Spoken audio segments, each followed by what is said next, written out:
They're having a little delay, so you might be able to get a few more balls if you want.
Sure thing.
Corner.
He was first in the Buffalo Pro Classic, which is quite a tournament here in the U.S.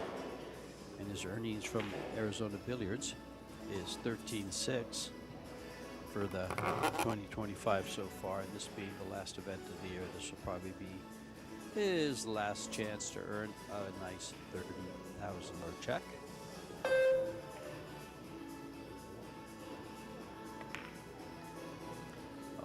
For the safety. Did he get it? It looks like it. Yeah, it looks pretty good. Just have the one rail kick. I think he can get inside the 8. Come off that short rail. Not much in terms of cover though, George. If he's going to have to play off the edge, he's going to call it in the bottom corner. Not sure if he can get any cover anyway. I like the edge shot, to be honest. Play off the edge and try and get the cue ball to the left side of the table. Down behind the 10 or something. Good things can happen. Yeah, I like coming off the left side of the 5 and calling the 5 ball on the side just in case it happens to find a pocket.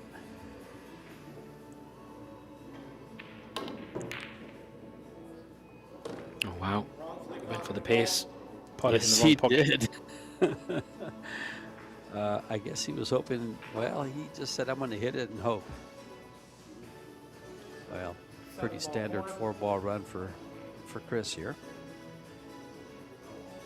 Chris is from Ventura, California. He was living in Texas for a bit, but now he's in New Orleans. A 761 Fargo, 27 years of age. He's about to turn 28 the 20th of this month, so he'll have a birthday party in Florida, here in Jacksonville.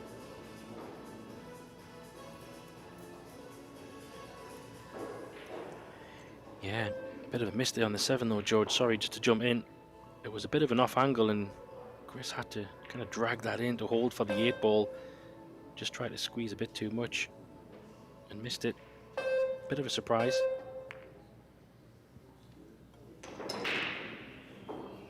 Sure was. I looked away and I thought he was going to work with it. He's back at the table again. Wow. They're having some problems with this 7 ball. 7 ball side. Yeah, I think when Chris missed it, didn't really leave it on. So seeing you trying to get a bit of a safety. He went for the cross bank. Is he going to get a roll, George? Yes, Well, he might is do. right behind the 9. Wow, is this shades of things to come in this match? Wow, I like the way they're going aggressive. I don't mind a bit of offense. He has had a bit of fortune there. This is a tricky jump shot because he's going to have to catch the edge.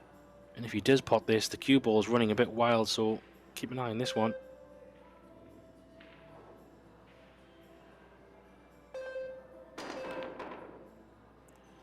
Oh wow, looked like he went for the corner, maybe just missed hit it. But now it's again, straightforward run. Let's see what Chris does with this. Sun Yi is a 733 Fargo, so he's no stranger to tournament play. Yeah, a lot of these Chinese Taipei players though, George, they're machines. Absolute potting monsters. Speaking of machines, some of the players we have in this tournament, gosh, I was taking a look at the lineup of the players list, and have we got, I can think of 12 players you could choose the champion from. You have guys like Filler, Yap, Shaw, Ocean, Kazaki, Stevis, Atencio, Mora, Kachi, Steyer, Tucher, and he.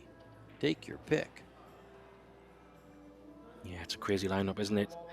Obviously, coming from the UK, what was nice to see, George, to see Darren Appleton in the field. I know he hasn't been on the big stage for a long time, and he's had some health issues in the past, but super nice to see him battling again. Oh, what a great job by Chris there.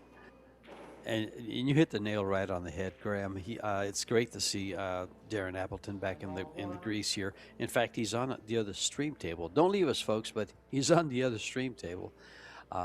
It's anytime that man's in a tournament, it's just good to see him there.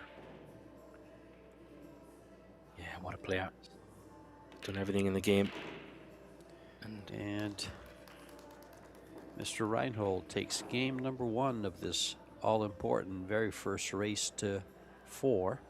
Keep in mind that if they are tied at the end of the third and final set, they go to a shootout. So winning the first set is awfully important, because the worst you can do now is possibly go to a shootout.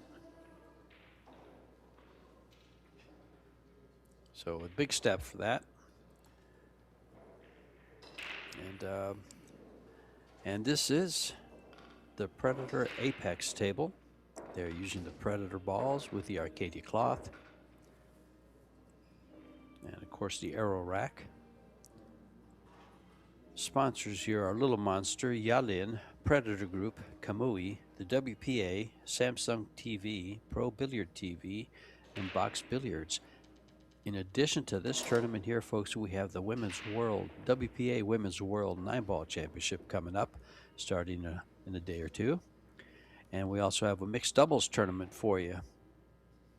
So a lot of action here this week in Jacksonville, Florida. Yeah, and it's nice that they mix it up with the World 9-Ball. Obviously, we're so used to 10-ball on a lot of these events, but that'll be an exciting one for the women.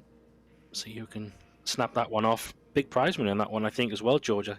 If my numbers are right, it's like 50. Yeah, 50K for 50K. And you know something? You hit something on the head right there, Graham. Something I've been thinking about for quite some time. Predator puts on the best prize money tournaments. All the WPA tournaments that are sponsored by and with WPA, the men's tournament, since there's a much larger field, is $60,000 to the winner, and the women's is $50,000 to the winner. So you have the 8-ball, 9-ball, 10-ball championships for the men and women, and they have a shot at some pretty decent money, and they don't have it anywhere else. Yeah, pretty cool stuff.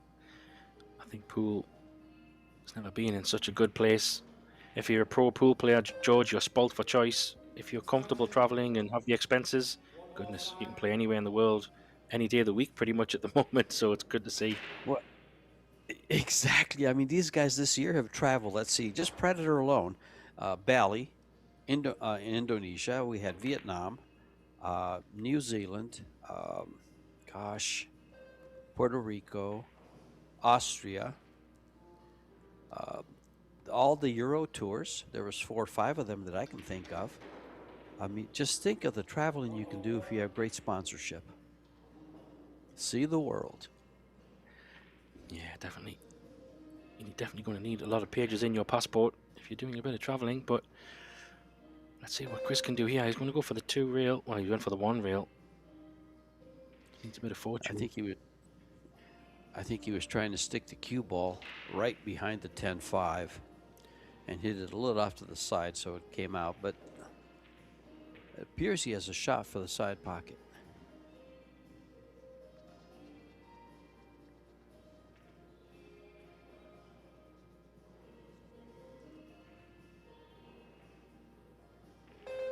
Well, he has left the gap straight through, so he needs to try and find some position here, depending on what angle he's got. Well, he's going into the 9. I don't think that's what he wanted to do. Well, that's the English he used, Graham. I thought he'd be coming off that head rail with the cue ball traveling towards the 6 on the right side of the table for the 2 on the side. But he went with inside English and tried to come around the 9, I guess.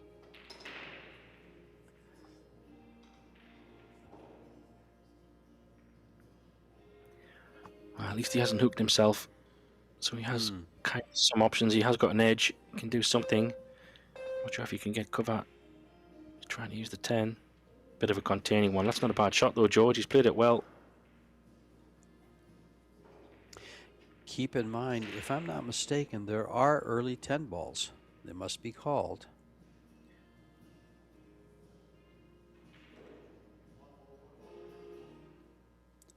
Since this is not a world title, there is an early 10 ball. There isn't early 10 balls in the Euro Tour or in the World 10 Ball Championships, but in these Opens, we normally have the early 10. And he's left the combination on the 2-7. Yeah, I was just going to say that. The 5 ball is an issue. I know that's a couple of shots away, George, but the 4 ball isn't in a terrible spot potentially to make something happen there. But all about this combo. 2 ball's going to go a little bit to the left side. So he does need to control the cue ball somewhat.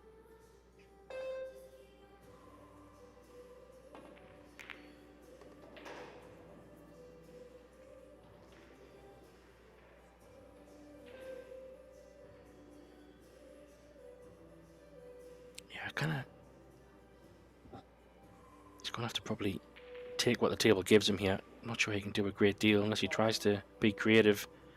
He could try to draw it off the side rail and back out. I kind of like him following the ball and coming back up for the side pocket on the 3. He's done a good job here.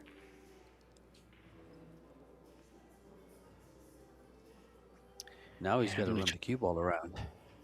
I was just going to say that was the only challenge, wasn't it? He had to land perfect to really have some option on this 4, but he does have a couple of safety options, George. If he just can have a look at the 4, he could hide behind the 9 or the 5 or the 10, unless he wants to go full offense.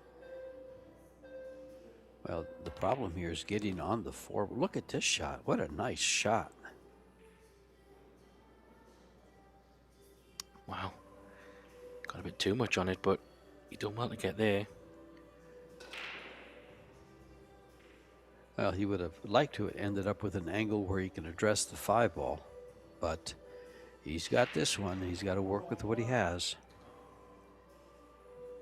If he has full access to the ball, if he has full access to his cue ball on the bottom, and he does, he can come across with draw and come 2 rails into them. Come around. There you go, a little harder. But he tried to get on the bottom side of it. Nice try there. Yeah, and depending on the angle, the 6 ball in the side, it might be worth taking this 5 ball into the top left corner. I know you'll lose the cue ball a little bit, but plays quite big, that pocket, if you can play it at good speed. He's playing safe, maybe. Yeah, that's much higher percentage. I was wondering if he could slide that cue ball around the 10, and he did very nicely. Here comes a 2-rail attempt at this 5 ball from Chris. It's an interesting one though, George, because I would say he's just been quite aggressive there in that run out, quite attacking. He did have an aggressive shot on the 5, but chose to play safe. Maybe feeling that was a little bit too much of a push. Oh dear. Oh, he went straight at it.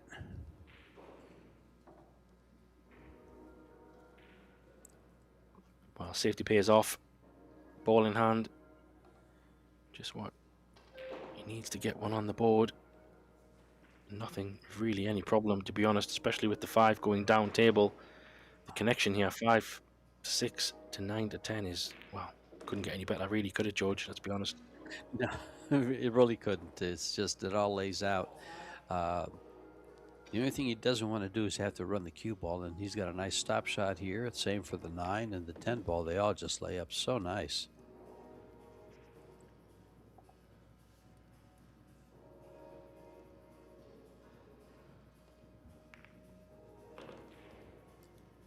It's funny, sometimes when you're in the pool room, someone will sit there and say, well, Stevie Wonder can get out here. Well, yeah.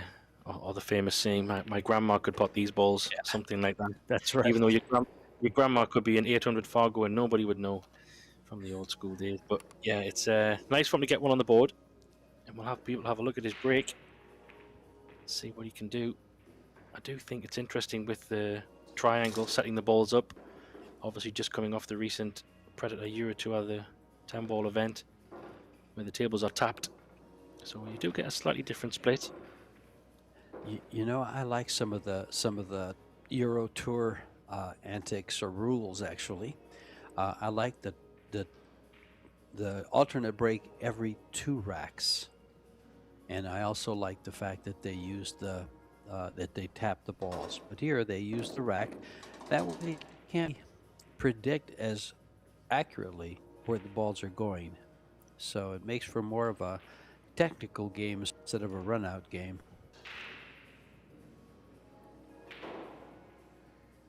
Yeah, it definitely gives the game a bit more flavour in terms of what you see. Break and runs are nice, but I do enjoy a little bit of nip and tuck, hide and seek. And there you see a dry break. Speaking of nip and tuck, let's see if he puts that cue ball behind the 10, the 2, excuse me. Yeah, it definitely looks inviting, doesn't it? It does. It looks, if it come off the rail a little bit, yeah, because it's just a easy thing to get to. Let's see what Chris does here. He can also run around the table and get behind the 9. You could play into the 5, go aggressive if you wanted to pot it. There's that. Yeah. Has he left an edge? Don't know It if looks he like has. he has. It looks like he has. If not, it's an easy kick. But if he kicks it soft, he still might come out okay. He won't really give it up, but it'll be open to be played off of. Well, you can tell by his cueing, he must have left an edge, so he could be in trouble, Chris, here. And will he get him? Yeah, he'll get him full there. He's got a choice to try to pot the ball or move the ball, one or the other. Oh, you guys from the UK and from Europe have me saying pot the ball instead of pocket the ball. Oh, I tell you. Oh, a swing and a miss. Yeah, I'm surprised he went that way. I think going down the table and up the table gave him more options to make something happen. But he did try to bend it. And it was a good choice. It just didn't hit it. If he kicks it from the way he was, it's going to send the 1 ball to the bottom part of the table, possibly behind the 4-6, and the cue ball travels back to the 2 balls. So the idea wasn't bad. I think I would have gone for the pot. It looked on, but not meant to be. I did it again, Graham. Stop me from saying pot. It's all good. I think it's all making the same outcome. But I think the 4 ball here is going to be an interesting one, George, because I don't think it squeezes between the 6 and the 10. So it tells me he's going to have to... Oh, he needs to avoid the 3. I didn't want to play that. But that might work in his favour because the 4 ball does go on the side, George, and he can play off a couple of rails maybe, come down for that. You sure can. This is a nice cut on the 3 ball to come down for the 4, right around the 7. He's got to avoid the 7.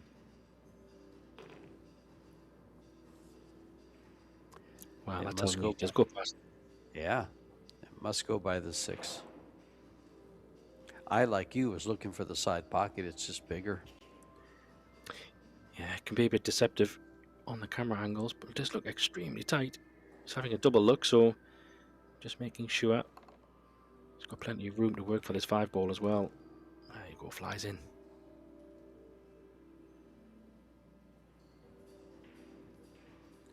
And the young man looks very comfortable at the table. Yeah, great. I like his style.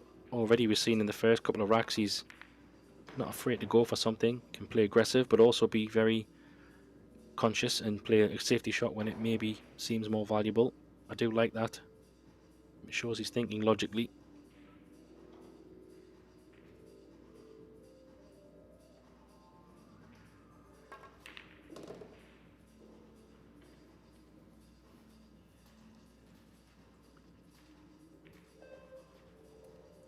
Yeah, he seems to be getting more and more comfortable as he pockets more balls. That's very important.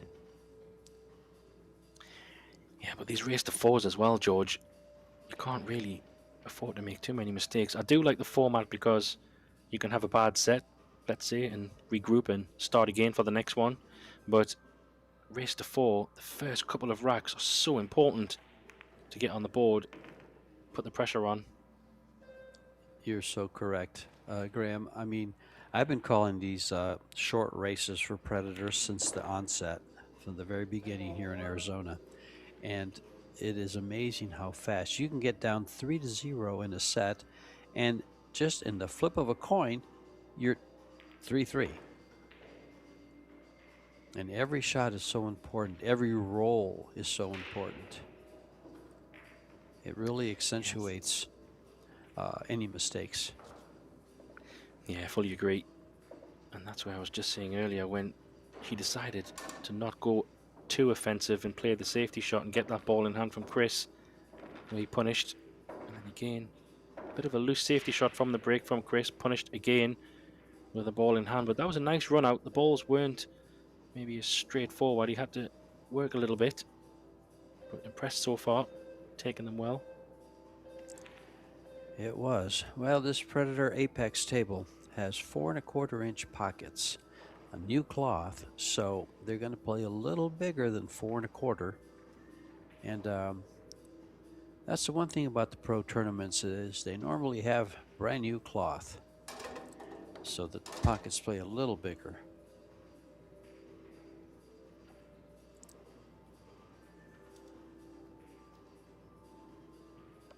Here we go with game number 4, leading 2-1.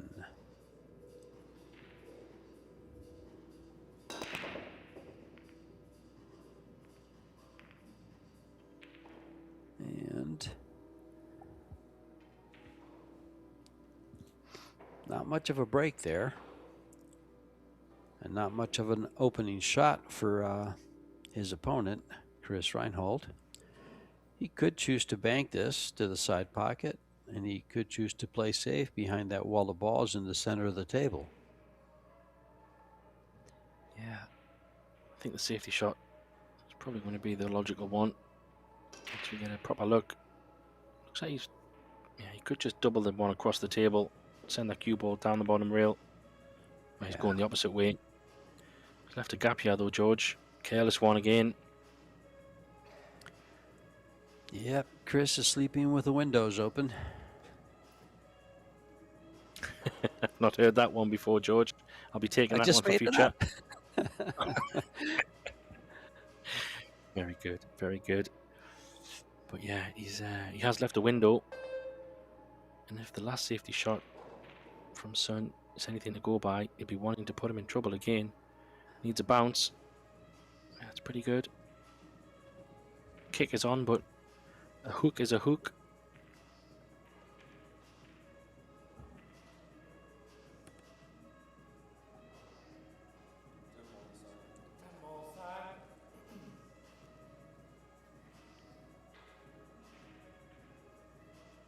I think he can get behind this 2 rails. If he can send that one ball up between the 9 and 10, good things can happen.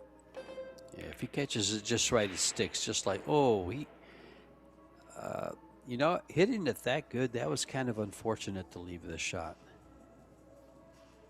Because the one ball caught the 10 and stayed there. Otherwise, it flies out and he probably has a safety. Yeah, he caught the 10 quite full, didn't he? He has left a shot on this one ball. It's not ideal position on the 2, but the good news for Sun here is he could just drop the 1 in, take the medicine, and he would have a bit of a thinner cut on the 2 to come across for the 3. So it's not terrible.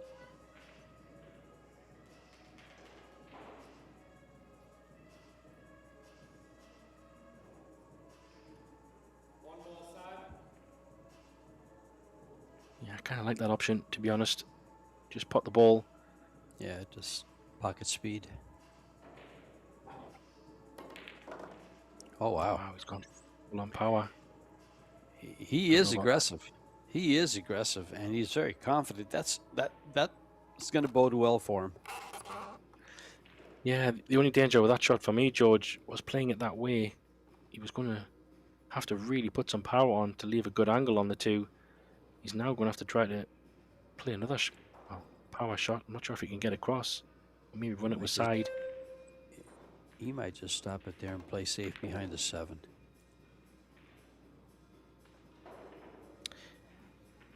Yeah, interesting. Didn't get where he wanted to be. Could play safe, like you said. I did think that the 2 ball pot was better from the right side of the table, because then that 3 ball was potable.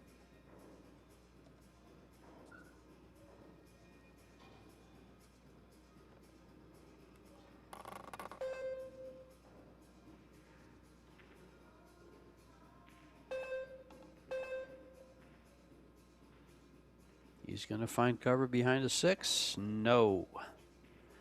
No cover, but no shot.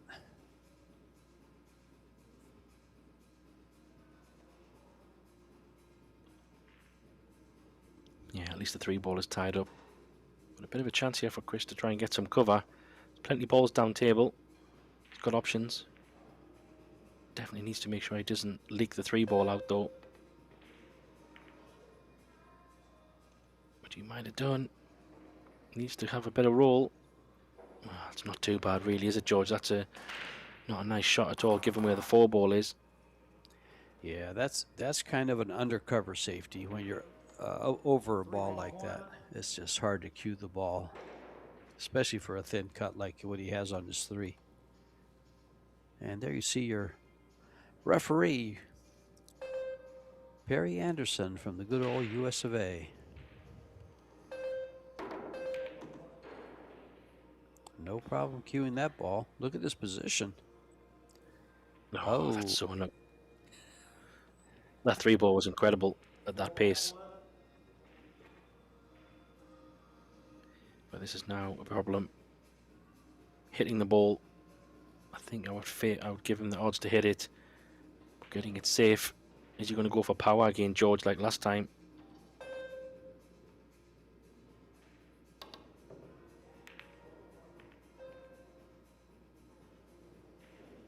Well, he did. But he has left it in the side. And then it's going to be up to Chris here to judge the pace off the top short rail back down for the 5 in the bottom right. Wow, he's going to have this cue ball on a bit of a dime here, George. Well, so far Chris has been playing just a little under par, I would say. Nice cut here. He's going to be coming down. Yeah, that's nice. And is he looking for a 3-ball combo? Don't like that, but maybe. I don't either. Yeah, it's just because of where the 9 ball is, and I mean the 6 might go past the 9. I kind of felt like playing a bit of a thinner on the 4 for position on the 5 into the bottom right corner. It looks like maybe he's playing a carom or a safety. Didn't call anything, George, so safety looks like. He's trying to get on the top of the 6 ball. Well, he might have left an edge here. Oh, he's left the full ball. I like the 4-rail safety here. But he's hampered by the 6. Can you put that much speed on the ball? Yeah, good call. I mean, he could play a very delicate one and try to play off the thin edge. I don't like that, so I think pace could be up and down here. Get the cue ball back down next to the 9. Could be an option. Again, he went for it. He went for it. Yeah, sometimes he goes for the ones you don't expect and then plays safe on the ones where maybe he could be a bit more aggressive. So he's keeping us guessing, George. That's for sure. Well, that usually comes with inexperience. You know, he's very young. He's coming along at a 733 Fargo. He's a good player. He's a very good player. But those are things that will improve. His decision making is all important. Ooh, is he going to play the carom here? Because this 6 ball doesn't go past the 9, I think. Well, on new cloth, I would be tempted to play the bank because it's going to slide off the long rail, and if your speed's good, that pocket will play very big. But I like the carom also. They're both good. He went for the carom. Well, he's been lucky here. Very lucky. He did 2 things there. Didn't leave a shot on the 7, and he tied up the 8 and the 9. Yeah, a bit of a roll there. He kind of went for more of a power carom as opposed to a delicate one. Maybe the 8 does go in the bottom left corner as we see on the screen, but definitely doesn't have a shot on the 7. I mean, he could play a thin edge, George, and try and get some cover below the 8 and 9 here. Put that 7 on the top short rail. But I was going to just about to say I'd give him it back. I don't like this shot at all. This has got double kiss written all over it. It sure does. He has to use outside English to avoid the kiss, and he still might get it. He's using the outside English, it looks like. Yeah. Oh, he avoided it. How's the pace on the 7? Oh, he needs to find that rail. Oh, well, here we go, George. This will be for your highlights. If he digs down on this one, draw it all the way back down the table. I'm not sure if topspin will work. If he digs down on this one, I'm going to call him Larry Neville. He's the only guy I've ever seen elevate the cue and draw the ball back the length of the table. Doesn't happen very often. Well, he must have a little bit of angle. So he's trying to go forwards. Looks really straight. Oh, he had just enough. Yeah, just enough angle to come down. That was a good shot. Especially on the new cloths as well. Playing those kind of shots with a bit more topspin, it kind of slides and stays up the table. But he kind of had to play it slow enough to not let the topspin bite as much. So he done as well as he could from there. Needs another shot though. Oh, how's the look? I'd be very happy with it, and I'm sure he is too. Yeah, he's definitely got a shot on it.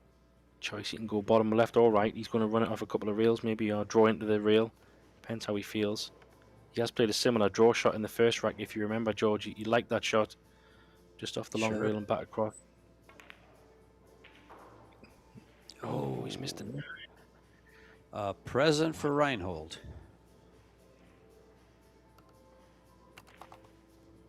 Yeah, it really is. Especially with him already being on 2. That was to get him on the hill in this set. Sure. Oh, he just missed that.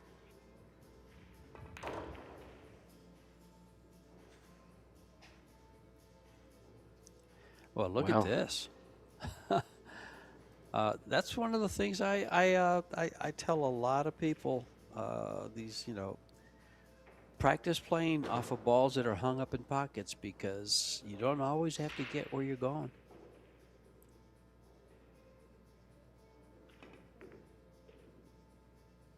And from a big opportunity to a, well, this is still pretty tough, is it? He's close enough to it. He can do what he wants. Well, I have to say, George, I'm absolutely gobsmacked there. And Chris will be fuming inside. That was an absolute gift from Sun there. But not meant to be. Gets on the hill, George. How about that? Well, that's pretty good, especially after leaving what he left. I guess I guess Chris doesn't open his Christmas presents until Christmas, and we're still a few weeks shy. Or a couple of weeks shy now, aren't we? Nah, not too long from now. This is the 16th. 9 days. It's coming around very quick. I've seen some comments made regarding Fargos for this tournament. All information is available at ProBilliardSeries.com. You can get the players list and then just rank your players using Fargo and figure out where everyone stands.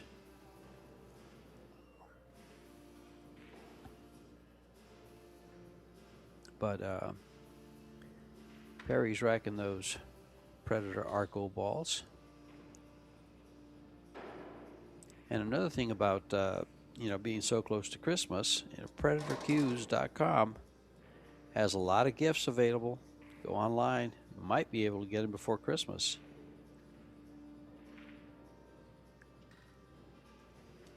Kamui has the same. You can always order a table from Yalin, but you won't get it before Christmas. I wish I had the space for one, George. Tables are beautiful. Especially I like the way the pockets are all kind of flush and on the same level as the rails. It just looks really nice. Very, very cool. Yeah, they sure are. This Apex tables is top notch, along with the Predator Arc, which is used in Europe.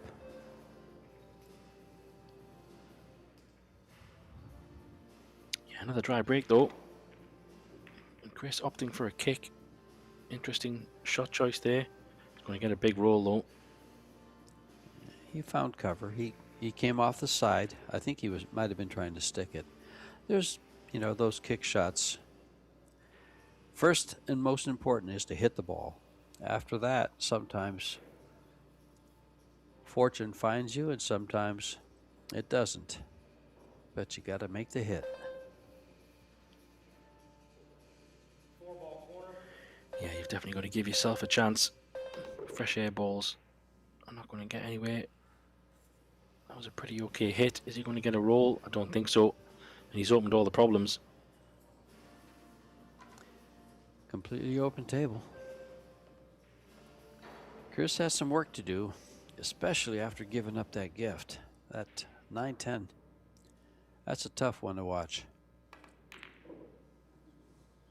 Again. Wow. I didn't expect that either, George. I mean, yes, he had a bit of work to do, but the balls were sitting quite nice. The 3, 4, 5s all together. 6 and 7s together.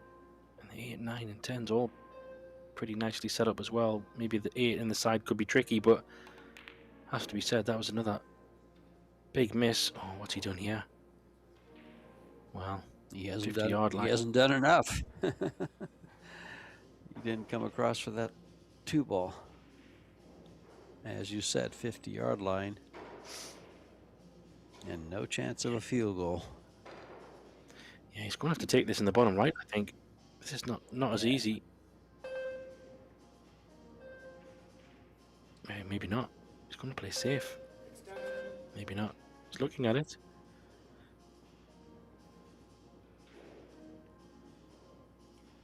Safety it is, maybe. Yeah. Well, will he get behind? No. No, that's a huge missed opportunity there for me, George. The balls were prime position to try and squeeze this set out. And he's let Chris back at the table. And he hasn't really put him in any trouble. He can just roll this 2 forward and use the 6 ball.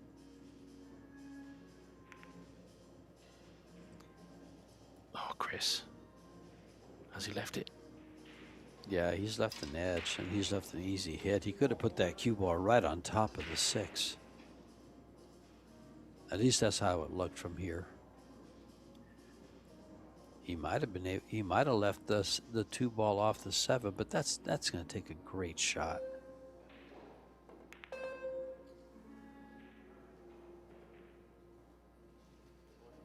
He's been lucky there. He tried to bend it, George, to pot the 2. Totally mishit it, but had a huge roll.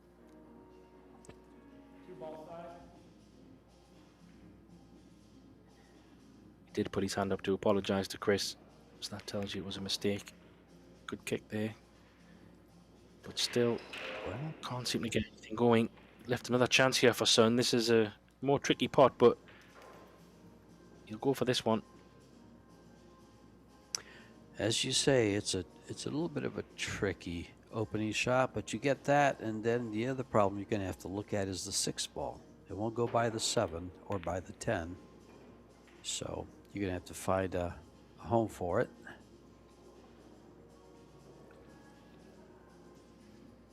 Maybe the side. 3 ball corner.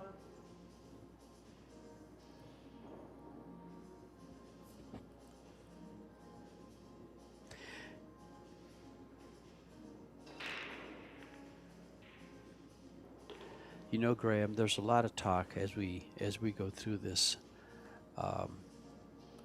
about, I guess, the Moscone Cup, since the U.S. just had a dismal performance. One of the things that surprises me and is lacking here in this tournament is the presence of the top American players. And this is a great training tournament for that type of an event. High pressure, short races, and they all seem to shun them. I don't understand it. You have the Europeans here. You have Filler, Yap, Shaw, Albin, Kazakis, Ducher, but where are the top Americans? Yeah, it's a great question, shot. George. Yeah, it's a good question. Shot here. I wish I had an answer for you. Only thing I could presume would be maybe in this occasion, with the Mosconi Cup not just being too long ago, and obviously the performance, maybe they just wanted some downtime, maybe missing a tournament. I could understand, but in general, yes, they should be playing these events. That you would think. Sure. Steyer's here, and he actually Tyler Steyer he plays this events every chance he gets. I've seen him in many of these Predator Pro Billiard PBS 10-ball events, and he's a force to be reckoned with. And this first set looks like it's a done deal, and it will go to the young man from Taiwan, or Chinese Taipei. Set number 1. Players will normally take a break here, but it will be Chris Reinhold's break when they do kick off the second set. But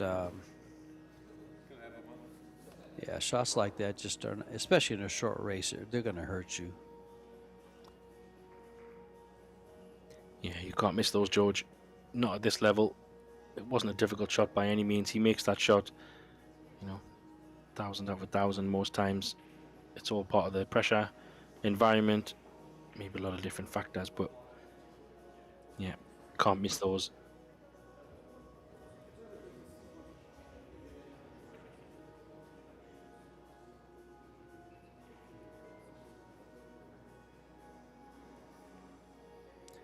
So players are on break. I think we'll take a short break, get a little drink of lemonade here, and be right back with you.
Alrighty, folks, I came back. I've had some lemonade now, and just want to give you a little info going on here in Jacksonville this week. You have a 64-player field for the women's WPA World 9-ball championship, and boy, what a stacked talent field we have here. The Killer Queen, Allison Fisher, Jasmine Ocean, Kelly Fisher, Christina Tkach, Margarita Fefilova Steyer, Shasha Liu, who just won big time. Savannah Easton is here. Pia Filler, Silviana Liu, Soledad Ayala, Wei Wei, Yuki Hiraguchi, and we have a young lady from the U.S. here, Ashley Benoit, always get that one wrong. Sorry, Ashley. Jessica Centeno is here. Chihiro Kawahara. Cho Che-yu. Champion after champion after champion. Han Yu. That we have to look forward to in our women's world 9-ball. On the mixed doubles, some of the matchups: Jasmine and Albin Ocean, Joshua and Pia Filler. I like this matchup with Jesus Atencio and Allison Fisher. In fact, I posted on Allison's Fisher Facebook. I said, just leave Jesus Atencio all the jump shots so we can have highlight reels for a week. Chris Reinhold is playing with Lena Primus. Are you back, Graham? I'm sitting right here, George, just listening to your Awesome. beautiful player introductions. I was just curious myself on, who the key doubles players will be. There's quite a few. If you find that on the EBS website, there's some exciting pairings. Hey, here's another good one. Here we're off the break here, but John Mora and Shasha Liu and Yap and Silviana Liu. I mean, there's tons of good ones. And kicking off set number 2 is Chris Reinhold breaking in this race to 4.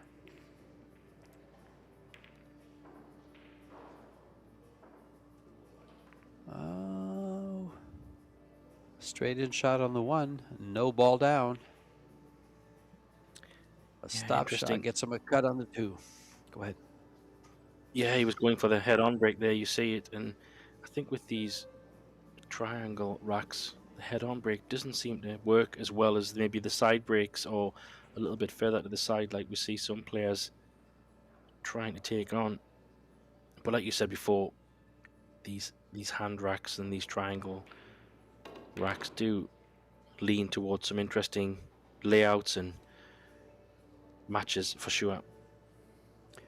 Well, one of the differences there, Graham, that I see, and since I've been so experienced in calling a lot of these Predator PBS events with the hand rack, is that when they break from the side, usually you get the balls grouped together on the same side they break from. Breaking from the middle is more of an offensive style, trying to play the 2 balls behind the 1 ball into the side pocket, and it opens up the rack pretty well, which makes for a more offensive type of play. So that's the choice they have. One's more strategic, one's more offensive. Yeah, good observation. I think one thing is for sure, if you are breaking from probably either side, but if you're definitely breaking from the middle, power seems to have to be your friend. It's much more, you can't do the controlled break because the balls can't really guarantee exactly tracking towards that middle pocket as you would hope, so power generally works in your favor if you have it.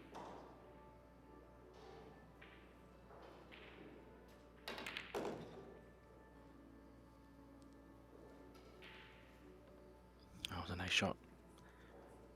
Got a little bit of angle on this 5 ball. Probably enough. He can go above the 6 where his chalk is, kind of over that side of the table. Maybe he can make that work.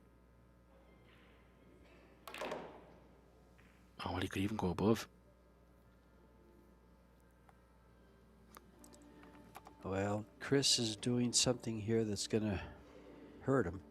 He's letting this young man spend too much time at the table and gain too much confidence. Pretty soon, he'll be playing like he's practicing and playing lights out.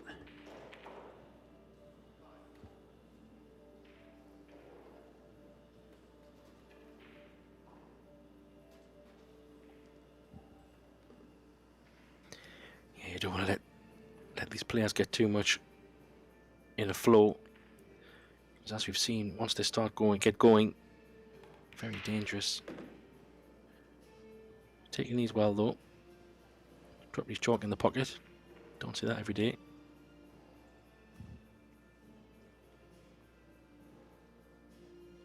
He's a bit off angle here, George, so you might have to just play a bit of a draw shot and take a thinner 9.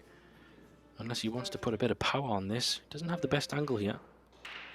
No, he doesn't. This is a tough angle, in fact.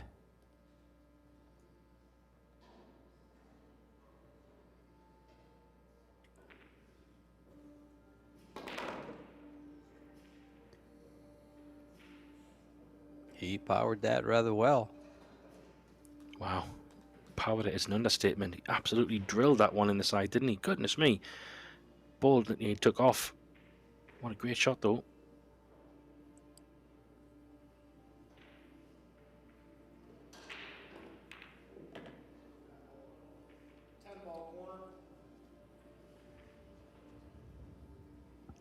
He's taking these well, George. He's really punished Chris from that break. I mean, it was a bit of an easy starter, but he has taken them well. He's continuing where he left off from the last set. Looking like going 1-0 up in this one. Very nicely done. Danger zone for Chris here. And he wins the first game off of Chris's break. And now we'll be breaking for the game number 2 in set number 2. Not a place where Chris wants to be is in the chair. He wants to come out of there and spend his own time at the table.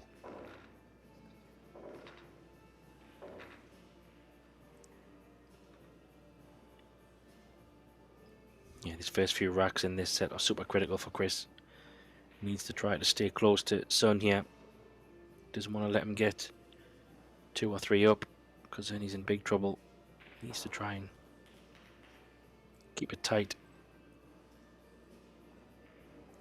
Okay, I've got an interesting little tidbit from the stat guy, Michael Salmon, and he tells me that after this first game, Sun Yi has pocketed 46 balls to Chris's 10 balls. And Sun's player overall performance is at 835 versus Chris at 416. That is quite the stat. We thank him for all his hard work in getting us that information. Yeah, that's interesting, but not surprising. Chris has had a few chances which he hasn't taken. And this break, there's that one ball. Yeah, he's not going to have anything on, but he does have a few cover options. Do you try to go all the way down table, off the edge, try and sneak in?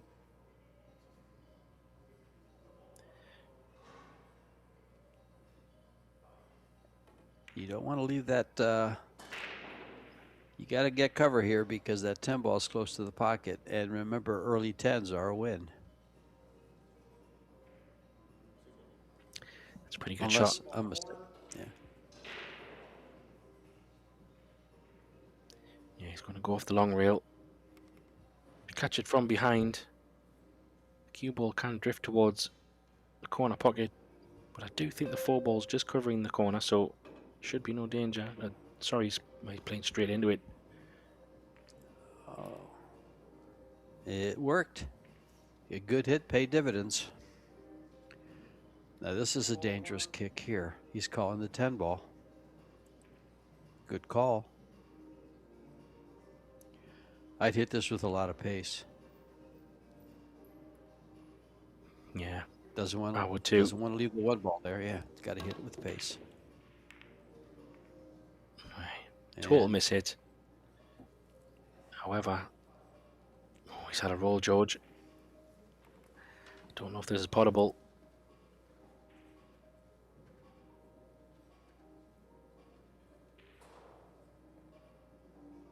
Yeah, that kind of pace off that 1 rail. The left-hand spin he was trying to play was never going to take at that speed. I don't think he can pot this. It's hard to tell. I'm not sure if he called the corner. No, he has the right side of it, but I don't believe he can pot the ball in the right-hand corner. He's calling it in the left-hand corner, so it's a very thin cut. Cue ball's going to hit the 3 ball probably and stay up on top. Yeah, he missed the 3. Came around. Oh, he's in business. Can he open up an account earlier? Yeah, what a great 1 ball. Felt like going complete offense rather than trying to find a safety shot, and it's paid off. Great cue ball. Still got a little bit of manoeuvring up and down the table from 2 to 3 and then 3 to 4. How's the pace here?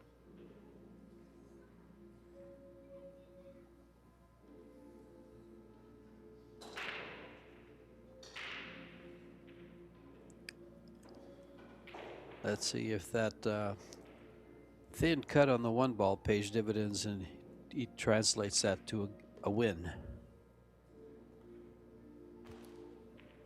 Uh-oh, no bueno here.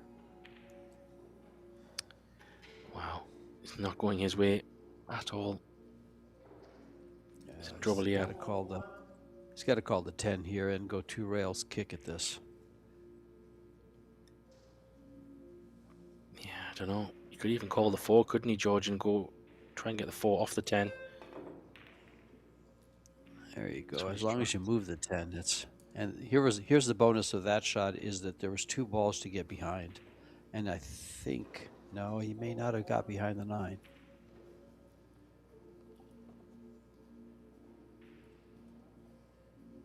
It was a pretty good hit. He kicked it as well as he could. Didn't catch a piece of the 10. If the 4 ball caught the bit of the 10, it might have went in. But, he's jumping, so he hasn't left it. It's close to the corner though. You would fancy this one. Oh wow! It's a cue ball. Oh, it's bounced in the top corner.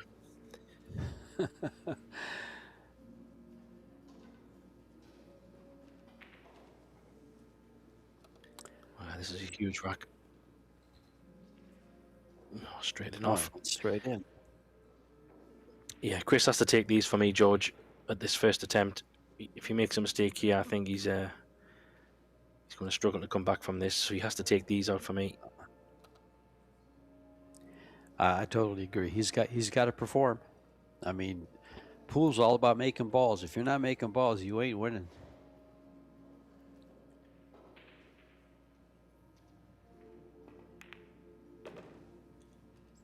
Oh, again.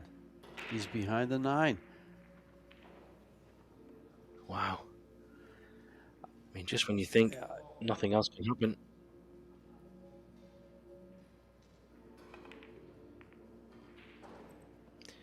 He went for it in the corner just in pure frustration.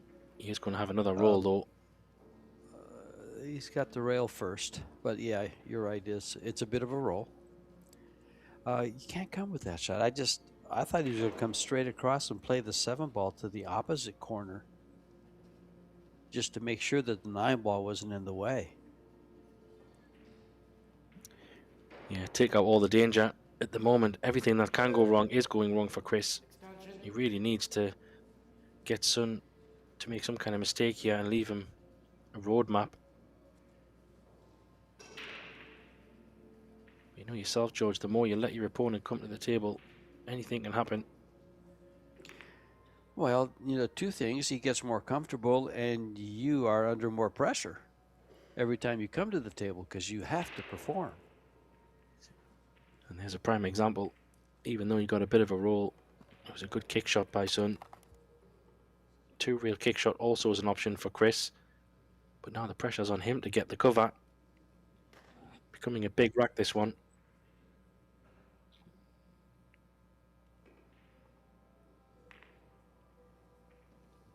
He likes to play into the ball, doesn't he, George, rather than kick and stick as much, even though you see that more often these days. A lot of the safety shots Chris has played directly into the object ball, at least in this match so far.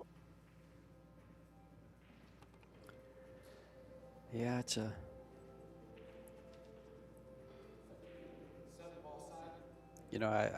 I've done some commentary with Chris, and he's good. He's a good player. Knows the game well. He's a great player, Chris. Everyone can have different matches, but just not going his way this match. I think it all stemmed early on in the first set. He just seemed a little bit out of sorts, not settling, and maybe he just hasn't really settled into the match yet. I mean, it's not over by any means, but this rack is becoming very big. This 8 ball's a bit of a cut. Something could happen here.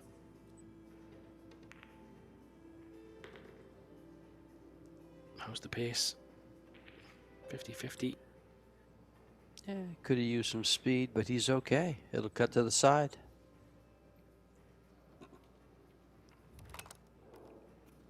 Oh, Yeah, I it's don't not like where ideal. the cue ball's headed, though. Yeah, he might have to draw this. Try and avoid the 10. Depends how thin it is. Hard to tell from this angle. Can he just drag it past the 10? We'll find out in a minute, George. Well, he could. How's the pace? Oh, what a great shot. This young man's doing everything right, and Chris Robinson is not catching a break, and he's kind of snookered himself on 2 or 3 shots now, playing position. Yeah, he's had quite a few chances in this match so far. So, chances that we would expect Chris to take, George, is what you're saying, and I would fully agree.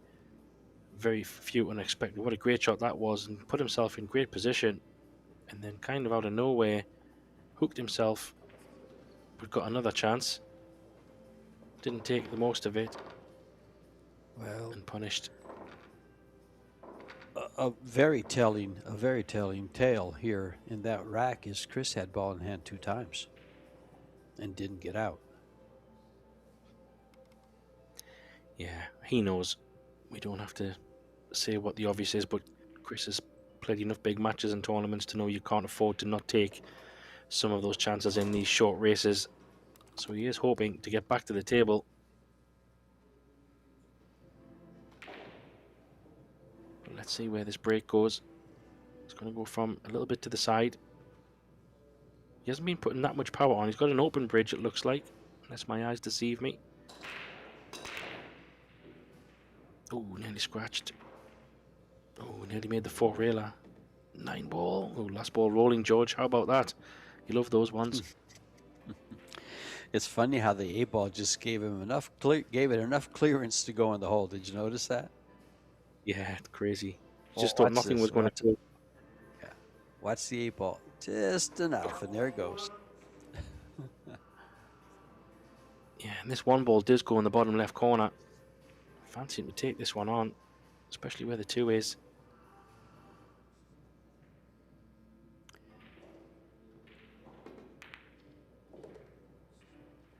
See how aggressive he is? He had an easy safety if he chose to, right behind the 5-ball.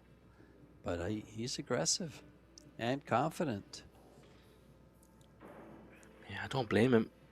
You know, when you see your opponent struggling a little bit, he's got to think, hey, I'm going to go for this. Oh, well, wait a minute.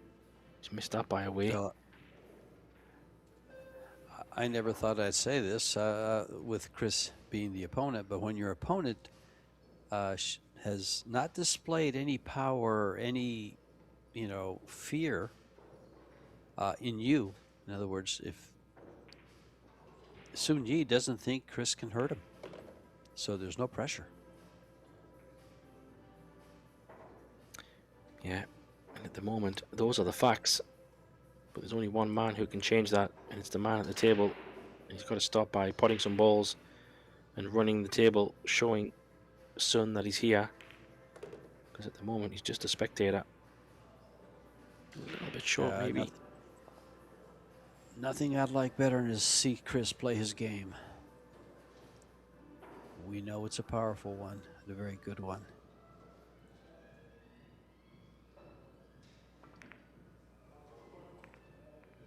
Oh, again, a little nibble, a costly nibble.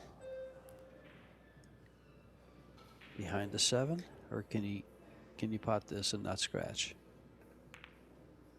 Oh, he could pot it. Okay.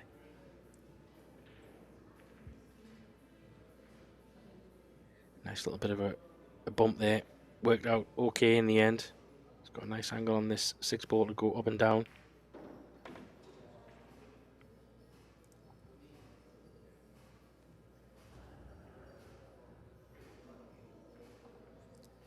This plays perfect. Just a follow shot using both rails for the 8 and the side.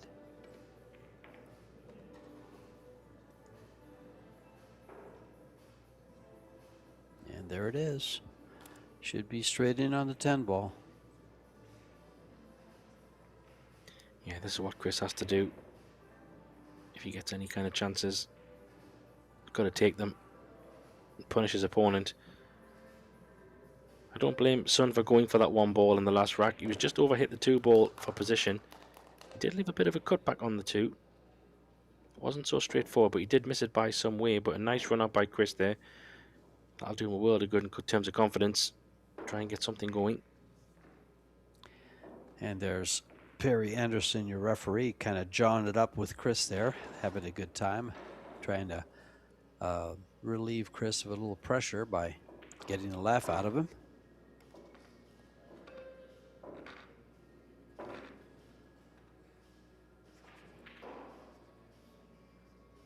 And Chris is finally able to pocket some balls.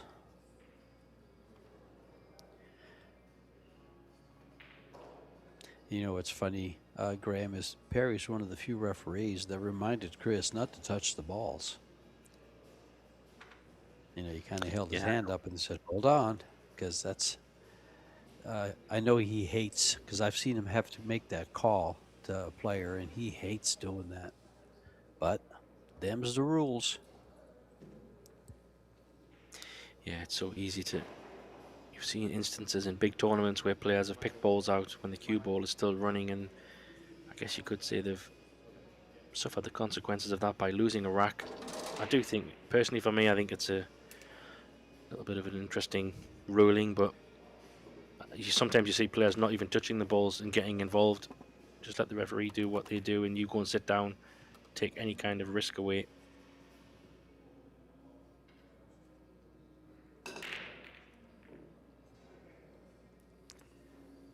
Well, not much available here. Nothing down on the break. Let's see what he chooses. It's a horrible table as well. A bit like what you said, George, earlier about breaking. Whichever side you choose to break from, the balls seem to congregate, and they definitely have on this one, to the right side of the table.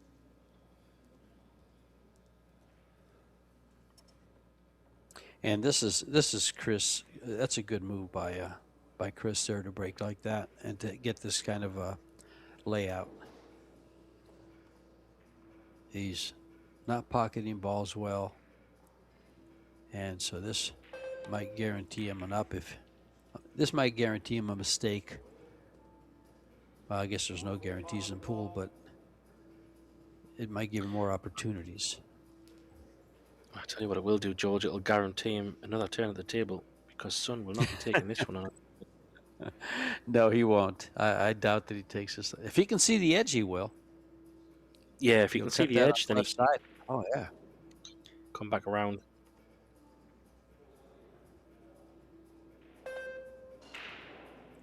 He can see the edge. Yeah, that might work in Chris's favour a little bit. Some things can go wrong. However, he has played this pretty well. Don't think there's a window. I don't see the kick shot unless he swerves it past the 9. It's going to take a powerful jump shot. He's going to have to keep it in the air quite some time. Yeah, I don't know if that's on. He might Yeah, have to play it too real. Oh, he's trying it. Yeah.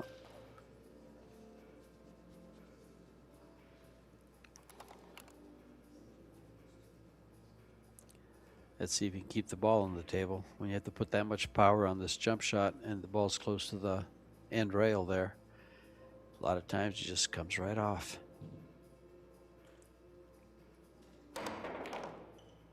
Oh, he hit it nice, good speed, well controlled. Made that look very easy. Yeah, it was a great jump, but he's called a foul on himself, I think. Don't know if the referee's seen it. Good if we get a replay on that. He must have flicked something. Don't know what happened. What happened there, George? Did he touch the cue ball with the cue, or? I have no idea. Looked like a clean jump. I'm not sure what happened. Well, he's not picking the cue ball up, so that tells me maybe he didn't call it. But there is that. Thing I could Yeah. I guess even in a jump shot, you got to call it because a jump or a bank, because it's not obvious. You could be playing safe. I guess. That must have been Yeah. it. Interesting one. And oh, look at the way the balls have lay here. I know the 4 ball is messed up, but he does have a nice angle on this 3 to kind of reopen it. He's definitely going to take this on. I'd love to just flick off the bottom side of it, George, and just leave the 4 ball where it is. Kind of try to play the 4 in the top right, same pocket. That would be nice. Oh, he's played it perfect. How about that? Well, Sun Yi is rather impressive. He's done a lot of things right. Yeah, this is a big moment because this is going to get him on the hill. If he can take these balls out, he needs to be careful here. 7 to 8 looks straightforward, but he doesn't have a great angle on this 6 ball. Yeah, he's not too bad. He's a bit unnatural. He's a bit of a natural angle, George. You can just play this top spin, let the 7 ball wander its way down to the corner. Plays quite big, this pocket.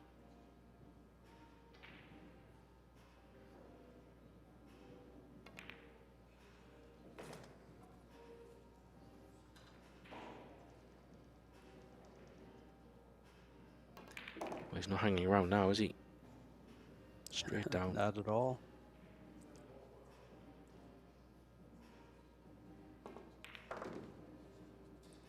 Ball corner.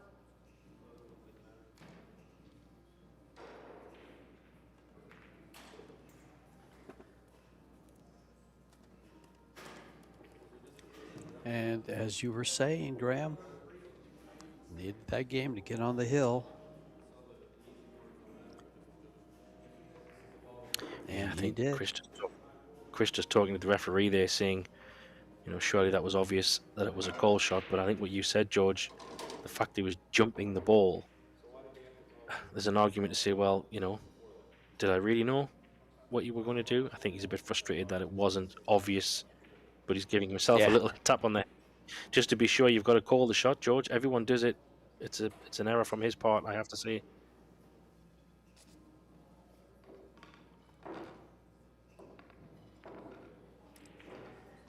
Well, that jumped 1 ball. I had put it down as a highlight shot, but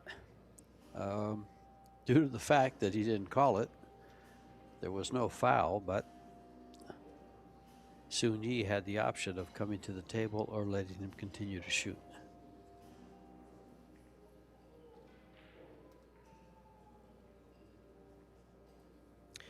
Yeah, it was a good run out in the end. Played a good shot on the 3 to reopen the 4. And also, let's remember the 2 ball that he played was quite a thin 2. And he went full offense.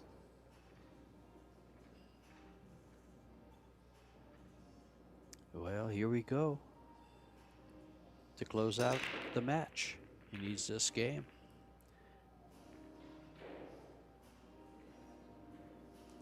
And Chris needs this to start a comeback.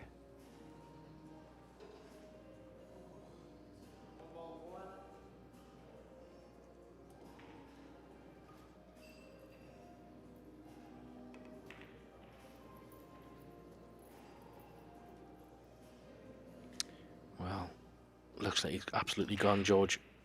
I'm Just telling can't see you, I just got a feel for him, but things aren't going his way, but it's his doing at this point. Yeah, the only thing I would say is it's a race to 4. You know, you can sit there and feel a bit rough with himself, but he's not out of the match completely. You know, if he wins a set, before you know it, he's back in with another one. So this rack is huge. It's not over till it's over. Exactly. Just look at it from this point. This is what I have to say about these short races. If Chris wins this game, he is now at 3-2 and breaking to tie it up. So you're never out of the race. Yeah, and Sun played a great shot there as well, by the way. Opened up the cluster and played a good safety shot. And I don't blame Chris there for trying to tie another couple of balls up.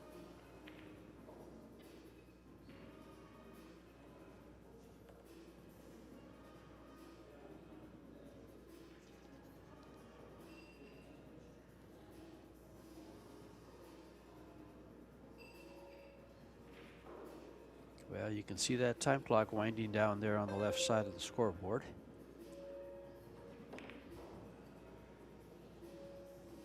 Oh, we're not going to see 3 fouls here, George, to win the match, are we? Surely not. Well, you better hit this one. He'll be on 2.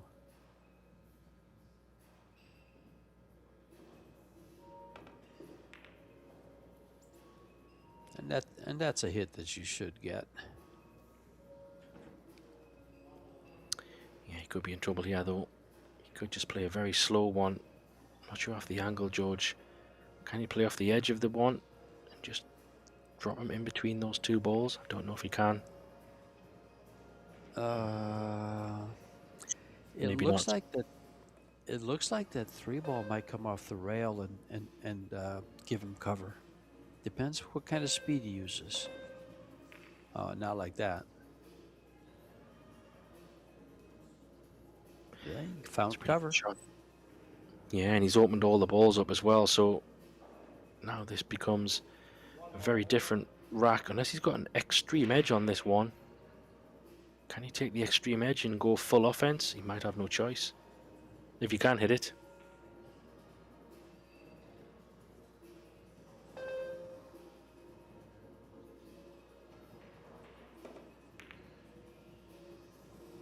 Well, he's tried it. He's left a shot on the side. Not so straightforward by any means, but it's a chance. And it's a chance to try and run this match out. 2 balls not ideal. So plenty of work to do in this rack, George, especially where the 6 is, and there's a few problems to figure out.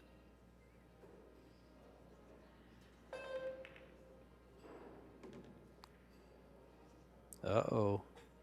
Well, that'll help. That'll not only will help, that might put him out. That's an incredible little love bump, because Yeah. it did go past before, but it goes past even better now, and he can play this into the reel. Oh, he's fatted it too much. Wow, what a mistake that is. That is a very big break for Chris. Come on, Mr. Reinhold. You got to come with it now. Make this a match.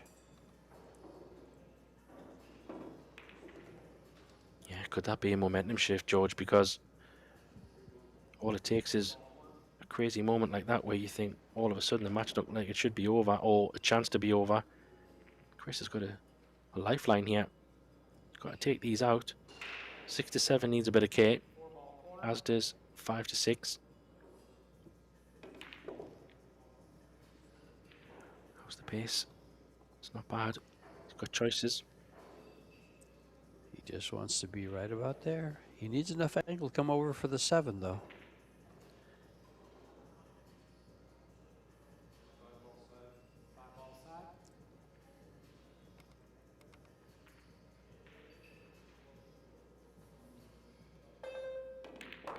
He's not going to use the. He's not going to utilize the window between the 8-10. He's got to give himself the bigger angle here. And now, can he come into the underside of the 9?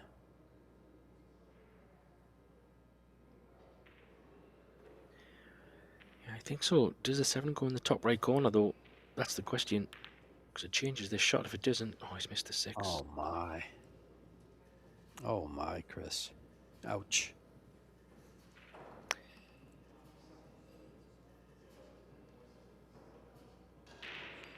He's trying to play it fat so he could get the draw on the cue ball.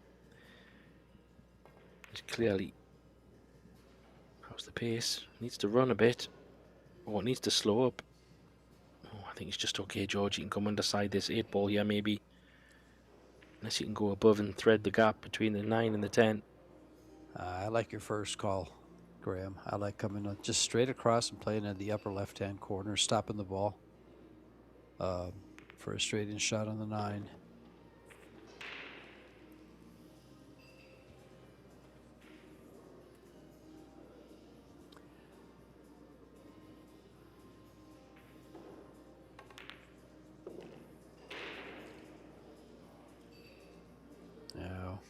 Is he going to have to run the ball, or can he just stop? He just stopped it, and this is to close out the match.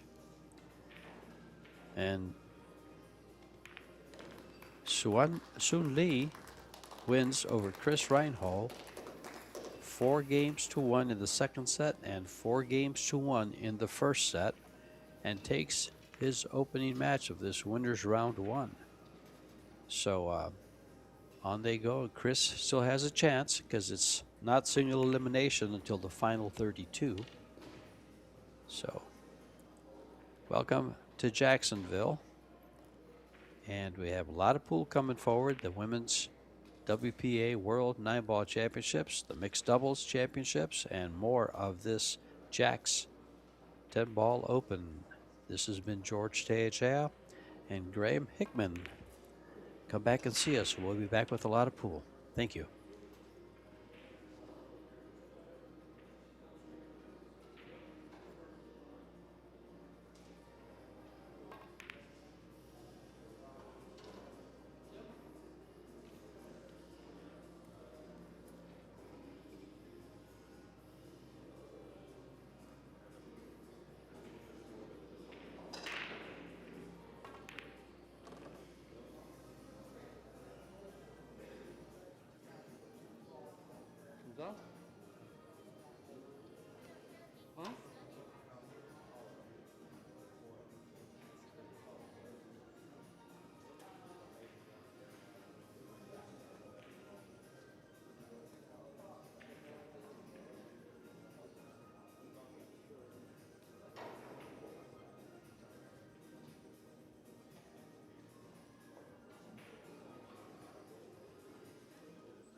stuff out and then bring the bag back to my chair here.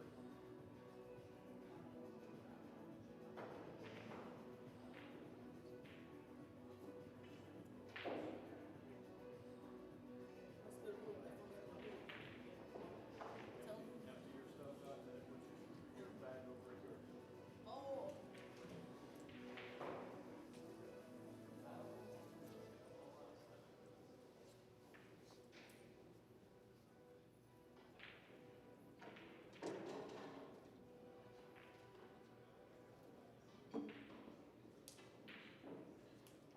Mr. Atencio gets here, I'll give you the briefing, and that way you can practice without being disturbed.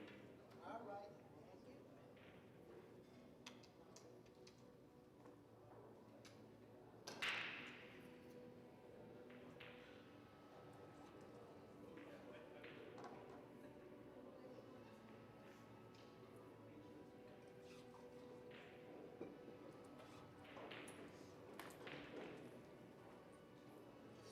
Where's this, this here?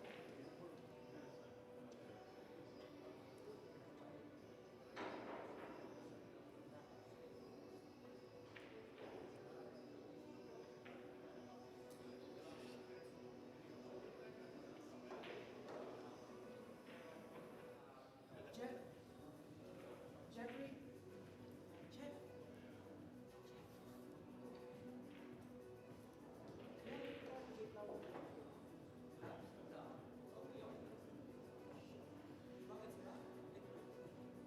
Wala ka sa bahay, sa kwarto?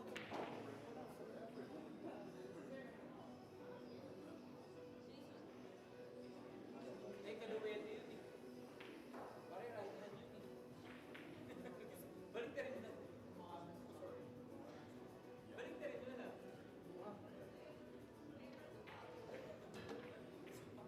Kaluwete kaya ako. Hey, Mundo, would you fill one up and bring it back for me just in case? Thank you.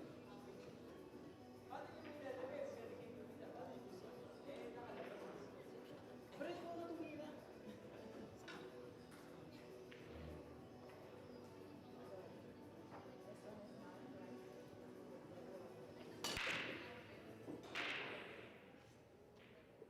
May na ako.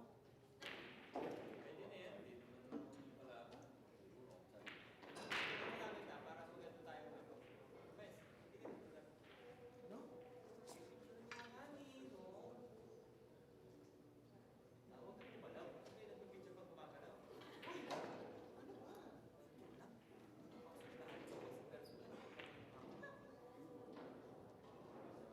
Ito lang. Legal ka na, ano?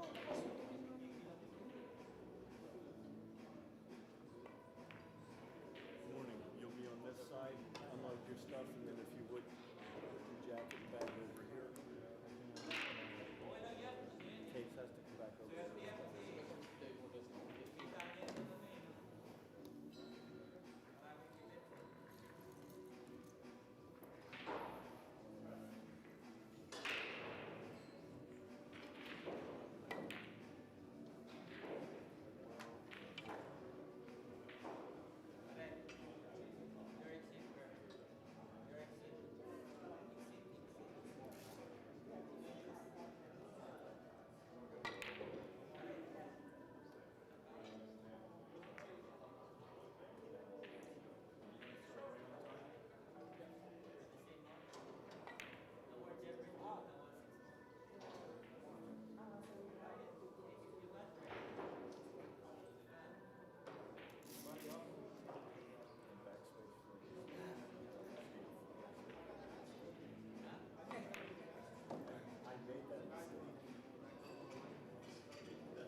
everybody. Welcome pool fans from around the world joining us here for day one in Jacksonville, Florida.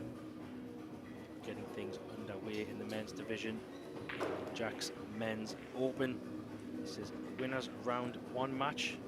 Chasing first prize $30,000 goes to the winner. 100,000 prize fund. 96 players all in total.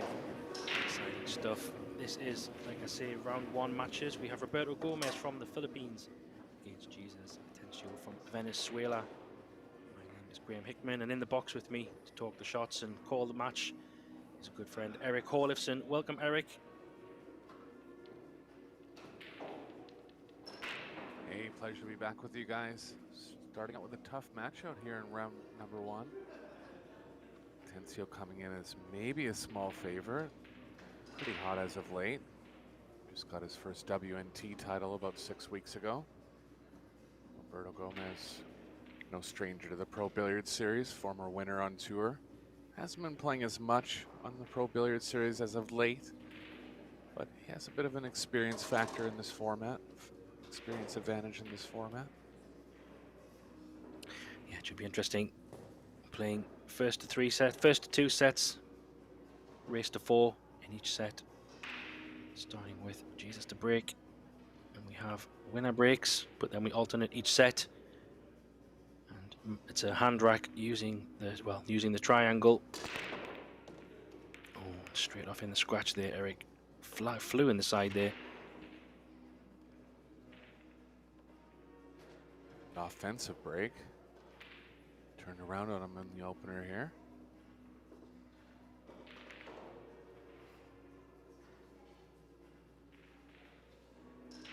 Atencio's a very talented player. Relies on his talent to kind of get around the table. Really a player that I could see making a big breakout in 2026. He's based out of South America for a while, but he's moved down to the States now full time. Yeah, I think you see that with a lot of players, don't you, Eric? Getting down to the States, there's just so much pool, so much action. It kind of makes sense to hone your craft. Gomez going after the early 10 here. Pro Billiards Series format, early 10s count. Looking for the quick win.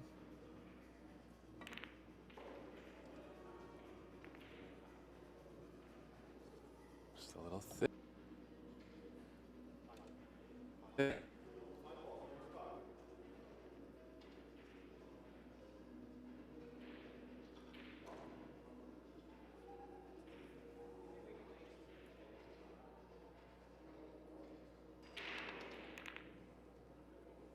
Narrowly missed Graham. Margin call there. Was missable, but had value considering it would have been a game win. Yeah, I don't blame him going for that so early on. The table was a little bit messy, but wasn't to be.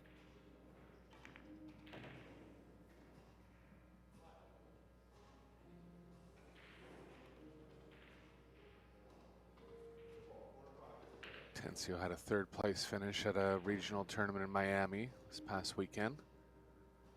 Anthony Maglino taking down that one. I believe Anthony will be in the men's open here. John Mora getting second, both competing.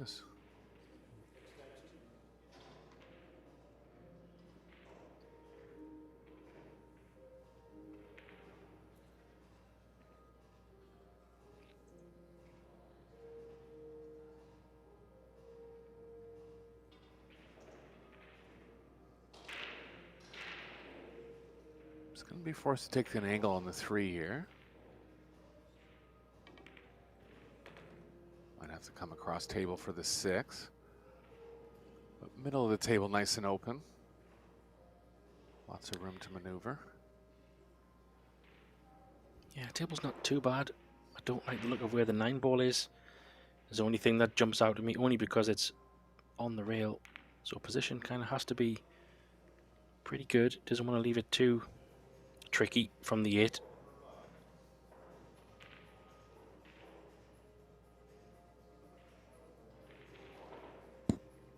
See, they've gone back to the Apex tables this week. They've been using the Arc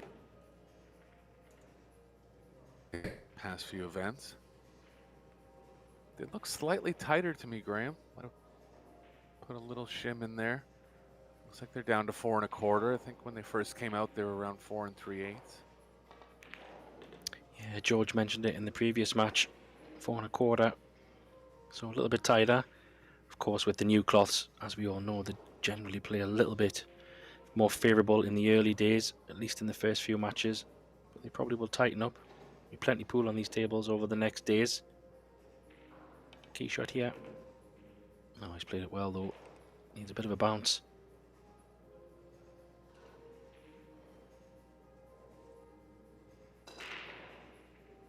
Yeah, these are the type of shots that have to be targeted perfectly. Tensio has good finesse. He'll be looking to hit this one at the slowest speed possible and still get draw out of it. Nicely played. Yeah, that was a great shot, wasn't it? Looked like he put hardly any effort into that, but got maximum output. Like you said, those are the kind of shots where you just have to try and give it every chance of going in the pocket without having to put too much into it. But after a scratch on the break and a missed early 10-ball chance for Gomez, Tensio takes the first rack. That'll be settling down straight away for him.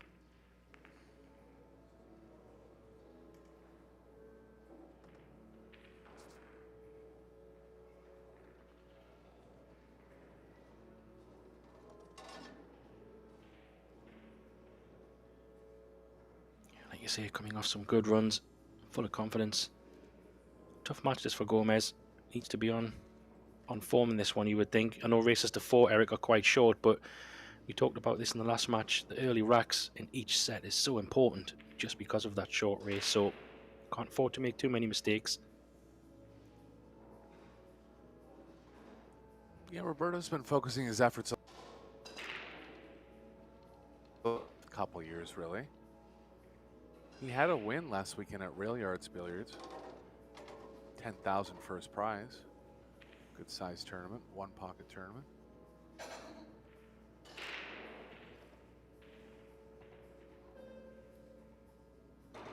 Back to the middle again for Tensio here.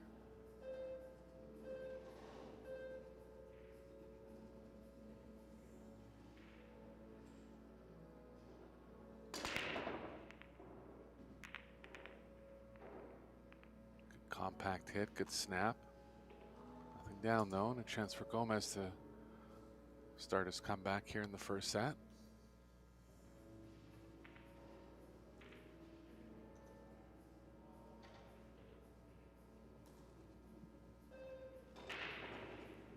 Yeah, he's going to have to do a bit of... Not sure if he can thread the cue ball here. Avoid a little bit of traffic. He's got plenty of table to work with down there. He'll have to put a little bit of a draw on this.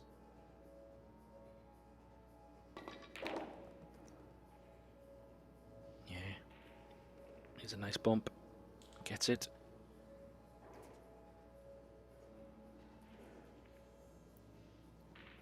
He's going to have to hold on the left side of the table here. A little tough, a little too much angle. A lot of traffic trying to draw over back to the right side.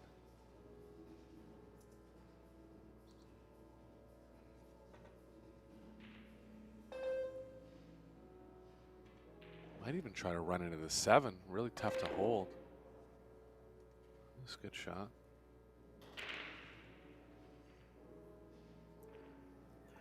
Needs another one here. He's going to have to put a bit of a stroke on this one to find this gap on that long short, on the long rail on the right here, Eric. And then even getting to the 5 is going to be another good shot needed.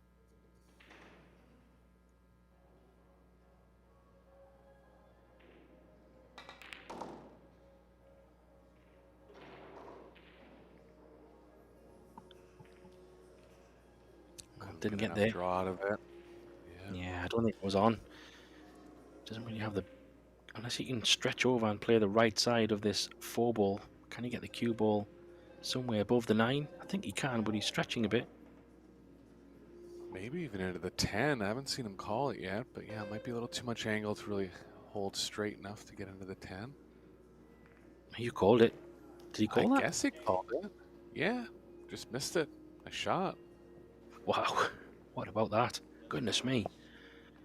Little smile there. I mean, of course it was on, but you don't expect them to go for it. But I guess there was a big element of safety there as well, wasn't there, Eric? Yeah, definitely a two-way. Shot from Gomez.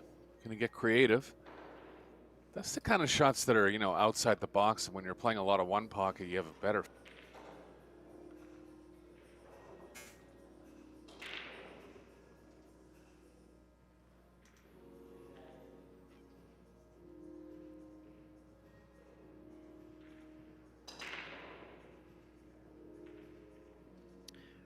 But these quick 10 balls does make it a bit more interesting because players can be a bit more offensive if they see something like that or a combo, unlike the normal respotting of the 10 ball. Quite nice for a player to get a quick one on the board. Let's see what the break of Gomez is like. Yeah, he's always been known for using a big power break, similar to Jeff DeLuna, kind of one of the first players when he first came on the scene. It was really impressive with the speed he was hitting the break at. Hasn't lost it over the years.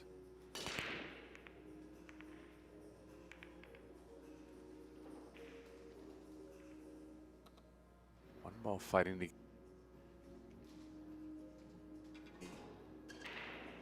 Surrounded by a bunch of balls. This will be an interesting sequence here.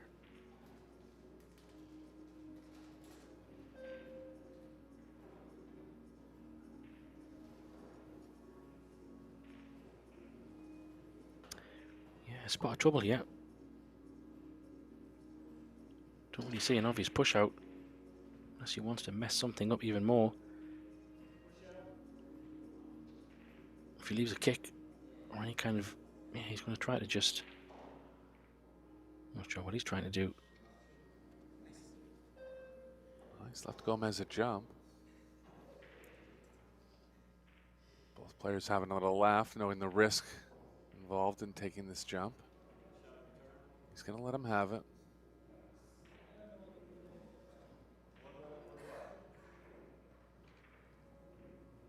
Atencio, one of the strongest jumpers on tour. He gained a little notoriety when he pulled off a double jump in a match situation. One of his first outings on the Pro Billiard Series in Las Vegas a couple years ago. Perfectly played. And he's on the 2. Yeah, just considering Atencio's jump prowess there, I might have considered taking it myself, but Yeah, maybe Gomez was thinking about that as well. But yeah, I guess you've got to think, you've got to fancy, well, it wasn't so straightforward, even though it was near the corner. He was able to pot it and get position. He's got quite a nice angle on this 3 as well. Probably going to have to play a combo here on the 4 ball. But he will have to come back down table for the 5. So similar to the last rack, Eric, a bit of work to be done. Not so straightforward. He could play off the 7 and open the pocket if he wants, but that's not a bad option.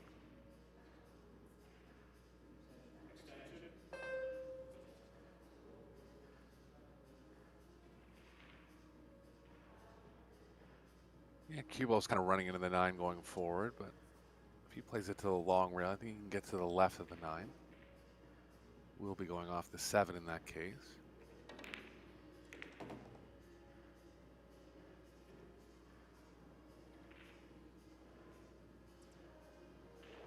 It's turned out well. Cue ball's kind of running into the 8 here, though, Graham. Yeah, I'm just wondering how much of the 8, that's the question, isn't it? If he's only catching the left side of the 8, then he can probably still send the cue ball down table. Might need a bit of fortune, though. If it is full on the 8, this is going to have to be a bit of a draw shot to make something. Yeah. Oh, how about this, Eric? What a shot this is. Nicely played. Knew he couldn't draw to avoid the full ball, but got into the proper parts of the ball. Slight bit risky with the cue ball, but good escape there.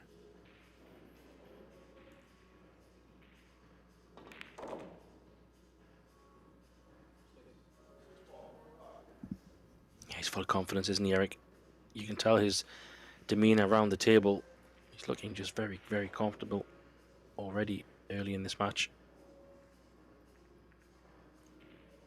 You know, I think it's a big boost for his career, but finding a way to kind of become a U.S. citizen. I don't think he's actually a landed citizen yet, but looks like he's on his path to make that his new life.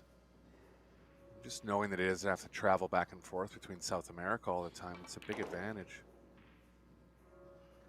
Signed on with Q-Tech recently as a player sponsor.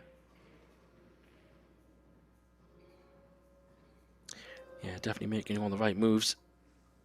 And judging by his pool level and ability, you would think it's the right choice if he wants to give the pool career the best possible chance of success. Putting yourself in the right places definitely makes sense, and the US is not a bad place to be. Lots of tournaments.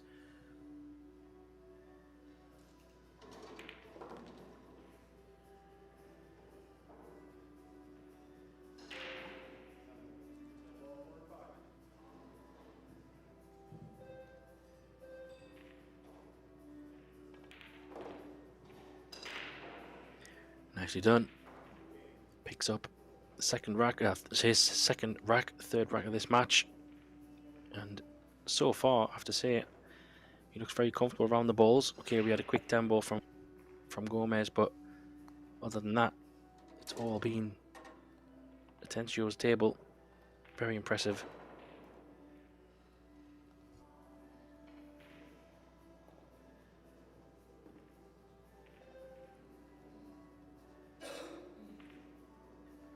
But we do have plenty of pool coming up over these next days. Obviously starting with the men's here in the Jacks Open. We have the Jacks Mixed Doubles coming up as well. That will be starting in the next day or so. And then the big one, we have the Women's Kamui 9-Ball World Championships. First prize 50,000. How about that, Eric? 50k 9-ball title.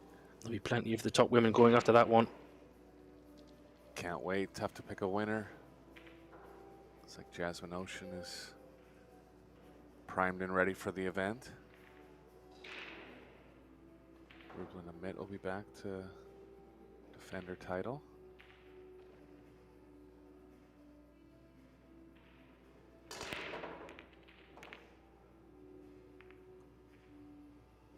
One ball was going, but got kicked away from by the cue ball. Chance for Gomez again. Neither player getting anything going on the break thus far. Yeah, it's not a bad table, really. One or two good shots, and you can really get into a good shape here. 6-ball, sorry, the ball, 7-ball. Sorry, yeah, 6-ball next to the 9 is probably the. Oh, just gets over. Is the one that jumps out.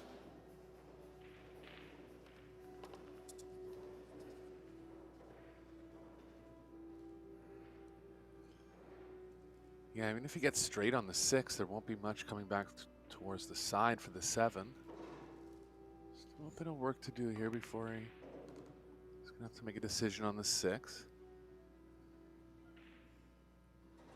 Yeah, the good thing is, though, sorry, where the 4-ball is, Eric, isn't it? He could leave a decent angle on the 5 to come across table. Yeah, the 4 will play well.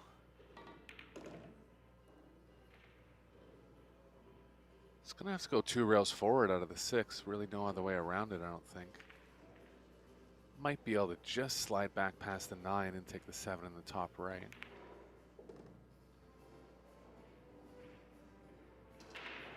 See what kind of angle he gets here.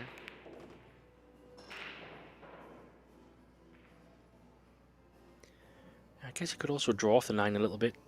If he's not totally straight, he could just draw a little bit up off the 9 and still take it in the top right corner if he can't avoid it.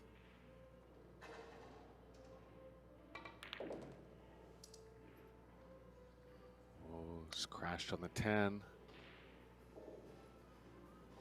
Yeah, this is a problem. He'll be able to open it up with the 8 as long as the key ball's not going to the right here, but it is.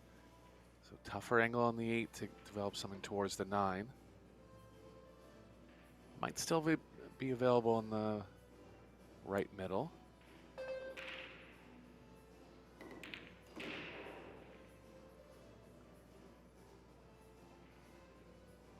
It's a decent angle, Graham.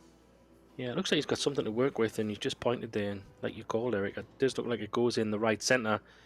So then it's all about pace. I mean, he could try to open it up, but all depends on how favourable the angle is. Just Here's extension.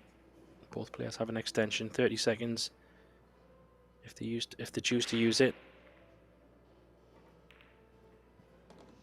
This looks short to me. Very short. Wow. Surprised he went this way. Yeah, must have caught the wrong part of the pocket there. Felt like if he hit it a little thicker, he could have got through the angle a little more. He's in trouble now.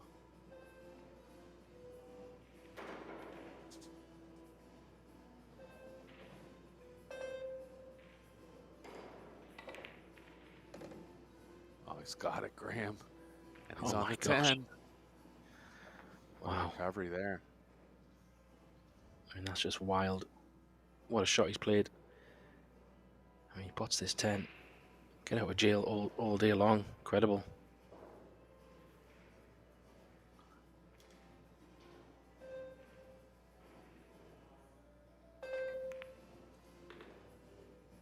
Cue ball. All good. Well, what a rack that is. I mean, I didn't expect him to make that 9. He maybe get close, but he doesn't make that shot all the time, for sure. But he'll take it. Yeah, that was a big one. Was in danger of going down 3-1 in the set. Big turnaround. And especially in these races to 4, like I said before, every rack is so critical. But you just said it there. That was a big difference from 2-2 to Tensio getting on the hill. We have a toe-to-toe in this set at the moment. Next one is a big one. Somebody will get on the hill. Let's see what Gomez can do.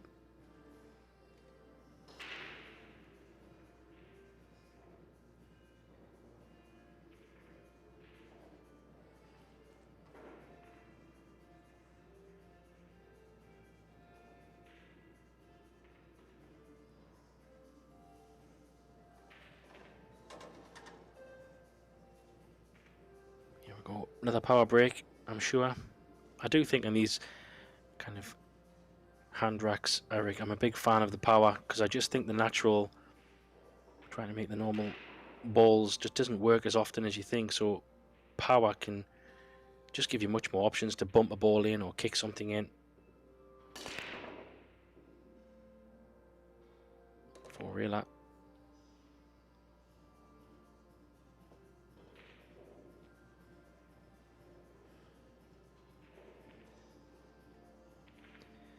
Well, here we go.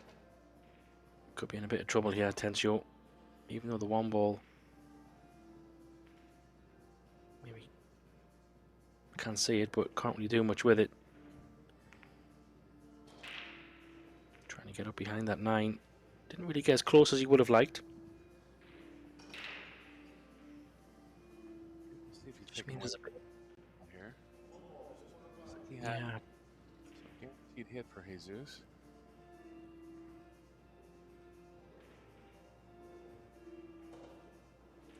yeah, disappointed there, Gomez. He wanted to be much closer to the 9, didn't he?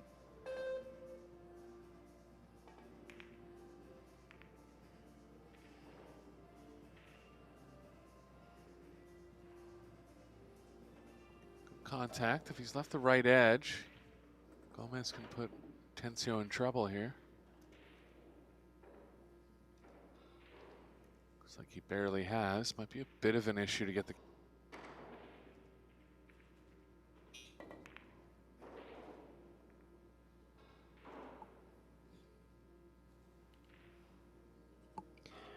Oh, that's a bit unlucky. He's left the right side of the 1, and maybe enough of the 1 that he can probably dig down on the cue ball. Try and keep that cue ball down table.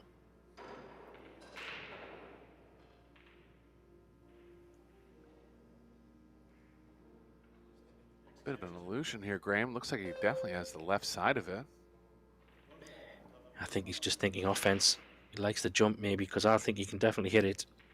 Maybe he likes the jump shot better, like you said, he's good with the jump cue.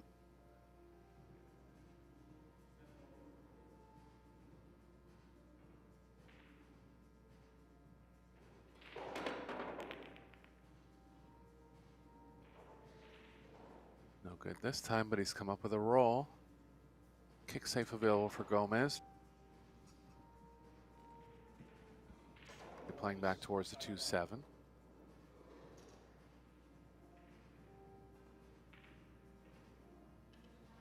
Yeah, good things can happen here if you can catch it right.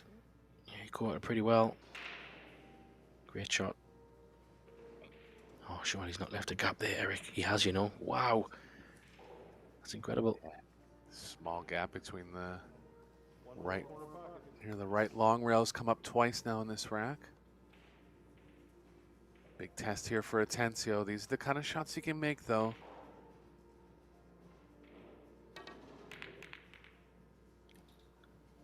Fair bit off this time. Yeah, he missed that by quite some way. I wonder if he was trying to put a bit of spin on that and just misjudged it. Did seem to catch it pretty full. Stretching here, but he's gone for his extension. Don't know how much he can get on the cue ball. He's got a little bit of angle to work with as well, so...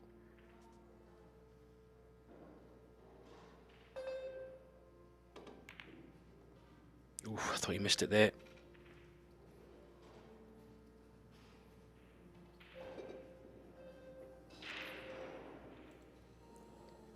See how aggressive Gomez wants to get here.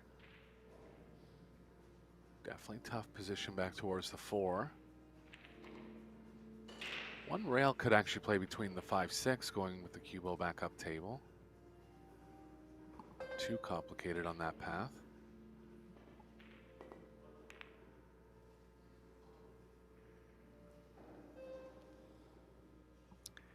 Why did he go for this one? Interesting. Yeah, I think he must have. Just have to put a bit of left on it. Unless he was thinking if he did pot it, he would have another thin option, but... How's the pace? He's got the 9. I think maybe just... Tell in the moment. Well, you can catch the bottom side of it, so... Didn't get the hook. It's called the bank, so you can see maybe more than meets the eye.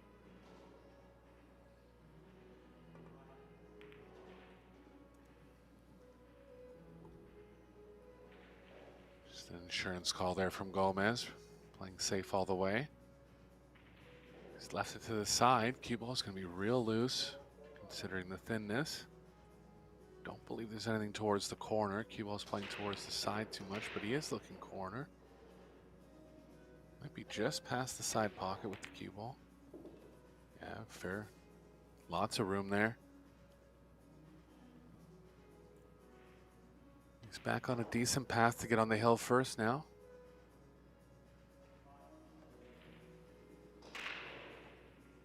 Yeah, that 5's in a good spot, really. Plenty of table to work with. Depends how he wants to play it.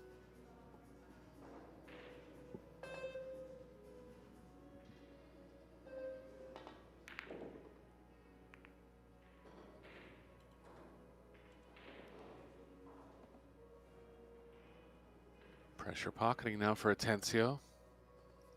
One he should get, but if there's kind of shot where there's any doubt in your mind, especially coming out first round, wanting to get off to a good start in the tournament.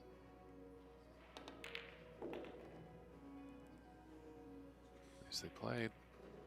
Does he have angle? I think slightest bit. I think he can move up table here.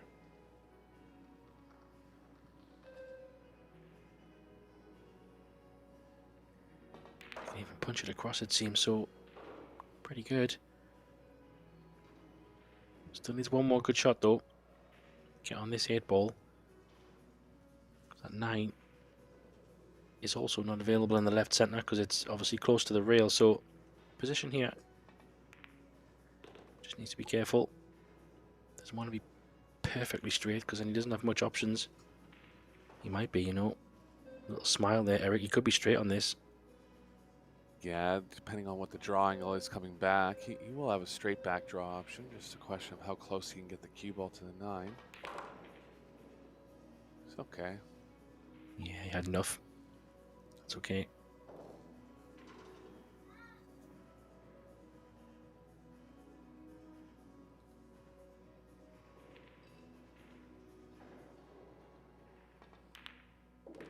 Interesting first set so far. Both players seem to be fairly on point. Haven't seen any break-in runs yet. Haven't really seen a ball in the break yet.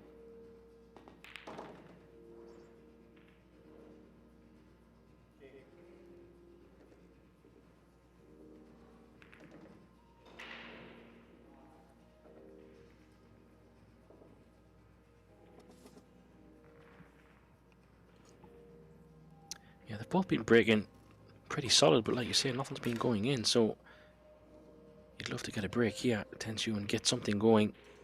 There's been a few balls looked like they were going in, but just getting bumped out of the way. I think maybe Gomez got one around the 4-railer and the last rack, and then he played a safety shot behind the one, but other than that, yeah, nothing's really been going in. Big break here, though. Great chance to take the first set. He'd love to do it with a run out.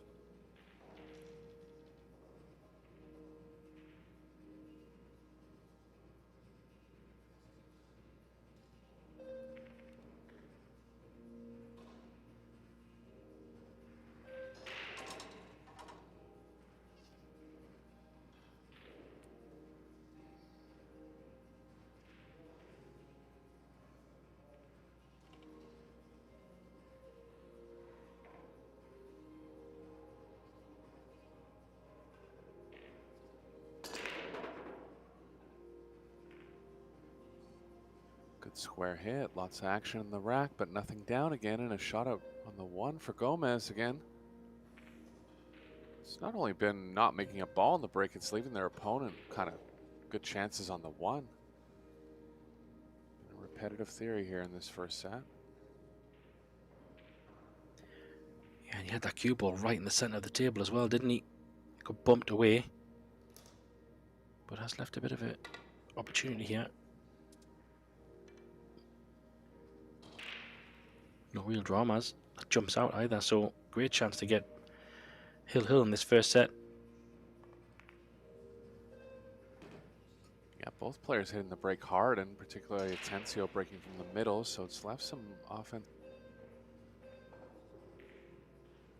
Here.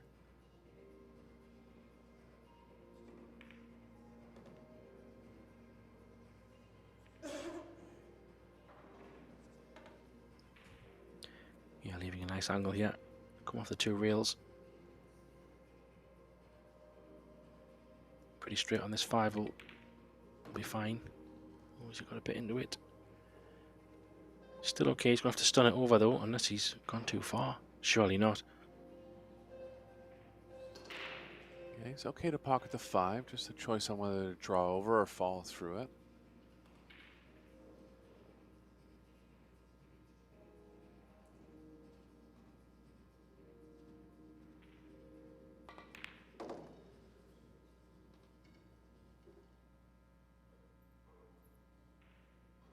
Gomez was runner-up in the World 9-Ball Championships in the mid-2000s. That's how long he's been at the top of the game for.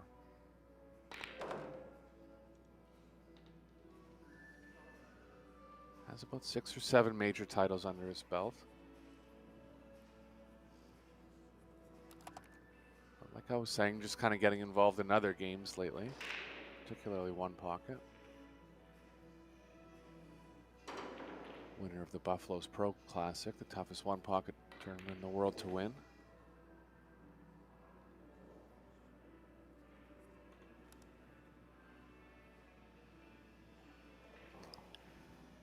Yeah, such a good player. Very skillful in all areas. Of course, you mentioned it, the break. I mean, in terms of kind of the pullback or the recoil, if you like, Eric. I mean, it's an incredible sight. How much elevation he gets on the cue through his loop bridge to bring it back through. It always makes me wonder how he hits the cue ball like he does. So unique. Yeah, it's that old school approach where you kind of lift.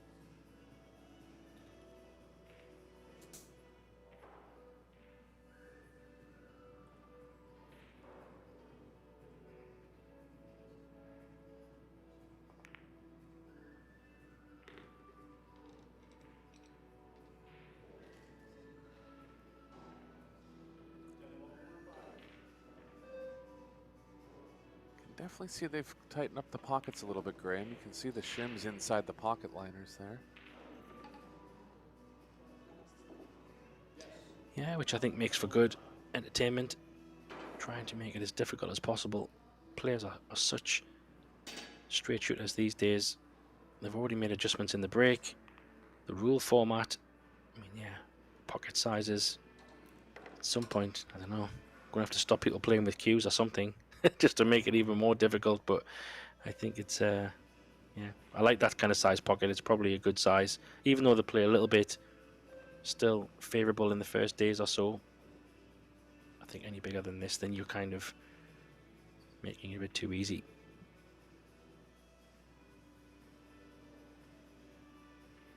Yeah, personally, I think 4 1/4 is the proper size. I mean, when you're playing rotation, you have to manipulate the pocket a lot of the time. You're moving the cue ball a lot. Once you get down around 4 inches, it kind of almost becomes like a pocketing contest. You know, you're playing a lot of not cheating the pocket as much, you're not spinning the cue ball as much. This takes away from the overall art form of the game, in my opinion. Yeah, it's a good point. It's something we talked about with some friends of mine not too long ago. I think once you go too far, it does change the game. It stops you from playing the shots that you would normally see. Not to say that you still can't play them, but the running of the cue ball, the squeezing of the rails, the natural art form. I think the word you used is probably the right word. But I think you can go a bit too far where they're too big, and then it gets a little bit, yeah, a little bit silly. But I think these are pretty good. Pretty good. He's lucky not to get that one there. He's a bit disappointed because he's left a golden chance here. Yeah, again, same story here. Big break, nothing down, and a shot for the opponent on the first ball. And Atencio's going to have every chance to take down the first set here.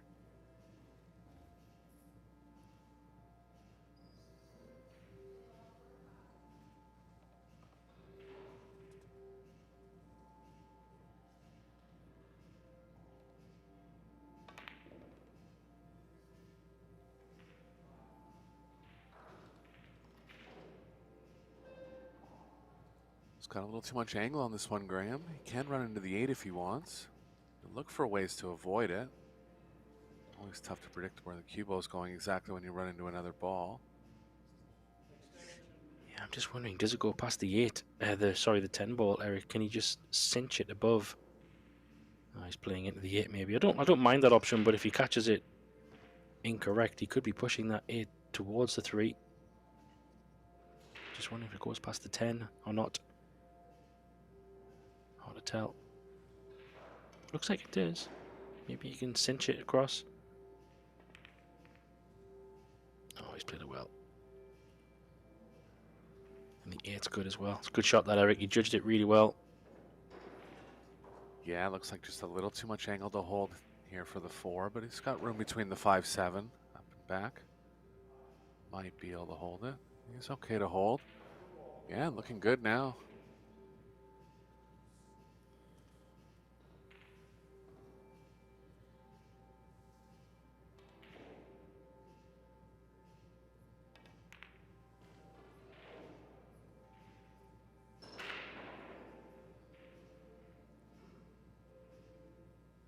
Expect it to be a close one here.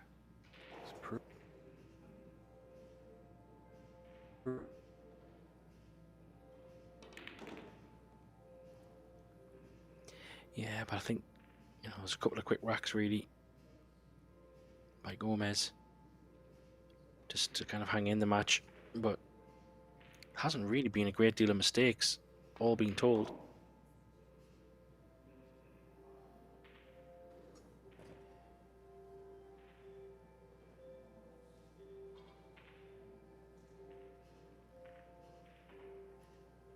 Not sure how much angle he has on this. Should be fine though, just to play it into the left side of the corner pocket if he needs to. Yeah, got enough. Yeah, this set is over for me. Just a little drawback. Taking these well. Gomez will be a little bit disappointed there. He's shaking his head there. Just as I said that, Eric. I think that one ball he goes in, he's got a chance, and one ball doesn't go in, and the next minute he's lost a set. So that's the fine margins we're playing with here.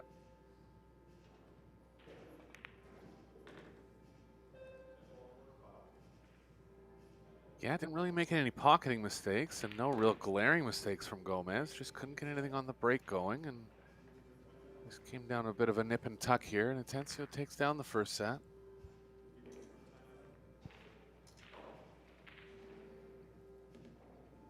Both players have the option to take a break between sets. No indication yet if they're going to stay in the arena. If they do, we'll stay with you.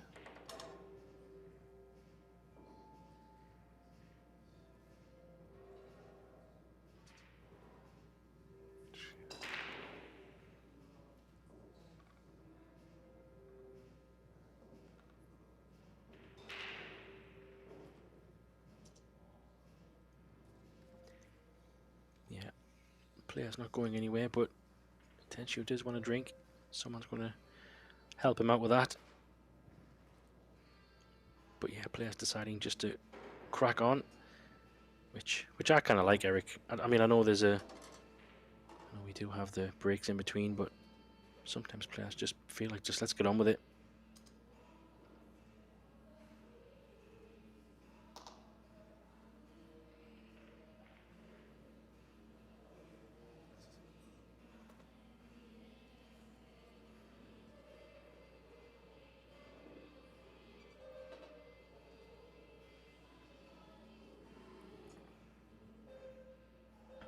So here we go, set 2.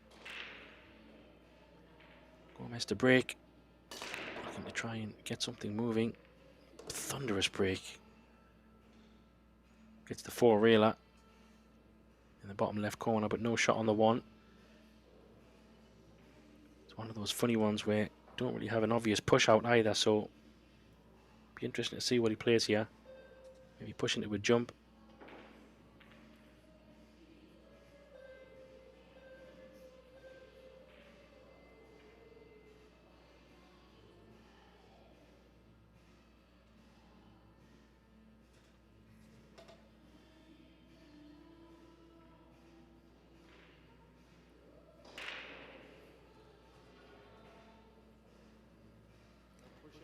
Yeah, that's what he's done. But I don't think he'll be getting this one back. Oh, wow. I think the referee's called a foul there, but Atencio said it's okay. I don't think he called push out. Oh, good display of sportsmanship from Atencio then. Yeah, having a laugh, but he's giving it. Surprised he's giving him this one back. This one's a little bit of an easier jump than the previous one. But yeah, I'm with you, Eric. I mean, you know, there's rules and then there's rules. There's still a gentleman's side of the game. It's clearly he wasn't deliberately fouling. Oh, how about that shot?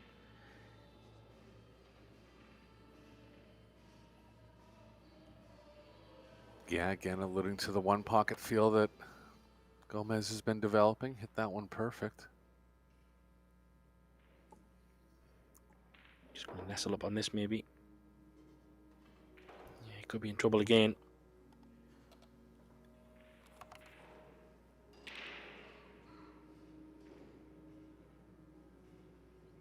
Yeah, they're a bit tricky, these ones, though, aren't they, Eric? You can't just flick off the edge. Because the ball is so close to the rail, it can't stick an edge out. He's going to leave a guaranteed hit, too, but just didn't want to get more aggressive. Check here if the one ball's froze. In that case, the cue ball will have to hit a rail after contact. Either the one or the cue ball will be going to a different rail.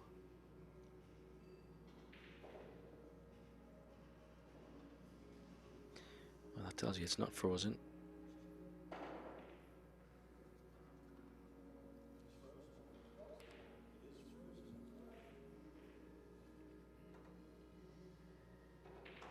Gonna have to get the cue out of the way quickly here.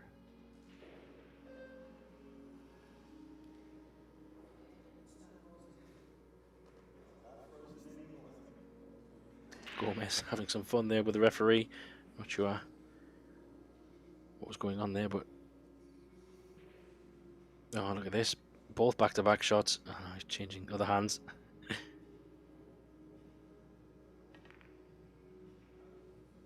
There's a cue ball. It's pretty good. Might have left an edge, but if he has, it's a thin one, so that's why he's going for the kick shot. Yeah, finally some separation from the 1 and the 6.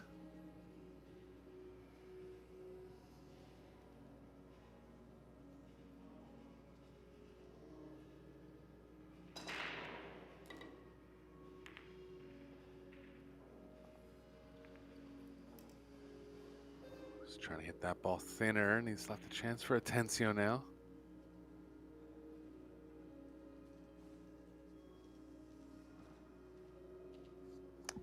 Yeah, I don't know how much of the 5 ball is an issue. Don't know if it goes in the side. Can be a little bit deceiving. He's got the right angle. Maybe it'll go on the side, but we'll find out soon enough. Do you think that goes in the side, Eric? Looks like it might do. I'd say it would. Can come around. The cue ball's kind of going to the left here, which is not positive for the position on the 4. Oh, he's opened it up even better. Good spot there from. And getting position. Yeah, that's worked out real nice.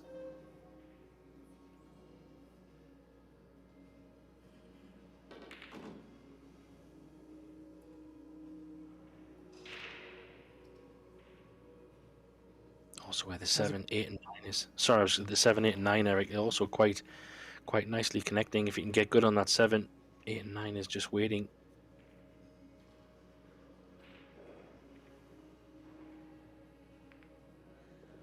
Atencio has a bit of a slip stroke. For those of you that are not familiar with that term exactly, he kind of grips the cue higher up on the back of the wrap and then lets his hand slide back as he's hitting the ball. It's a tough thing to do.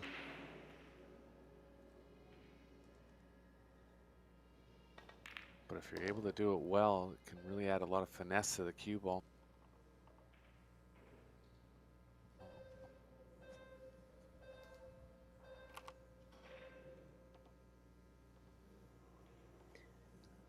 Yeah, cue ball where it is now would still work. Somewhere around that area.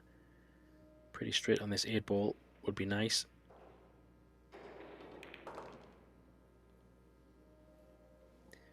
I'll do just fine. So punishing the safety mistake from Gomez. Both had a few chances to get maybe a bit of safety, but Atencio coming out on top. Took these well. Opening up that 5 ball was a nice one. Of course, he had to have a little bit of luck to get on the 4, but worked out perfect.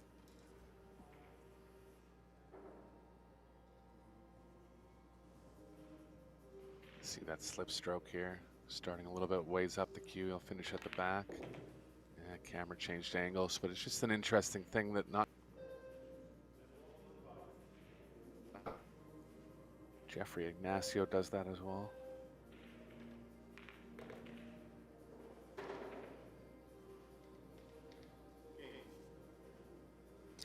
Yeah, I don't want to put the commentator's case on, even though I know people don't believe in it, but I feel it does happen. He hasn't really missed a ball, to my knowledge. Other than maybe a 1 ball he was trying to play with loads of spin, maybe in one of the earlier racks, but I think he was bridging. But other than that, plain sailing so far. He looks very in control. Every chance he's pretty much had an open table, he's capitalized on, Eric. Yeah, we'll see if he thinks about changing up the break here. He's definitely versatile on the break. Talented player, capable of hitting it in multiple ways, but he has stuck from the middle so far. Looks like he's going back to the middle again.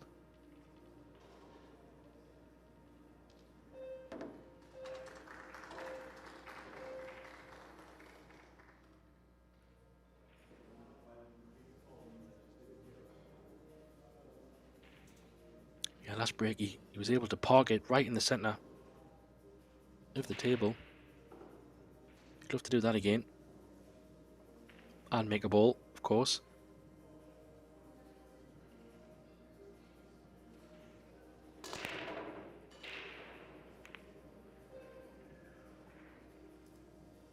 Good squareness again. You can see the cue ball just stopping in the middle, but nothing on again. Just handing the break back over to the opponent many times here. Not really by any fault, but when you see that happening as a pattern, you really have to consider maybe trying something different, I think. Yeah, great.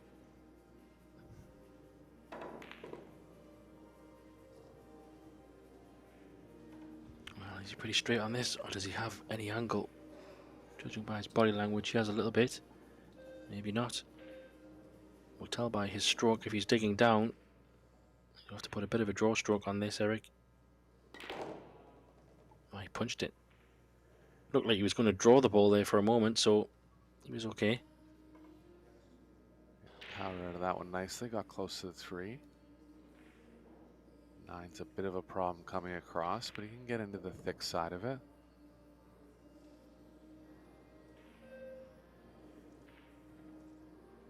Yeah, not sure he played for the side there, you know. I felt like he played for just a delicate little draw off the 9 for the top left. But did come back a little bit more than he expected, I think.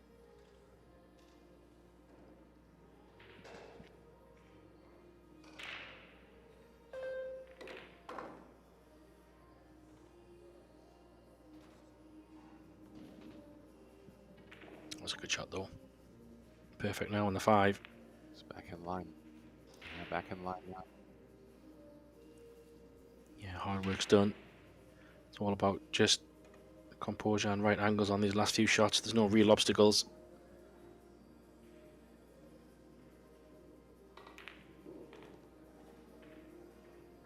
Play that one a bit wide, but still fine.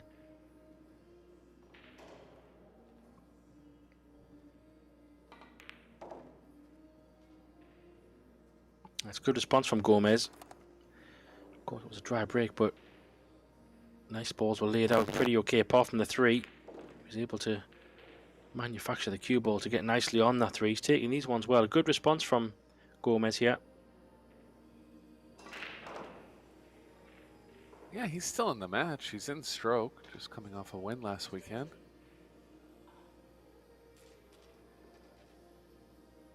Both.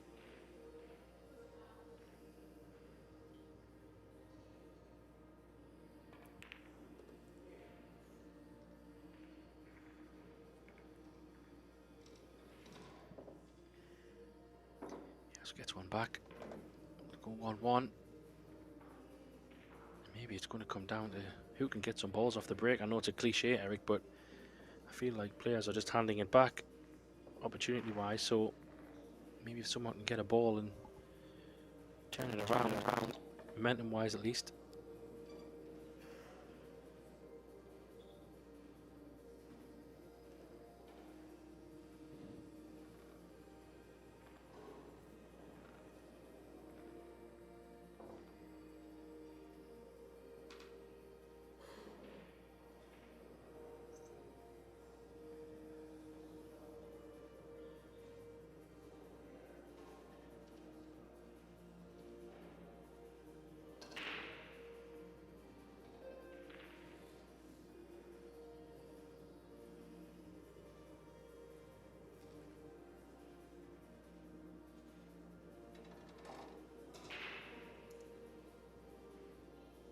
It's going back to the same areas again.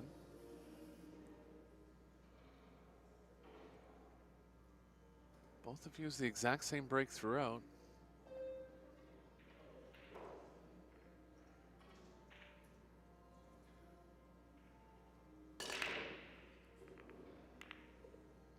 Ball in this time. Doesn't count as a win. 8 ball down as well. No shot on the 1.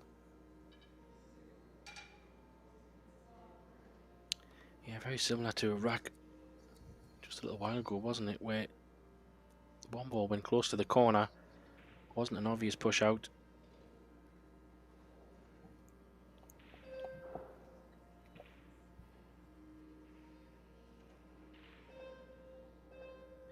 Does he push into another jump?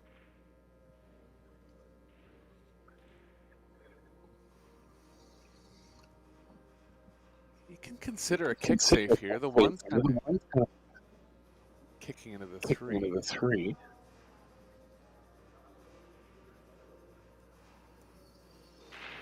Yeah, it's not a bad call. I don't mind that shot actually. Just depends how much of the one he can catch off the rail. 3 ball does look big. He is pushing out.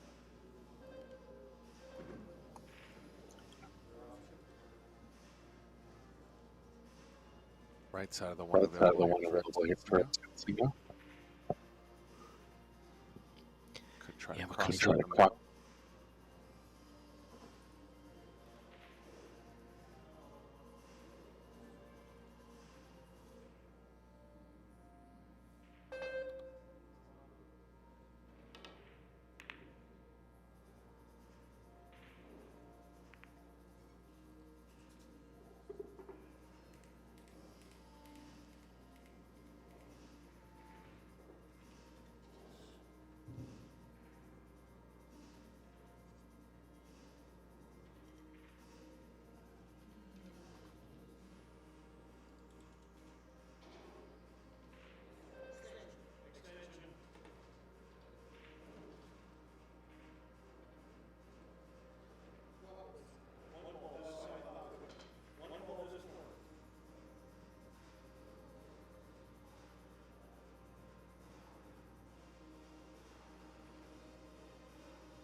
He's got good position here. Nice angle to come across. Nothing really jumps out here, Eric. Again, just 4 to 5. And then 5 to 6 really, but the table's pretty wide open on the top left side of the table, so he's got lots of room to maneuver.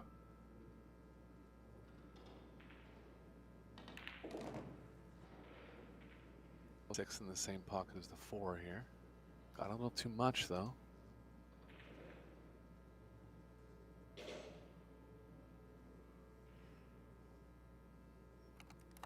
Might be forced to just play underneath the 10 and take a little more distance on the 6 now.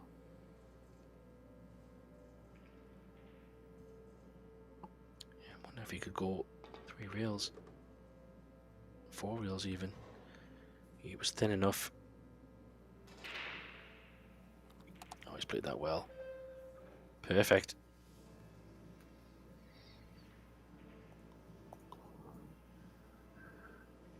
Yeah, again, those finesse shots are just one of his strengths. Yeah, I just like his problem solving. His shot selection. Always seems to be pretty good on the angles. Happy to have a little bit more angle if needed. Gone a little bit too far there though. Not sure if he's going to have to flirt with the 9 ball or can he avoid it.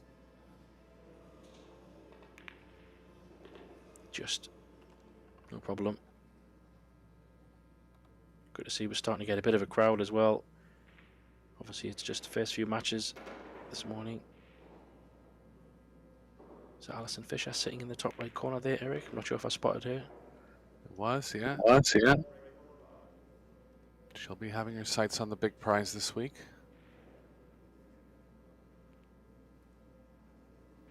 Jonathan Hennessy in the front row too, bottom left. Be nice to see some of the American players getting back on the major tour scene. Kind of tough for some of those players to get over to Europe. A lot of them aren't on big sponsorship or big funding, but players like Hennessy can surprise some top players here.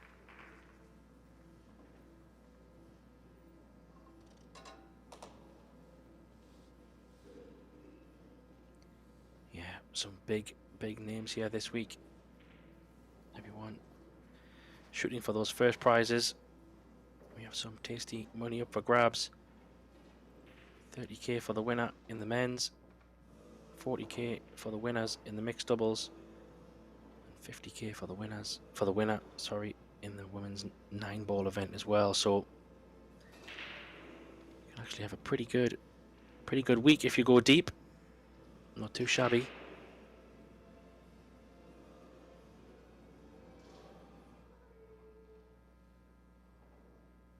Tencio looks like he's finally going to switch up his break here. See how he fares from the side rail.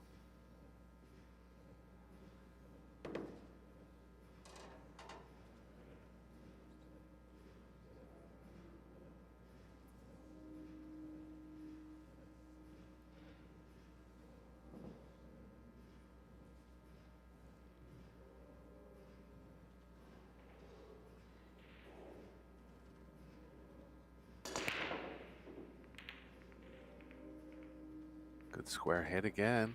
7 balls in this time. Got a shot on the 1, but big problems over on the right long rail. Might be able to get into the stack of 4 with a bunch of right spin here.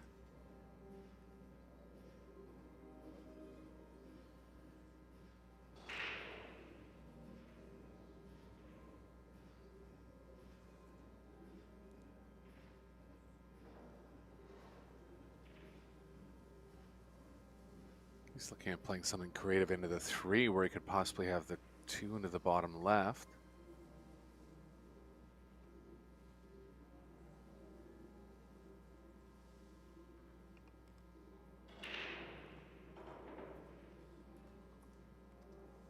Yeah, you do find when you're breaking from the side. Considering the path of the 1 up through that. Yeah, I was just seeing George made a good comment in the first match we had, Eric. When you're breaking from the side, whichever side you're breaking from, the balls do kind of congregate on that side of the table if you're unable to make them, and you do often see these kind of little clusters to work with. Safety battles. Yeah, definitely not a coincidence that the layout is tougher here now that he broke from the side rail. But honestly, that's kind of what he had to look for. Just leaving too many open shots off his break.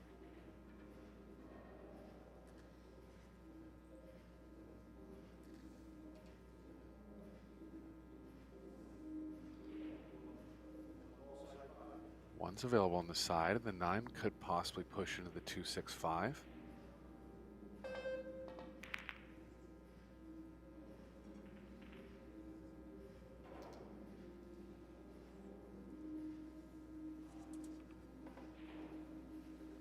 Got another roll here. This is a big one for Gomez to get out of this trap. Table's going to be fairly open except for the 5 if he leaves something on the 1 here.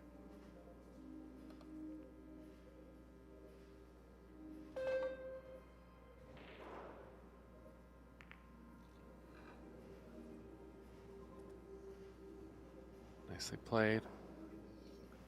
Atencio can get the 3 ball in line with the cue ball now. Side pocket's just a little up the way.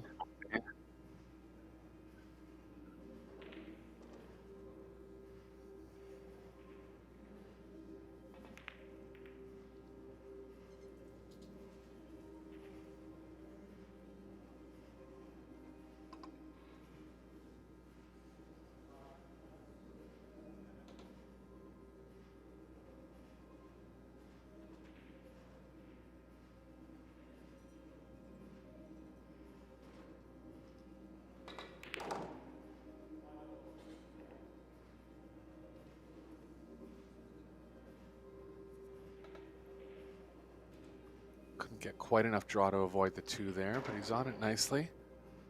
Big shot in this rack's going to be from the 4 to the 5. Ideally trying to land the cue ball between the 9 and the rail.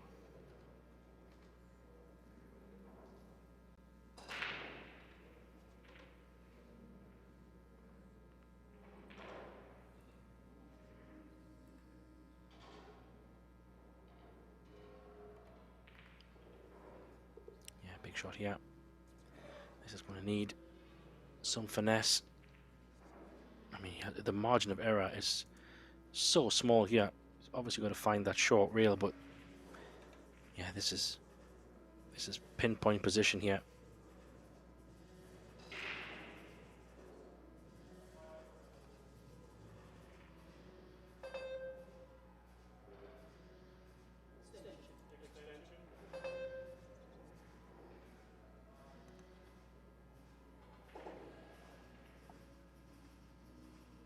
Yeah, this is tough.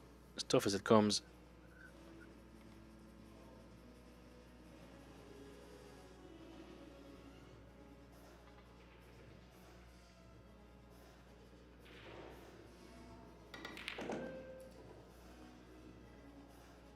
Got the 4 nicely, but he's under draw.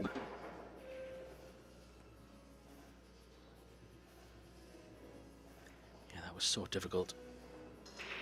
He had to catch it so well, but even then, to kind of get on that bottom rail would have been a very, very good shot. It's called the bank, so he must be able to catch the top side and doesn't feel like it's a double kiss. So maybe he's trying to play it with a bit of safety back behind the 9, or is he going offensive? Yeah, another one pocket type shot.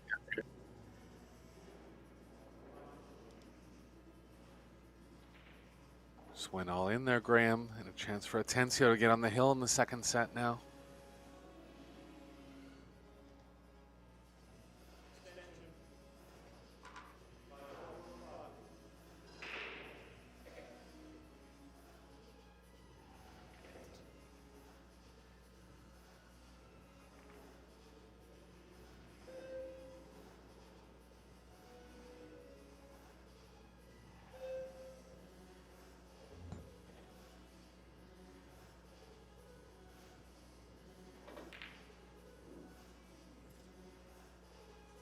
Oh, and there comes in the little...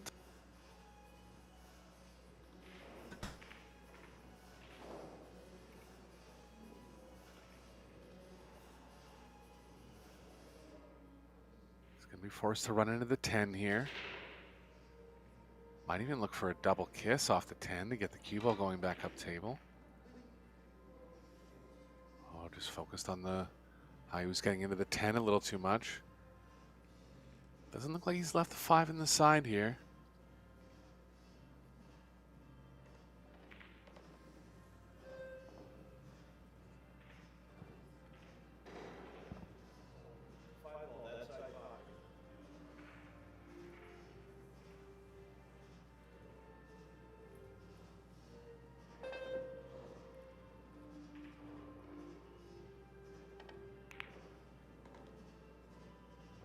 Just had enough of it. He's decently on the 6. Good chance for...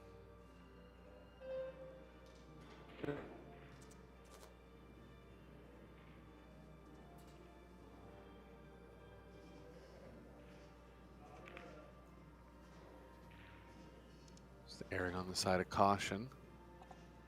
Didn't mind going for that one, but it's always tough to pass up those 100% safes. Only 4 balls left on the table. Less likely for Gomez to get safe in this spot. 6 ball, that corner pocket.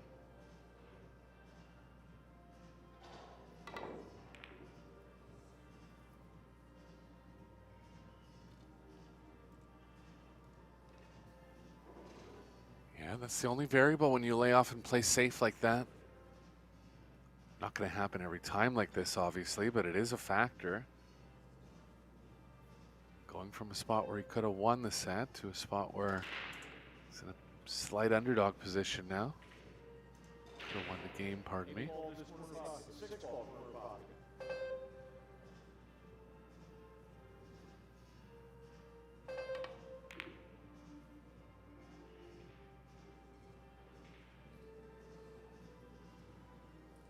Aggressive long bank try, wasn't much else there. Tester now for Gomez. Cubo playing over towards the 9-10. You don't really have to focus on the pocketing here.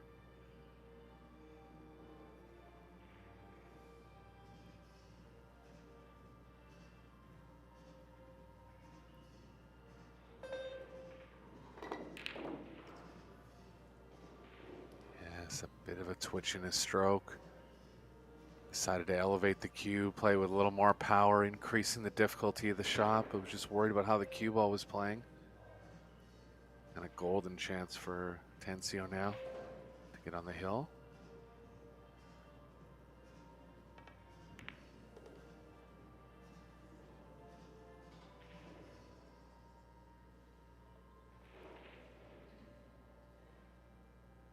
He's played well throughout the overall course of the match.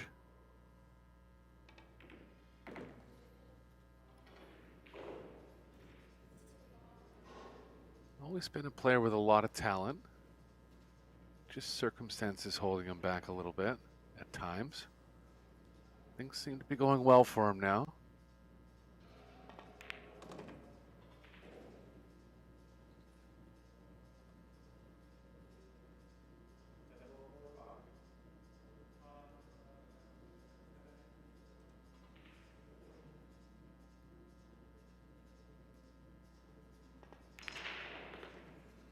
Ball down, and Tencio is set ahead, and 3-1 in the second set now. Neither player's had a break and run yet in this match. Both players.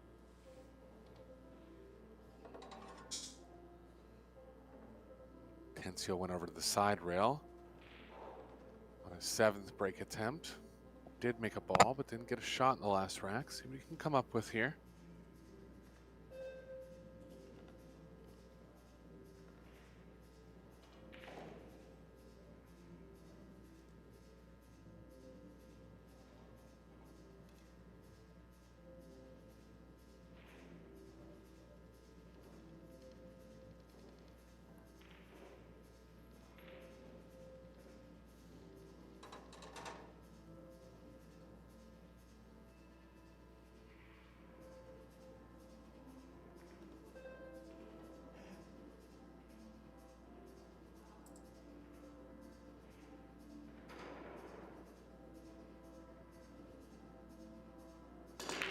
Bit of urgency on Gomez's face.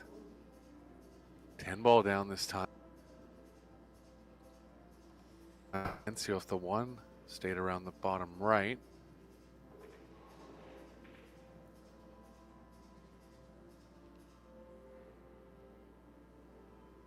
Gonna have to play safe here, but a nice wall of balls in the middle of the table with the 3-4-10.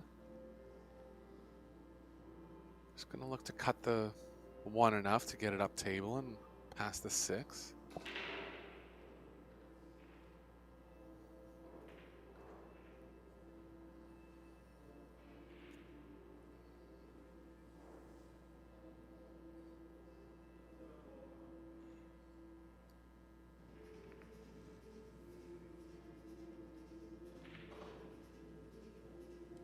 Nicely played. Was worried about getting the 1 cut far enough to the left.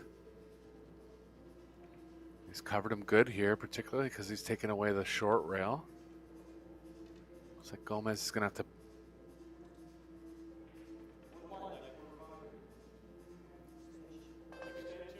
Bit of drawn left spin here. Tough to feel the conditions on shots like this.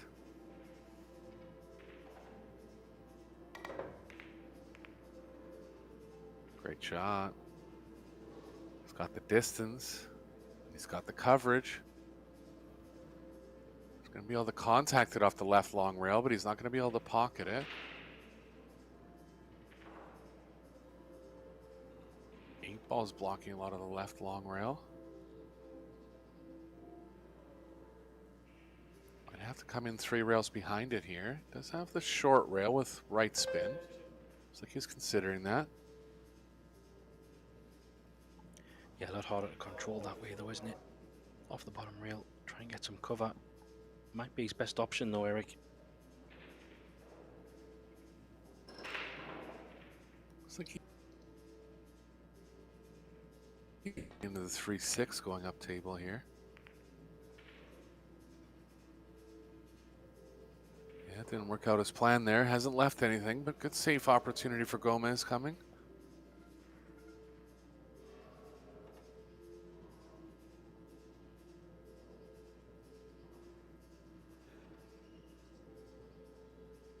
These are must-win racks now for Gomez. There's no way out other than to win every rack from here to stay in this match. Starts with a good safety shot though. This is tricky. He's looking at the one rail. Bridging as well.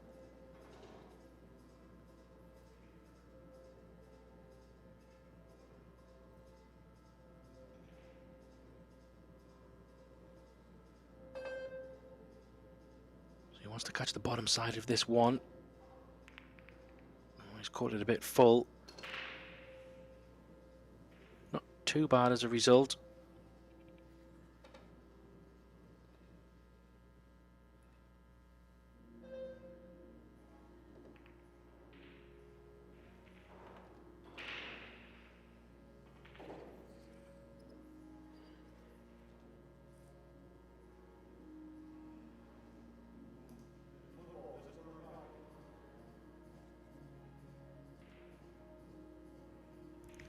Gomez just trying to keep Atencio in trouble here.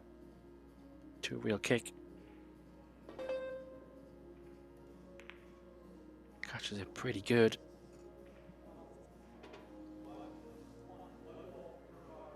Has left a pot on, but it's a bit thin, pace-wise. Got to judge this one, so he's trying to get the cue ball back up to play another safety shot, maybe.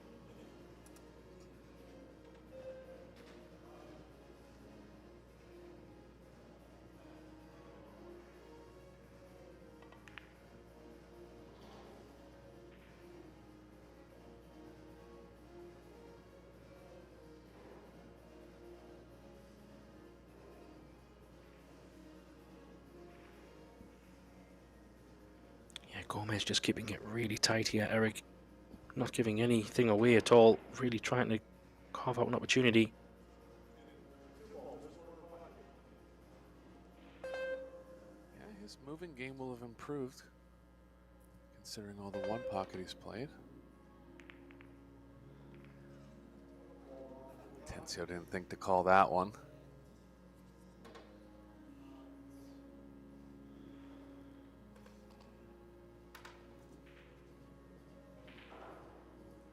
Just never expected to catch it so thinly.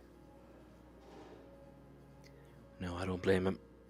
Wasn't an obvious one, but it has left a chance for Gomez on a table that he really has to clear, you would think anyway.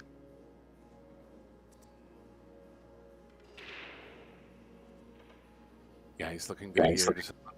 Doesn't want an angle to draw back into the 7. He'll know that.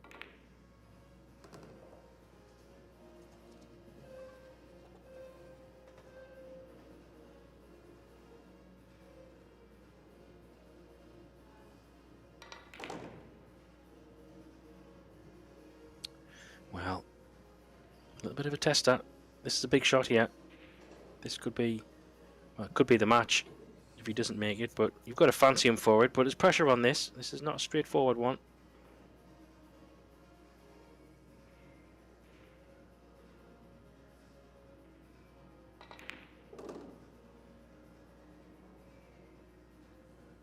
Heart of the pocket, and he's back in line.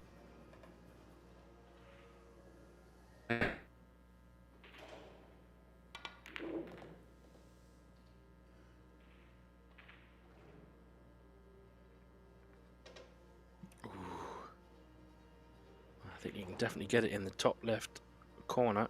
Can you get it in the side? Very close to that 10, but as we've seen there, you're just able to pop it in. No drama.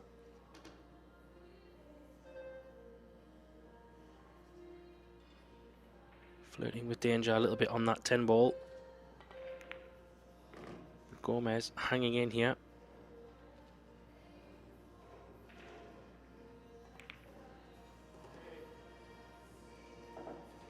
Takes the rack in this set. Keeps him in the match at 3-2. Atencio still on the hill, one away from closing out this match. But Gomez does have the break. So it's in his hands at the moment in terms of live or die in this match. Be interesting to see if he changes the break or tries something similar as before.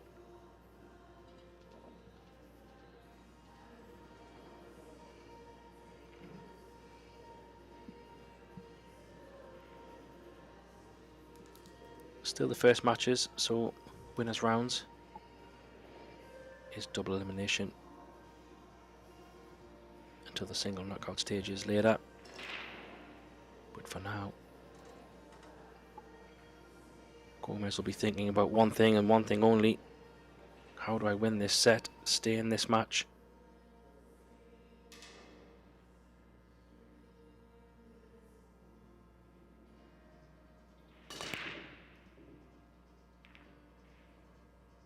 Pretty big break. Didn't see anything fly in anyway. It's a dry break. And he does have a look at the one, but looking at where the two ball is, definitely not so straightforward. However, there's a combo one. It's just whether he can actually do anything to get a shot on it from this angle. Even if he just pots the ball, it's not really going to leave an angle unless it's from the right side of the table. I was looking close at it. Maybe he can't get all of the one.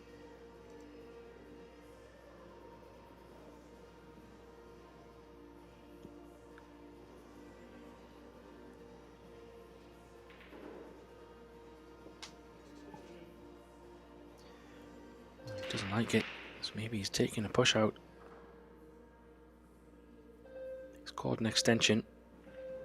Just shows how tricky this one is.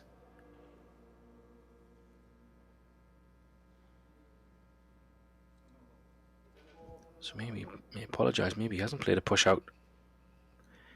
Maybe he's going to play the pot. Is he playing it off the 10? Maybe the 1 off the 10 just to try and stay at the table and have a look at the 2.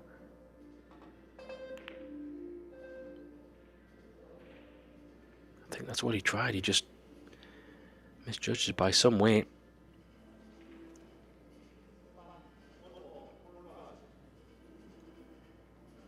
He's called it in the top right, so it tells us that it does go.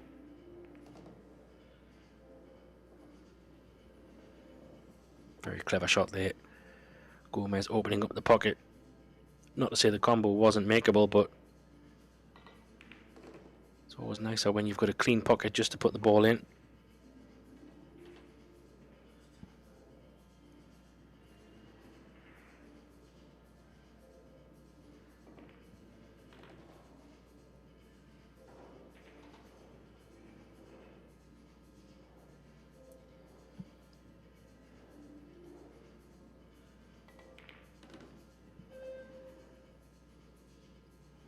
Table's wide open now.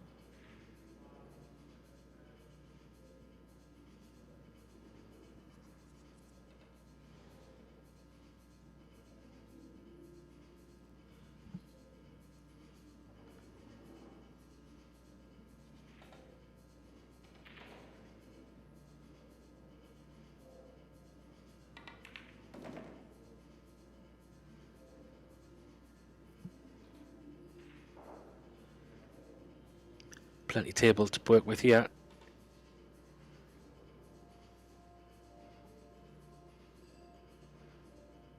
Just pull this back.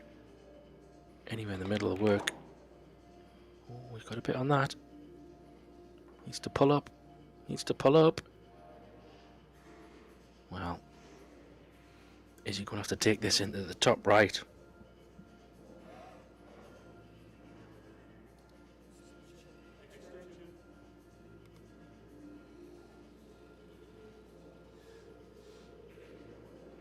Wow, this is a big shot here.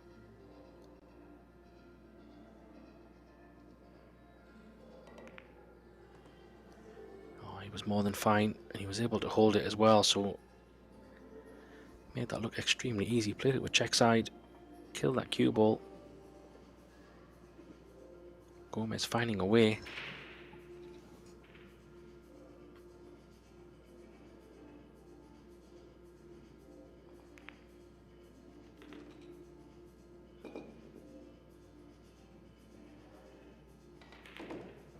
So an easy 10 ball to get us onto Hill in this second set. Gomez fighting and battling through. So 3-1 down he was. Now we have a 1 rack shootout for the winner of this set. Gomez wins, we go to a decider. If Atencio wins, he wins the match. So big rack here coming up.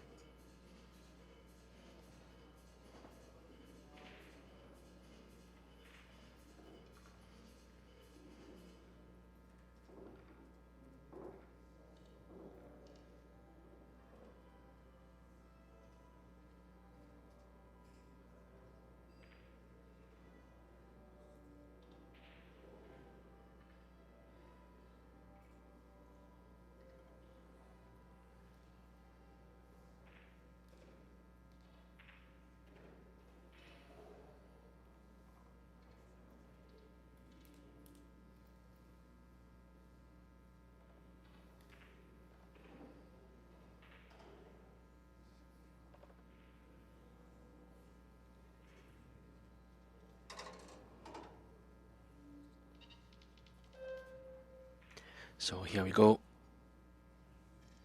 Final break of this set is in the hands of Roberto Gomez. Boy, does he need a big break here. He'd love to get a ball and have a shot at something. Here's a cue ball. He makes a ball in the corner.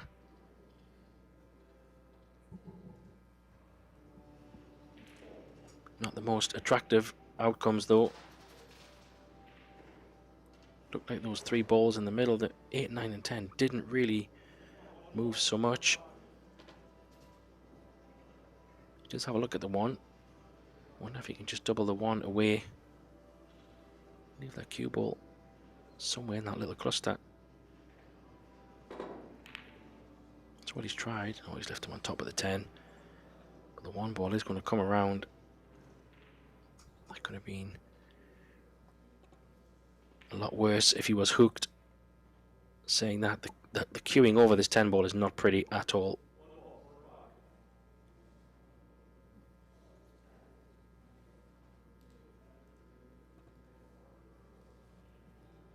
So I think he's called the 3 ball.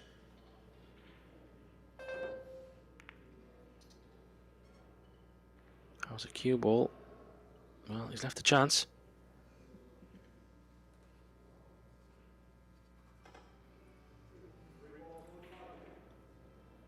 Combo looks on. It's thin.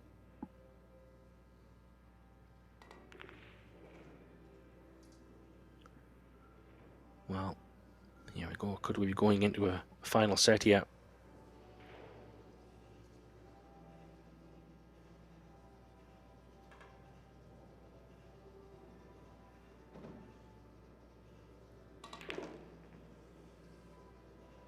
How's the speed? Looks pretty good. What a great shot.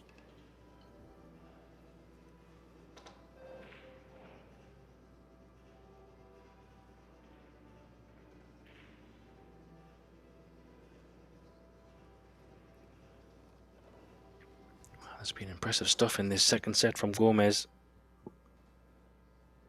Going up on 3-1 down. Looked like it was going to be all Atencio's way, but Gomez had different thoughts. Just seems to be a bit of a momentum shift there. Unless something crazy happens, could be going to a deciding set here.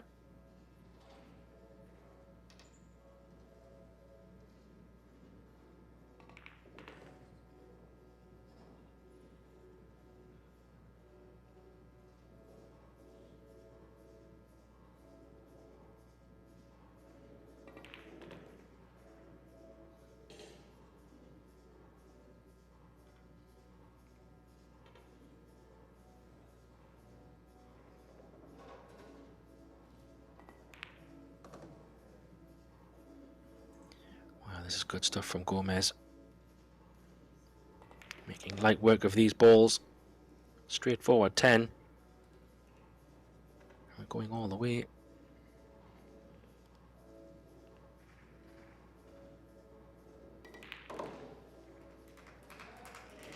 go.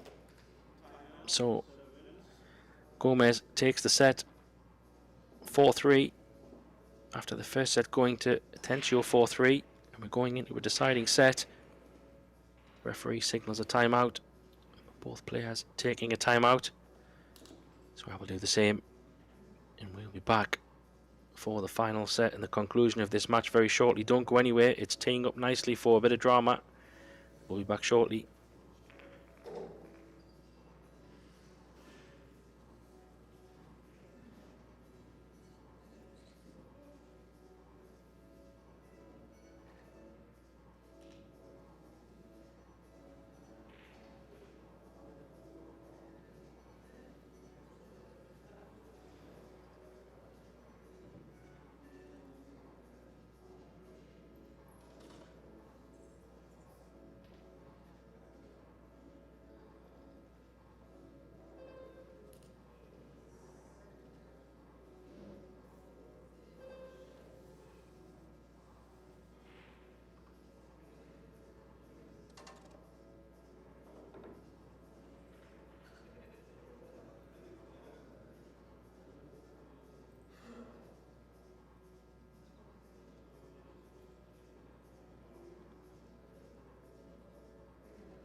Welcome back, everybody. We've come to a very exciting conclusion of this match. 4-3. First set goes to Atencio. Second set, Gomez comes back from 3-1 down, wins a set 4-3. And now we're in a deciding set. And if the scores do go 3-3 in this one, you will have a shootout to determine the winner. I do believe it's Atencio's break in this final set. Here we go. Eric, how are you feeling about this one?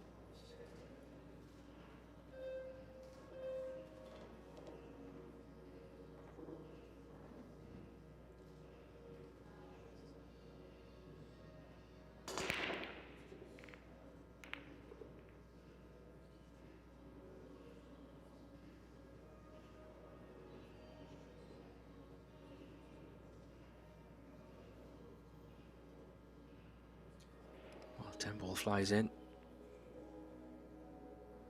No look on the one. At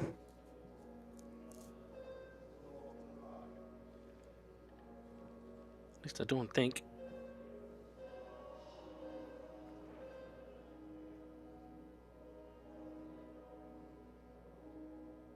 Maybe he can.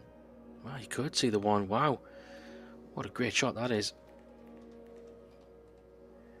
Didn't look like he could see any of that, but he could just see the thin edge felt like going offensive. Been a little bit frozen out really in that second set. Gomez will be feeling great now, coming back after that 3-1 deficit. He's just bumped into the 8 ball here. Has that caused a problem? He could play a very good safety though if he really wanted to behind the 8. Just draw that cue ball just to the right side of that 8 and send that 3 ball away, assuming he can't get on the 4.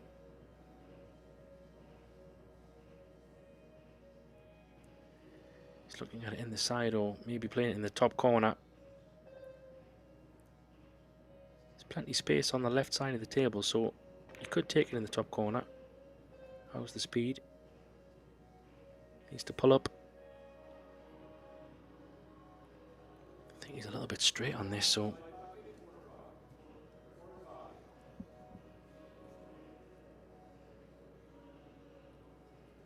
I don't know if you can run this forward.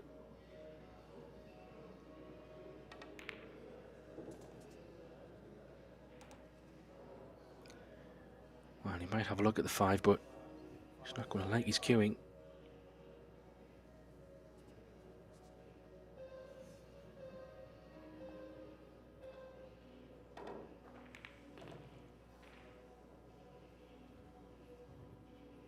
That's a pretty good shot from there. Didn't try to do too much with the cue ball. It's so easy to try and put a little bit too much on those shots. 6 does go past the 10.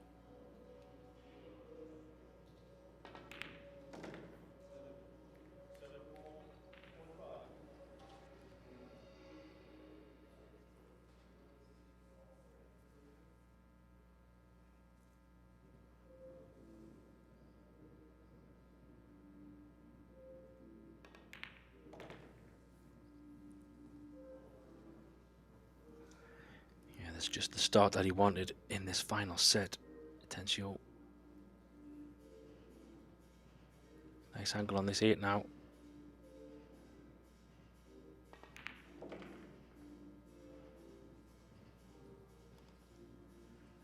Well, just the 8 and 9 for, sorry, just the 9 and 10, apologies, for a very well done executed run out here. The balls were by far not easy. Great 4 ball and 5 ball and 3 ball actually.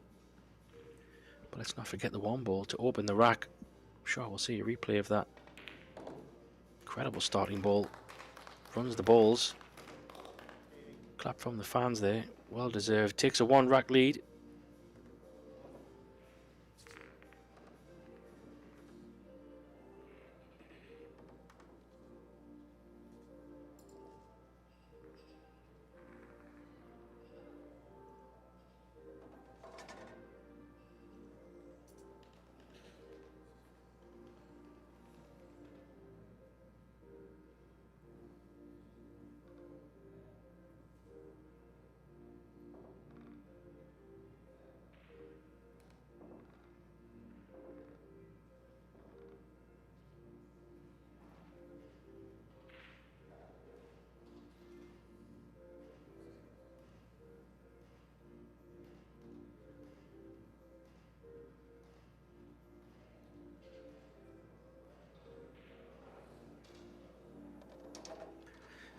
So second break.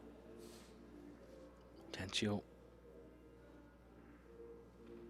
I do believe, I think that was the first break and run, so you'd love another one of those.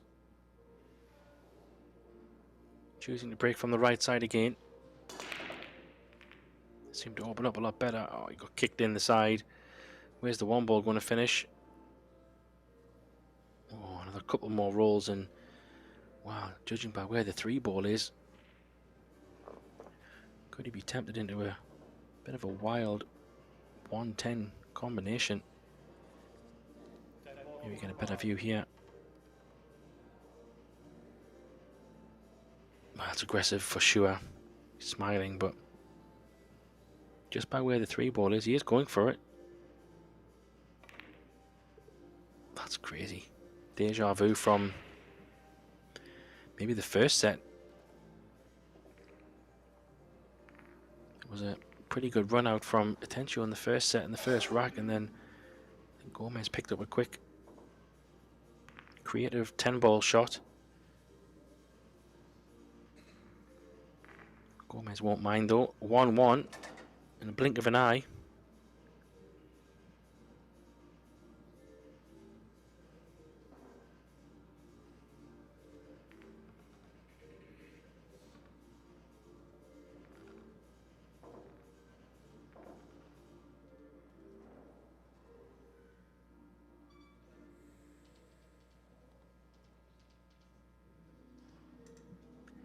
So now we switch to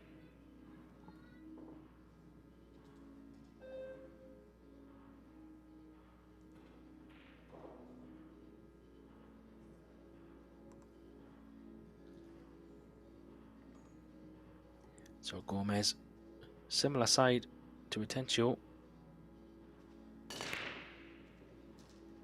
Puts a lot of power in it, a lot of spin on that cue ball. Nothing down. Open look at the one. Not a straightforward pot. Is potable, but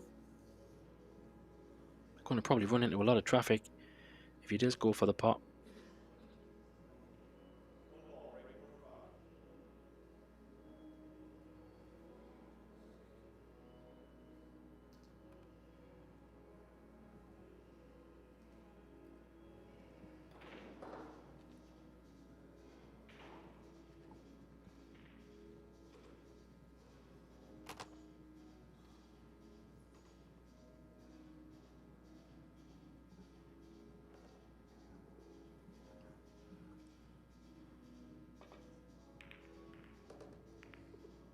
Oh wow. Well, question is, can he see the three? If he can't, this is a big chance. I think he can. He's going to have to drag this in, kill the cue ball.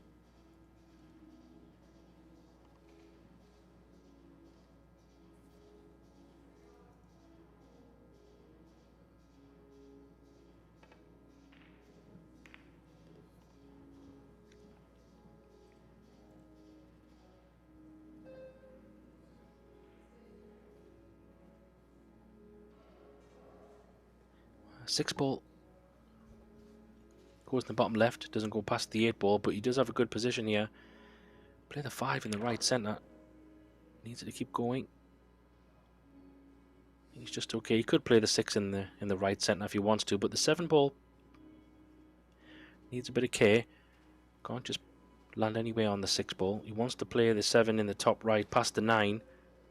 So position on this 6 ball is really important.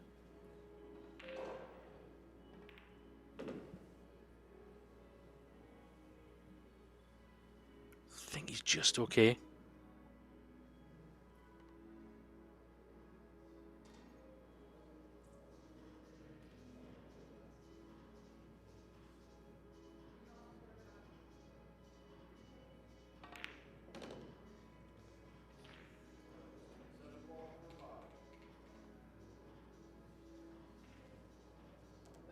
Yeah, he was able to get underside the 7, so one more good shot.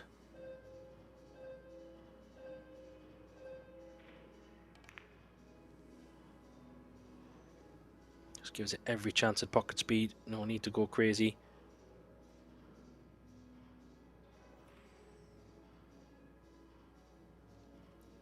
Yeah, the tension's building in this set for sure.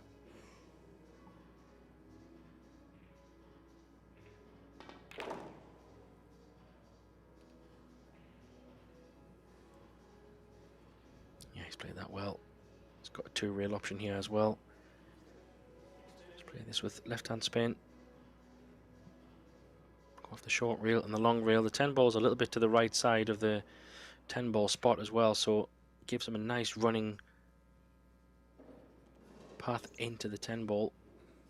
Just go off the 2 rails, you would think. He's decided to go on the 1 rail. so he had enough angle to hold it off the short rail.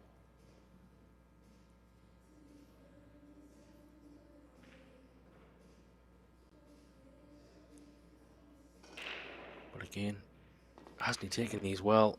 I mean, from the break, very tricky one ball. Decided to opt for the aggressive thin cut on the one. Makes the cut, pots another ball and lands on a shot on the 3. So 2 racks to 1. Just needs to get one more to guarantee a shootout.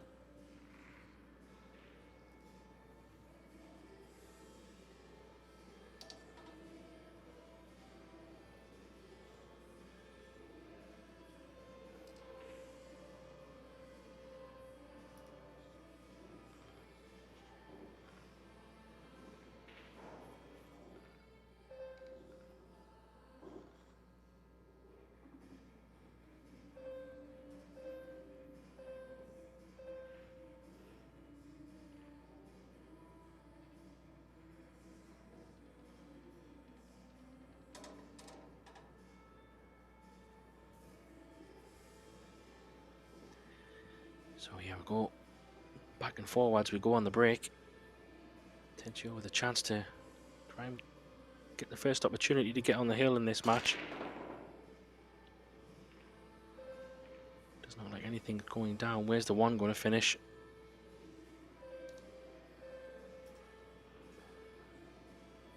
Don't know if it's over the side or potable.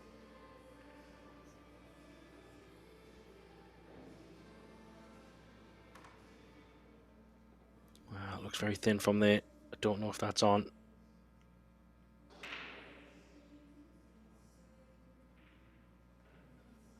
Well, from this angle, it definitely doesn't look on, so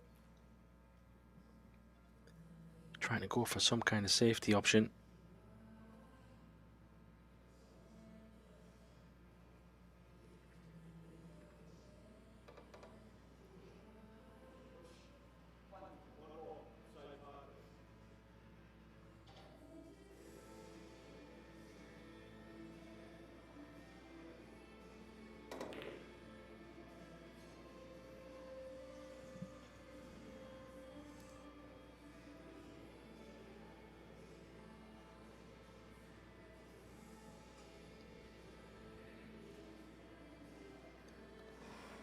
Well, what a chance this is.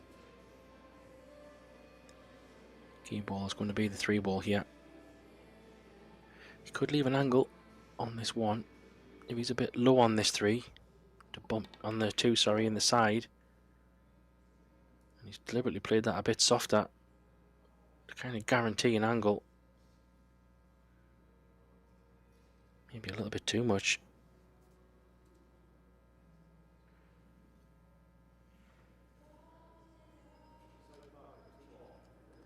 Well, you can see the 3 doesn't go past the 8 in the top right. So he's going to have to maybe hope for a little bit of luck here. This is not so straightforward. That's why he's playing it with pace.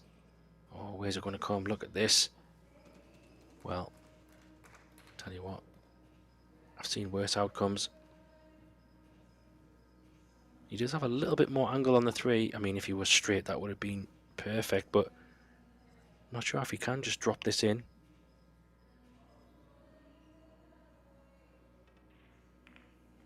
Oh yeah, he could. And he's got an angle here. He's going to have to come back across the table. Don't think he can hold this, so he might have to play short side on the 5. He's looking at the right side of the table, so maybe he can.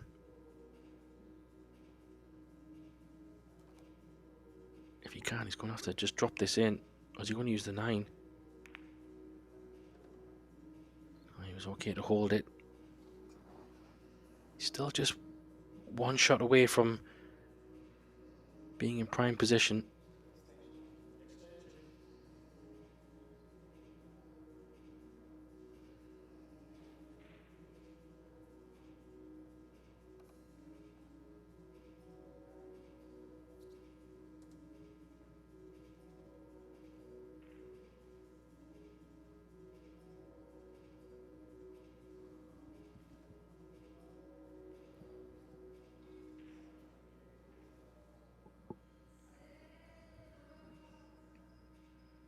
Key shot here in this rack. He's trying to go all the way around. Oh wow!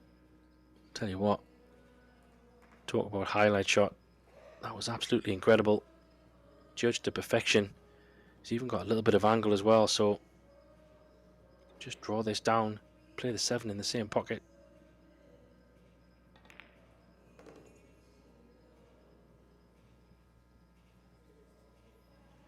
What a great shot that was. Got this rack at his mercy now.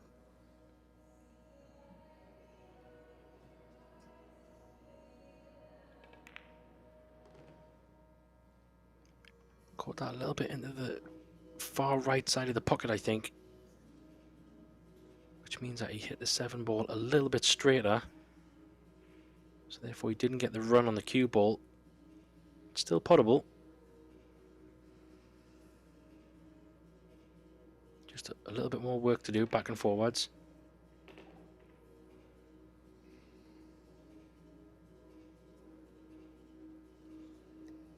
No drama though. One more shot to get on the hill.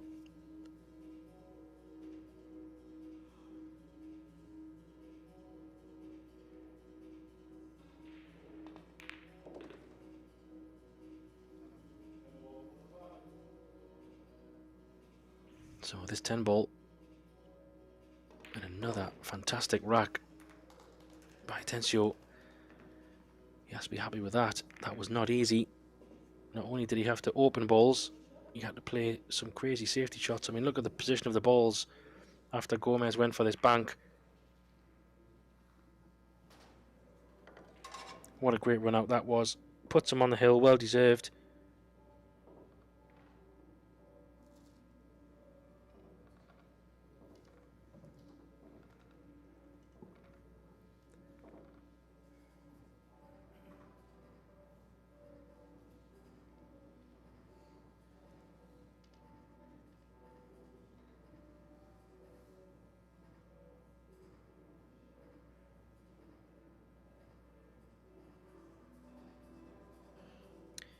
Tensio really trying to punish Gomez.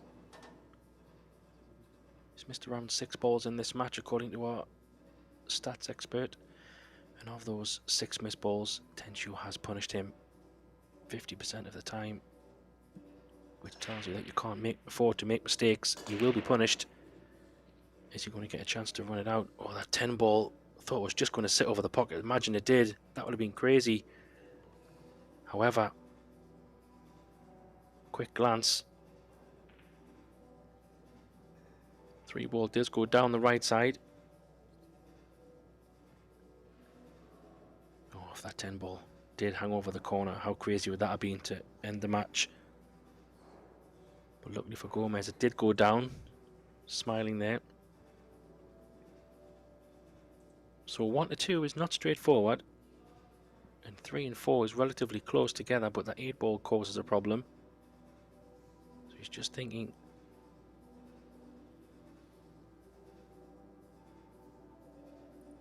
So he can get on the 2 in the side, that's what he's looking at. But then he's thinking, how do I get on the 3?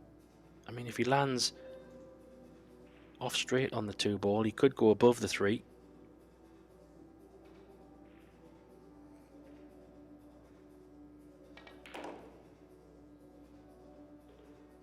Deciding to go above it, so depending how he lands here, well, you can see there he's ever so slightly off straight, just to the right. Can he get that cue ball on the long rail, and does the 3 ball, does the cue ball go past? That's what he's looking at. For me, that might be his only shot. His main objective here is to find the rail. If he finds the rail, he's probably going to have a shot on the 3. Anything other than that,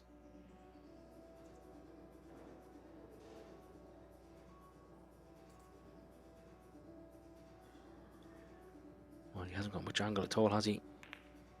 Just enough to push it to the side pocket, the left side of the pocket, and he's found the rail, so he could play a bit of a stop shot here and have a shot on the 4.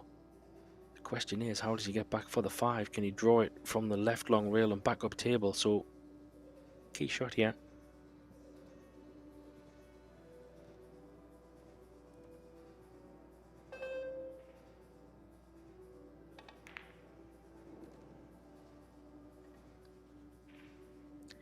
Yeah, so can he draw this to the long? Oh well, he might be even to cinch this one. Can I try and draw it above the 9? What a shot this will be. Can he squeeze it between the 9 and 7? That might be okay, you know. You'd love to have a little bit of angle to work with at least.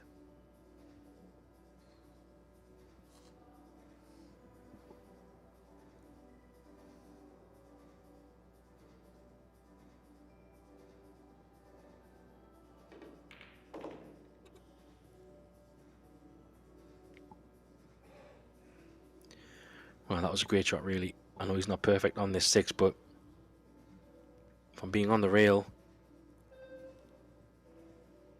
he got pretty far down the table. Just needs one more shot, really. If he can get nice on this 7. He's decided for cue ball to travel a bit. He's kind of on the 50-yard line.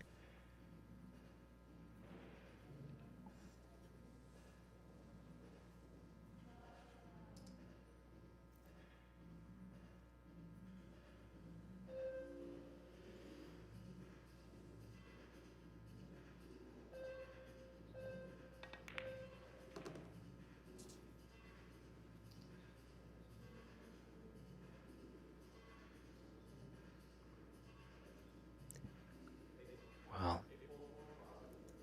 doesn't have the best of angles here. He might have to run this, try and put a bit of a stroke on this.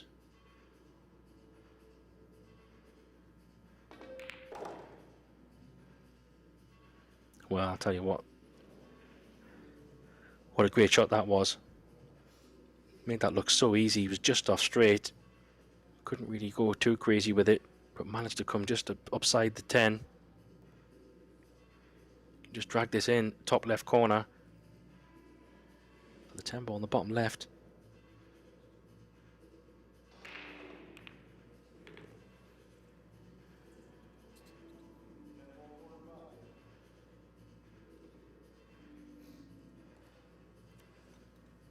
I think his heart was in his mouth there. Don't think he expected to go so close to that side, but this 10 ball, for what has to be said, is a fantastic final set. Wow, incredible. Absolutely incredible. Fully well deserved. Atencio wins it versus Gomez in the final set. 4 racks to 1. What a match. What a comeback by Gomez to hang in there, but just didn't have enough. Very solid set there by Atencio. He moves on. Gomez goes into the losers round. We will be back in very short time, around about 4:30 local time, for the next set of matches. Hopefully you can join us then. I've been Graham Hickman. Thanks to Eric Olofsson, who joined me also earlier, and we'll be back very, very soon. Bye for now.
over here?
And a big hello and welcome to the greatest pool fans in the world. The Predator Pro Billiard Series presents its last event of 2025 here in Florida. And what an event it is, with 3 tournaments, $375,000 prize fund. This is the Jack's Men's 10-Ball Open, $100,000 prize fund, $30,000 to the winner. And this match is Jeffrey DeLuna versus Landon Hollingsworth. DeLuna with one of the biggest breaks in the game, and Hollingsworth, a very notable junior from Greenville, South Carolina. Angela Williams is your referee. She's from the good old US of A. And we are in Jacksonville, Florida. And with me in the booth is my friend, colleague, and one of the best players out of Canada, Eric Horlifson. Hi, Eric. Hey, pleasure to be with you guys. Looking forward to this one. Big test for Hollingsworth. He's been an up-and-comer on the U.S. scene for a couple years now. Has his Fargo all the way up to 735, so that's above pro speed. See how he's able to deal with DeLuna. He's going to be in for a big test here. Well, DeLuna is no stranger to the game. He's only been in these PBS or Pro Billiard Series tournaments, these 10-ball, these short races to 4. Keep in mind it is best of 3 sets, races to 4. Winner breaks, and they alternate the break within the sets. And Landon off to a not a good start with a break and giving up ball in hand. Yeah, tough start there. One saving grace is the 3 doesn't have many pockets, if any. DeLuna will be able to get the cue ball below the 310 and play safe behind the 10 if he likes. See if he looks for anything a little more aggressive than that. Yeah, DeLuna's a pretty aggressive player. He might look to break it out off the 2, or maybe even slide off the 10 here. Yeah, it's not too much to really get behind if he does break into it. Really only the 10. I like your safety option there, where he just stops it underneath the 3 and stops it behind the 10, sends the 3 ball uphill. Yeah, I think that's the one with the less risk, the least risk. Well, you're the player here, Eric. You're very right. That's why I said I like that. Just like that. Good test year for the young man from North Carolina.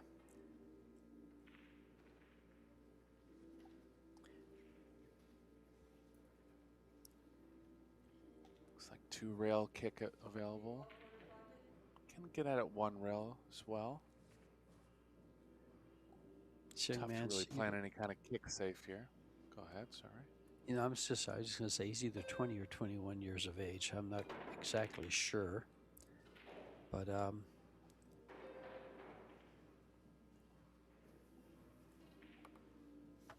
he's got some game to him. As you said, a 735 Fargo versus this Jeffrey DeLuna with an 805.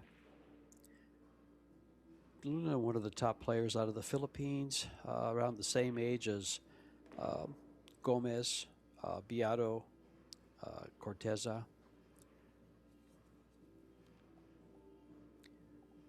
He's always mentioned in the top players out of the Philippines.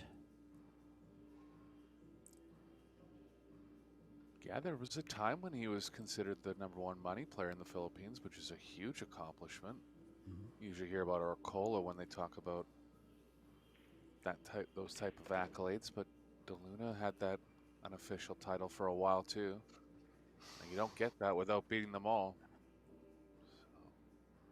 So, real dangerous player. He has a pool room in the Philippines now. He's been spending a little bit more time on home soil rather than traveling.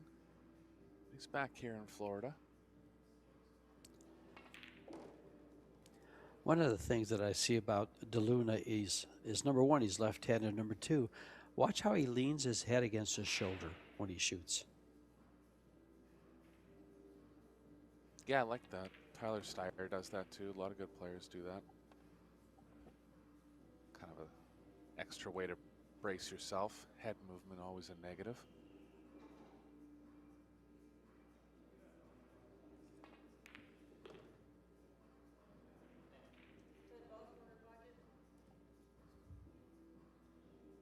So DeLuna taking advantage of the mistake by Hollingsworth on the break. And complete 10-ball clearance by DeLuna. Steals the first game from Hollingsworth. Angela, what a job to have as a referee for the EPBF. She travels all over the world with her job now and enjoying it. I talk to her whenever I get the chance when she's in the States here, when we travel too. And it's just, she's loving life. I mean, she's been in Bali, Indonesia, along with the Predator tournaments, Vietnam, on and on, Austria, all over Europe. Let's see, this year we had Euro tours in Estonia, Slovenia, Austria, the Netherlands, Spain. Who says there isn't a bright future in pool when you can travel the world like that?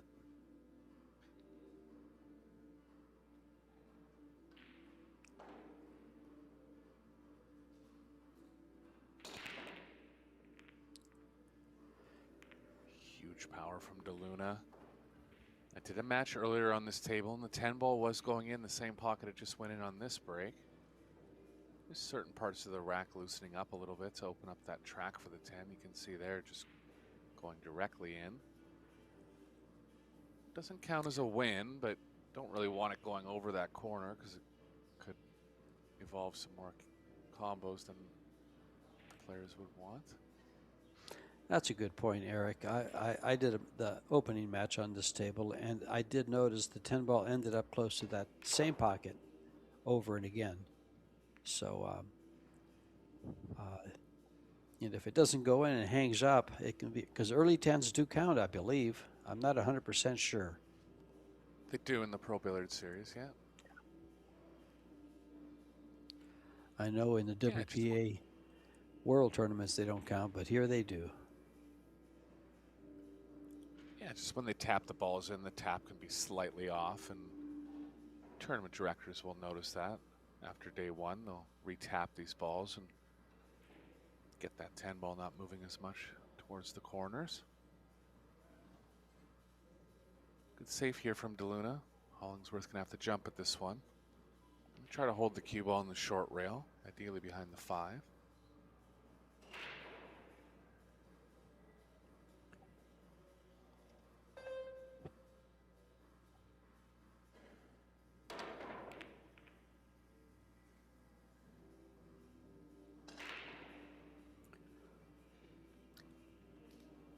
Left an open shot. Let's see what Luna does with this.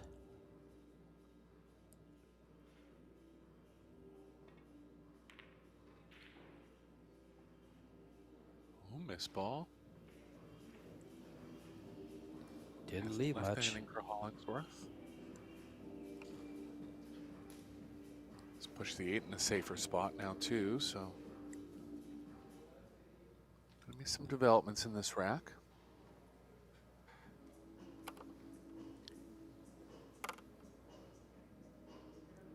Hollingsworth was actually in some kind of accident where he broke one, if not both, of his legs.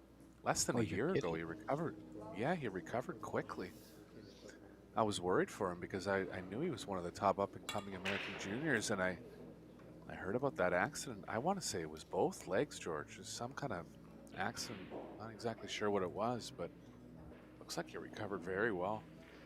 Apparently, because, you know, whenever you break a leg, those things take time to heal. And a good 6 months almost.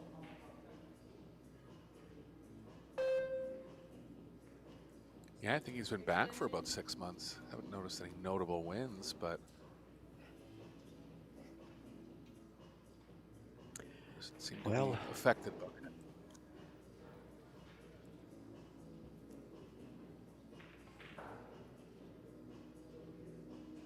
It's nice for the Pro Billiard Series to be back in the U.S. Gives players like Hollingsworth a chance to compete in international events. Kind of in that group of players, not by any fault of his own, but just doesn't have as much sponsors at this point in his career. So tough for him to make it to Southeast Asia and Europe. But I would expect him to be in the majority of the American tournaments this year. They're going to St. Louis and San Antonio and Vegas. And they're back in Jacksonville in December. But yeah, great schedule coming up in 2026 if you haven't seen it on social media. 8 events.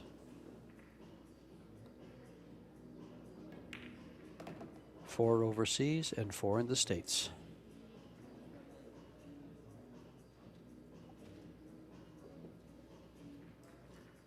DeLuna wanted an angle here. We could go into the 8. I don't believe he has it.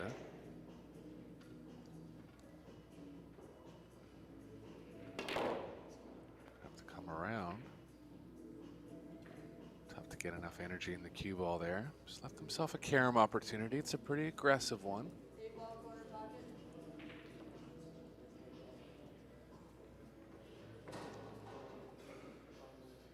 Looks like he might be playing the bank here, but it's lying a little long, George. Not quite sure on this one.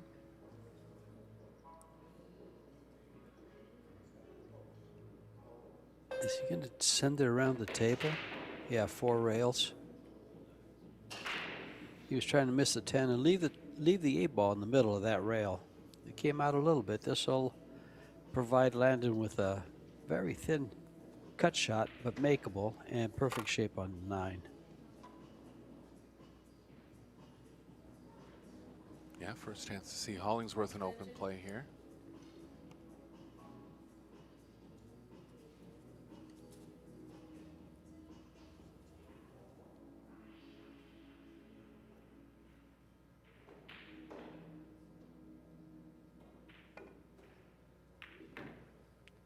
Oh, side pocket. Oh, hoo, hoo, hoo, hoo. Deep breath there, big sigh. Yeah, I had to focus a little more on the pocketing. Just lost the cue ball a bit. Caught it a little thick in the pocket. Okay, though.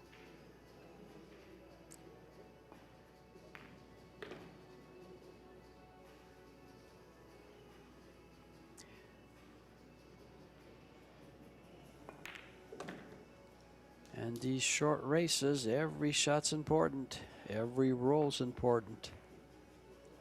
And Hollingsworth taking advantage of Jeff Smith. Yeah, he's a smooth player, George. Reminds me a little bit of Joey Tate, both from the same area. I haven't seen much of Joey. Last time I saw him, he shot the wrong ball playing Shane. That was a long time remember. ago. Yeah. That's what gave me a lot of hate for that purple 5 ball. That's right. Yeah, he was at the Las Vegas Open last year, but I haven't seen him since then. But again, it's tough for those American players to get overseas, and a lot of the Pro Billiard Series have been overseas in the past year. Really Sure. nice to have some events back on home soil. Players It like is. Julie. Exactly. Players like Payne McBride, who's in this tournament here, and he's actually attended some of the tournaments overseas. And as a junior, it's just really building his game. He's had some instruction with Johan over there, Ruznik.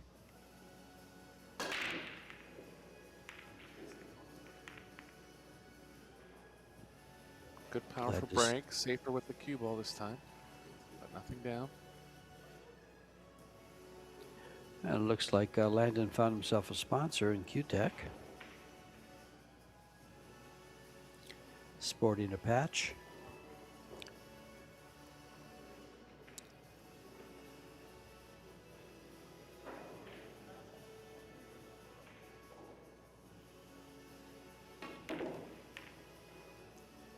I'm surprised he went that way with the ball. I thought he was just going to go back and forth. Instead, he went forward 3 rails trying to get the ball out. Almost like he was trying to develop something with the 4. Yeah. But yeah, DeLuna's known for those aggressive type plays. He, you know,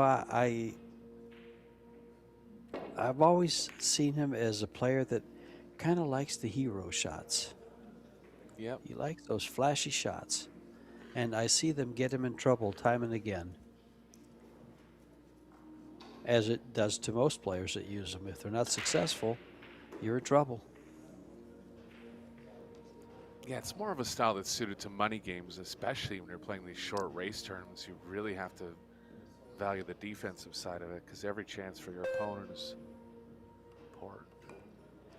Yeah, and you're talking long money games because in short races, everything's percentages, which is one of the reasons I really like this format that Predator has with his 10 ball, these short races, and I just think it pays dividends for other events, kind of like, well, Moscone, for instance.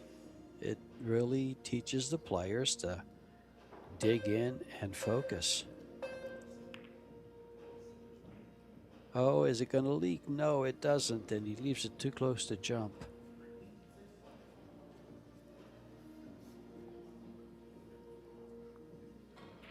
Might try to get into the short rail here if he can, but it looks like the 7's blocking a lot of that rail, so he's going to go 2 or 3 rails around here, likely 3.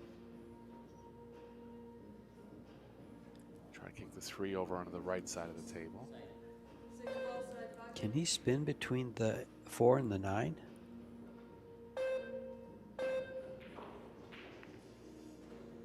Yeah, Yep. Shot.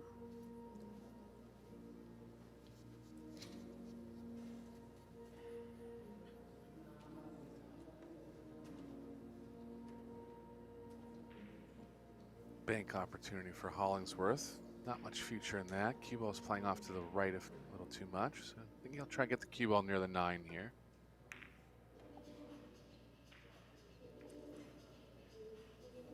Yeah. 10 was always going to be in the way of that path, and he's caught it. Wide open here, but as you like to say, the 4 ball is not on offer. Yeah, it's very sharp in the side. Playing on the Apex tables this week. We've seen the Arc tables be very tough in the side. The Apex tables have been a little bigger. But I've been taking note of the pocket cut. Looks like they've put some shims in there. They're down to 4 1/4 inches now. The side pockets? I think all, like the corners too. yeah. Like I think they're down to Yeah. 4 1/4, yeah. Yeah, it looks like he's going to have to. He should be able to go 2 rails. Yeah, he should be able to go 2 rails inside the 10, between the 10 and the 9. Looks to me anyway. It's pretty tight going by the 10.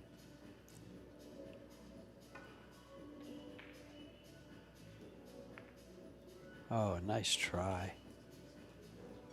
Yeah, almost had a chance to make it there. Vanished to Luna after a couple saves.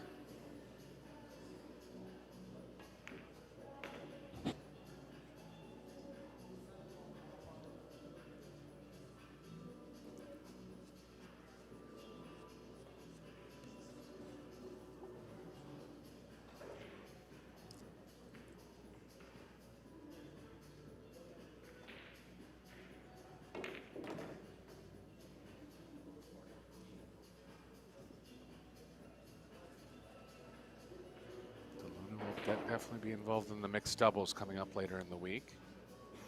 That's right. I forgot who he's paired with. Let me look at that. I have that pretty handy. So let's see if I can find him here real quick. The women will be focusing on that tournament as a good warm-up for the Women's World 9-Ball Championships. Yeah, De Luna is with Ilu Kibaroglu from Turkey. Okay. Strong team. A lot of strong teams. A lot of strong teams, I'm telling you. I'm real happy to see Allison Fisher back in the grease here in the 9-ball World Championship at WPA, and she's also playing in the doubles with Jesus Atencio, who we just had on this, who was just on the stream versus Roberto Gomez.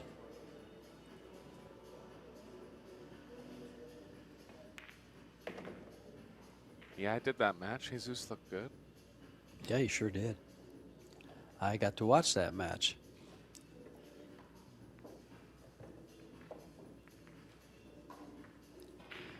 And here we are. 2-1 for De Luna.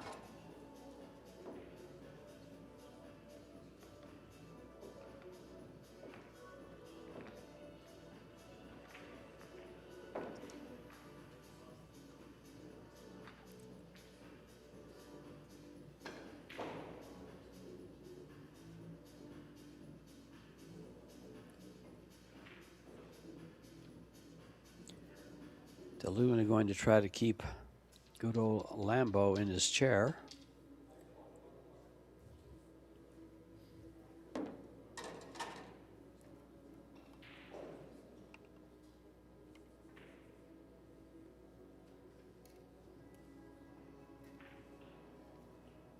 De Luna throws his body into the break so much that he comes up off the ground half the time. Watch his back leg on this too. It's up in the air and kicking around.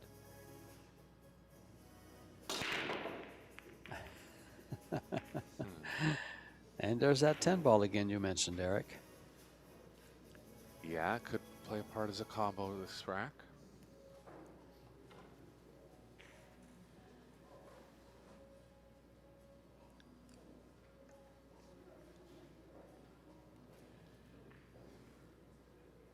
One's available on the top left.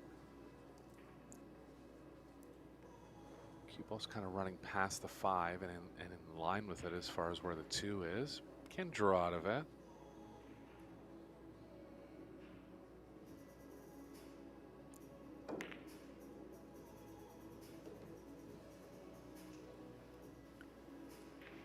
He's going to do something with the 10 here, George. Either that or he's going to cut the 2 ball on the side. It's a thin cut.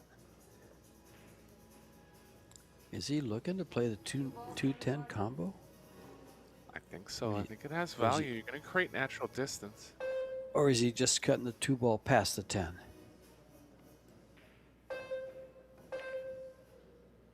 Yeah, past the 10. Shot.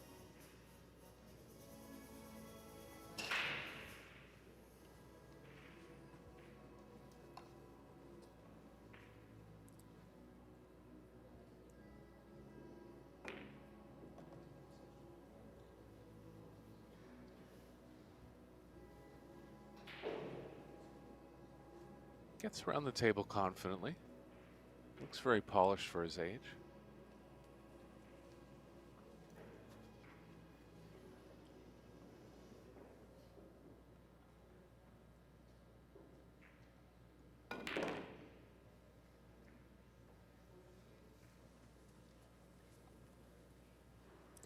Oh, it looks like he got straight in here.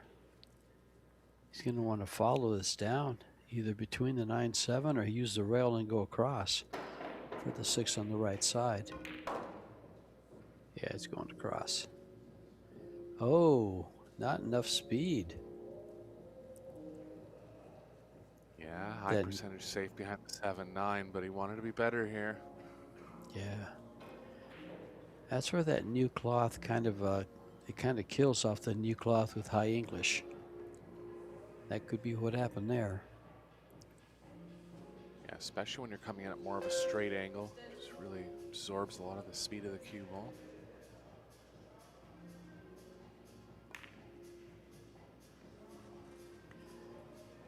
Oh, he's got him covered, but he's going to have a straightforward kick at it.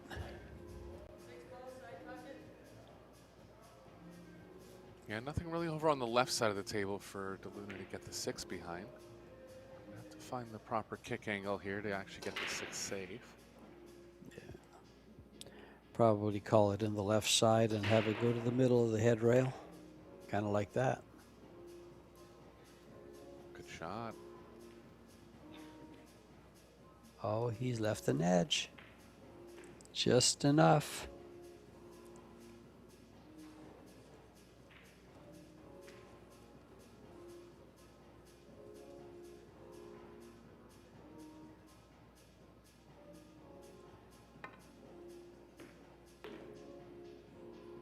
Uh-oh, this is trouble.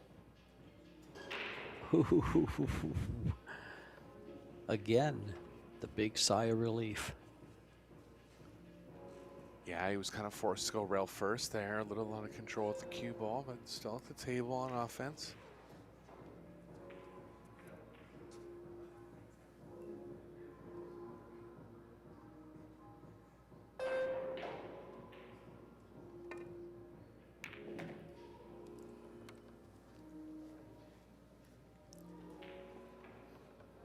Settled for distance, but likes his angle on the 8.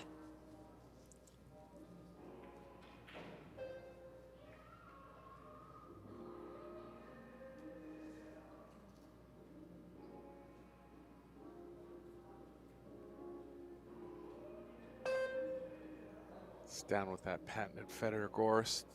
Down on his knees, checking out the contact point angle.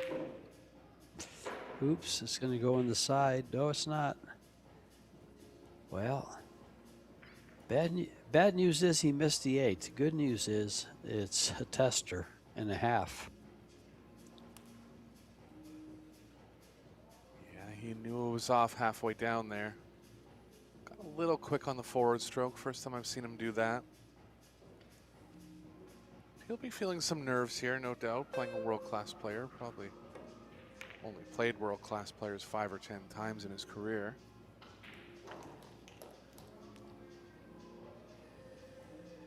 Kind of surprised there. DeLuna took the safe route. High percentage safety, and he hit it perfect.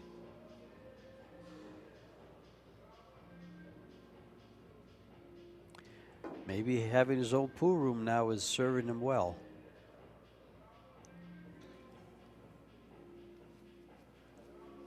Yeah, he was still active on the Pro Billiard series that were in Southeast Asia. He won the doubles, the mixed doubles in one of them with Cheska Centeno.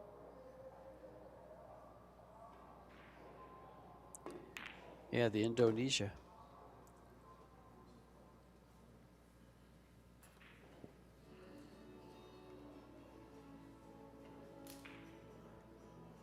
This past Get on year. the hill here in the first set now. Yeah. Just needs this game to get on the hill.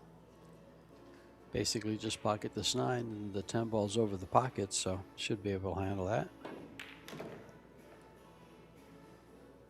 Pretty big miss there from Hollingsworth. We'll see if he's able to recover.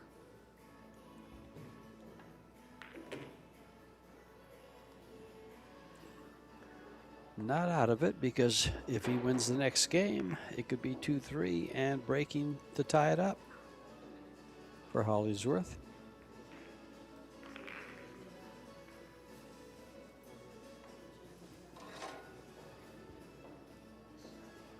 We are at the Hyatt Regency in Jacksonville Riverfront.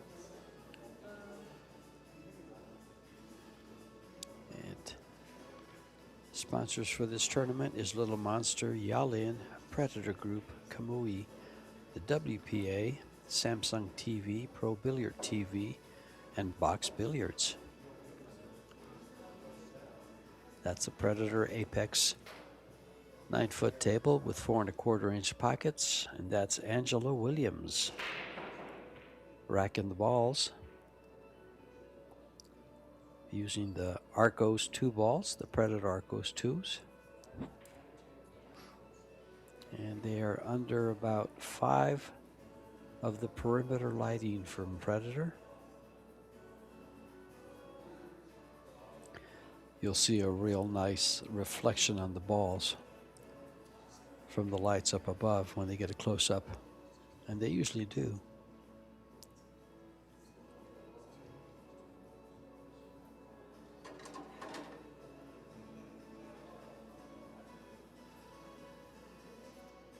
Yeah, all this Predator equipment has been improved a little bit over the years, and they've gotten to a spot where they're really happy with it.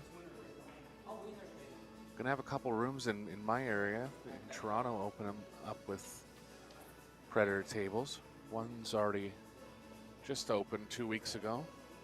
1 Apex and 5 Arc tables.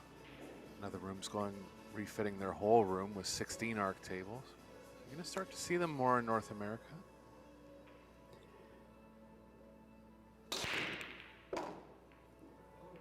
Uh-oh, cue ball.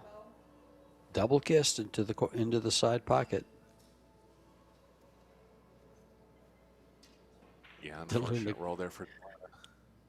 Yeah, DeLuna just laughing it off. That's good.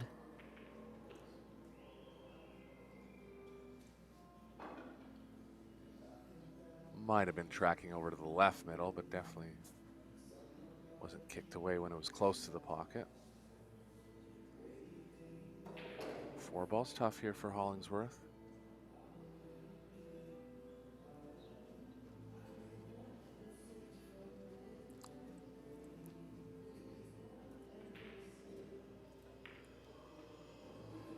Broke from the right side of your screen, and that's where all the balls ended up.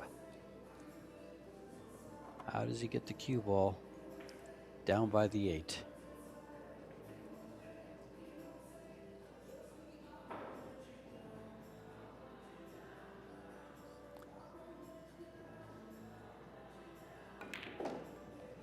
Back and forth. The kiss helped. Yeah, that was the only way back, really, and he found it nicely.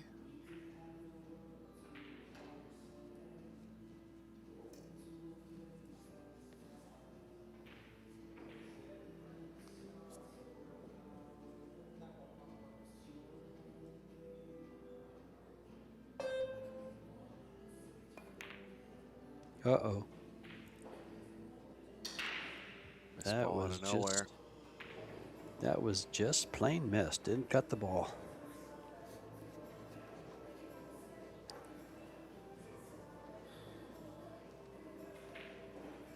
Two missed balls for Hollingsworth in the opening set now, and he's left a tough opener for DeLuna. He's going to go after it here.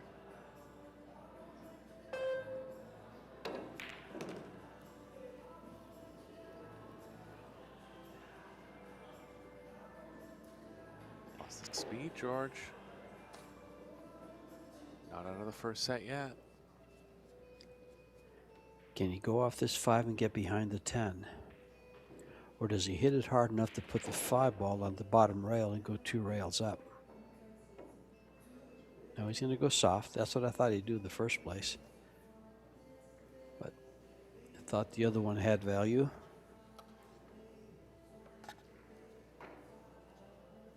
Too thin to cut at this. Safes aren't easy.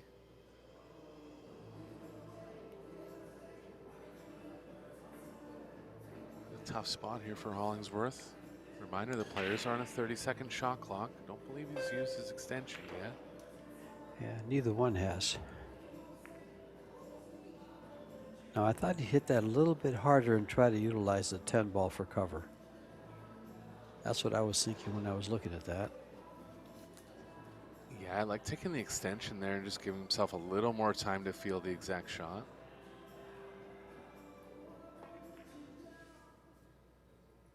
Did he get behind the 7? No. But he got over the 7.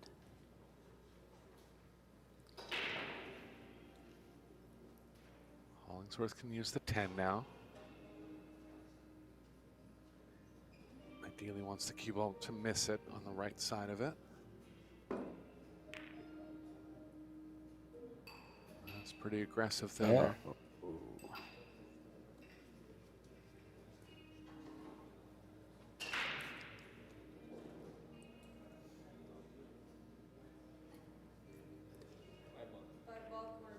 Big game here for Lambeau. Yeah. DeLuna's called something offensive, but looks like he's more leaning towards safe here.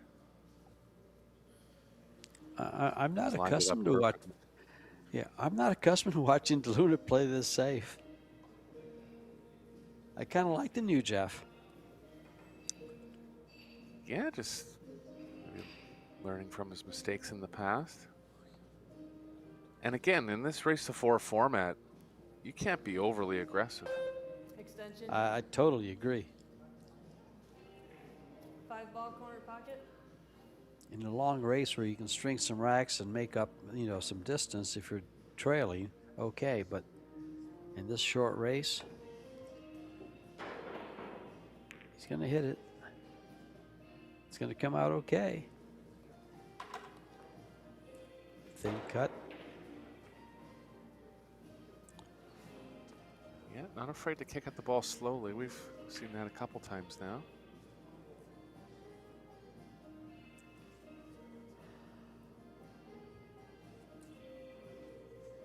I guess being left-handed, you can't reach it. I was going to say you can just come off the left side and try to get behind the 9, leaving the 5 ball there. But can you reach it? He's going to try it right-handed.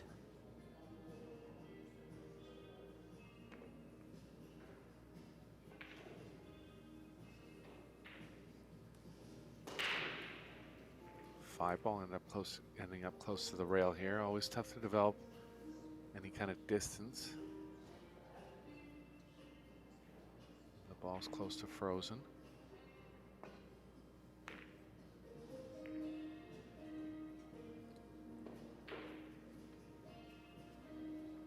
Yeah, just got trapped there where he couldn't really cut the 5 enough to keep it on the top side of the table. And a chance for DeLuna to win the first set now.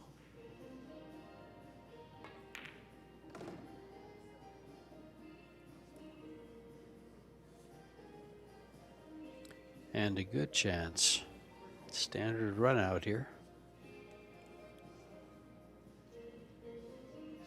Yeah, might have to move the cue ball 2 rails back. It's still pretty comfortable.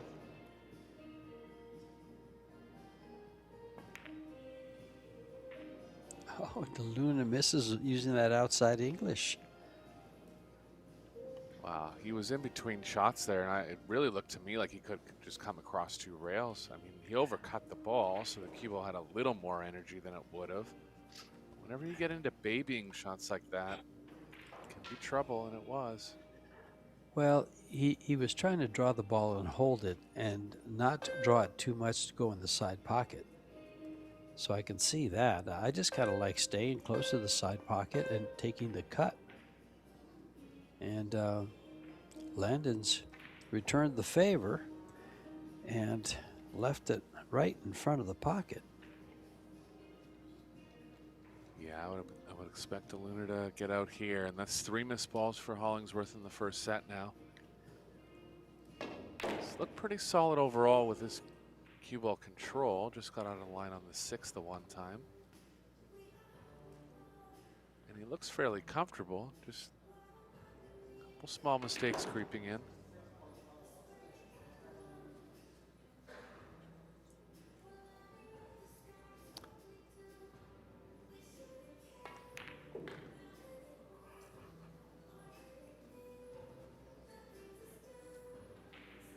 Well, these 2 balls to close out the first set. Keep in mind, it's 2 out of 3 sets, races to 4. And if tied in the third and final set, at tied at 3, it'll go to a shootout. And we've seen some pretty epic ones. Brings to mind a big one between Alex Kazakis and Shane Van Boning that went 13-12.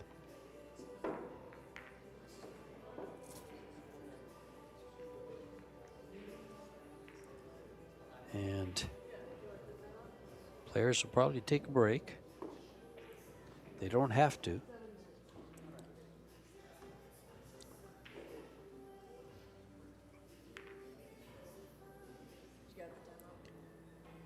Looks like Delun's going to go for a break here, so we'll take a break ourselves, and we'll be back with set number 2. Be right back.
And it looks like we're coming back into action with Jeffrey DeLuna coming back into the arena.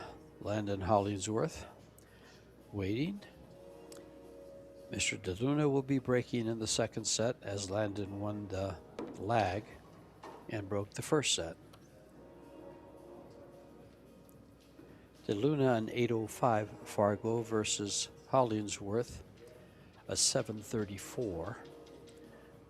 20 or 21-year-old from North Carolina. DeLuna, of course, is 41 years of age, so there's a lot of experience difference there.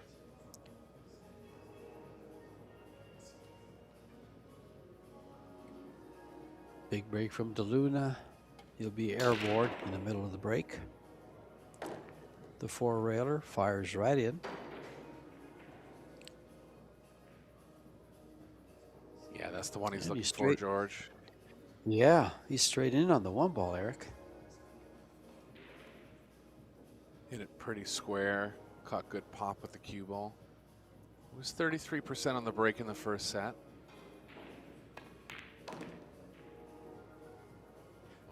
second set nicely.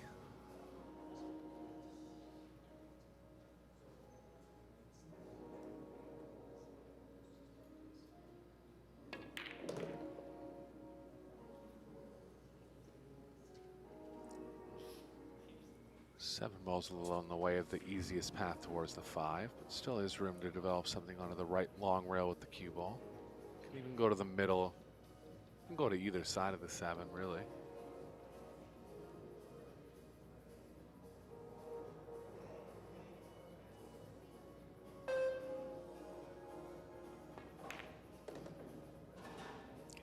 Well, that first set wasn't Landon's best performance, where he pocketed 13 balls compared to Jeffrey's 37.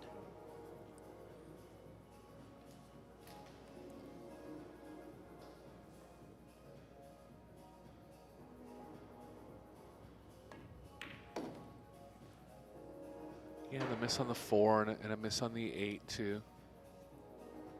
And the 6. So kind of missing near the end of the rack. Spots where you'd expect him to get out.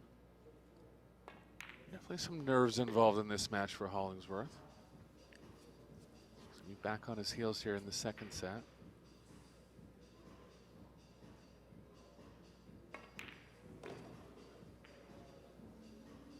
Looks like DeLuna's gotten a little longer on the backstroke too. I've seen him times where he's always had good timing, even when his stroke was shorter. To me, it just looks like he's lengthened out a little bit here. Well, here he is about to take the first game of the second set. And down that goes. This is a must-win set for the young man in the chair from Greenville, North Carolina.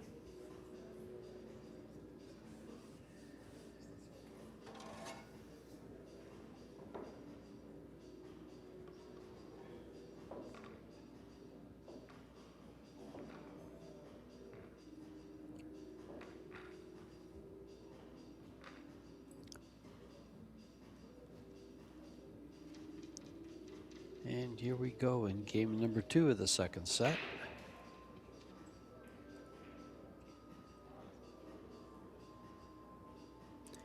The bull, here comes the bull.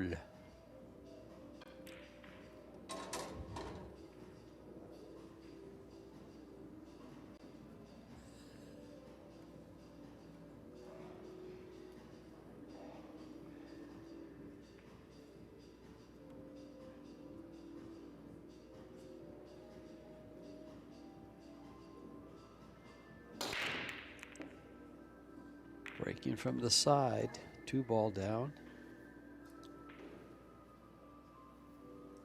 But so is the cue ball.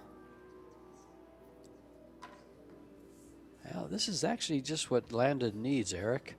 You know, an open rack with ball in hand. He's got the 6 ball to contend with, but the 5 is close by. You can open it up with that.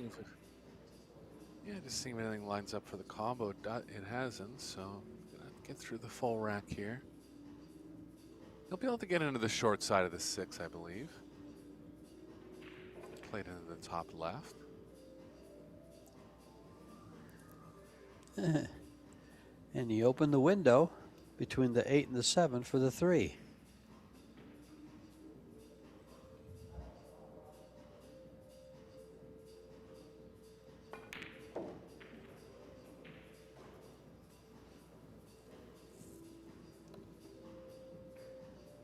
Wants to be straight enough to hold below the 5 here. I believe he is.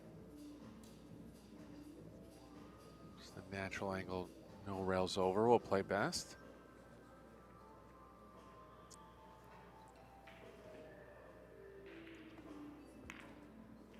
Uh-oh.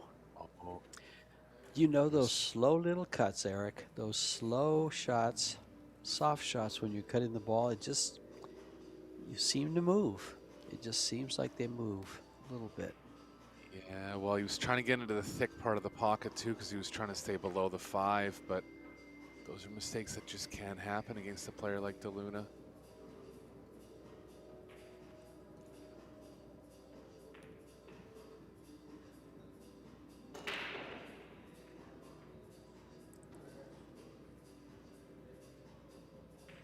with a little touch draw here.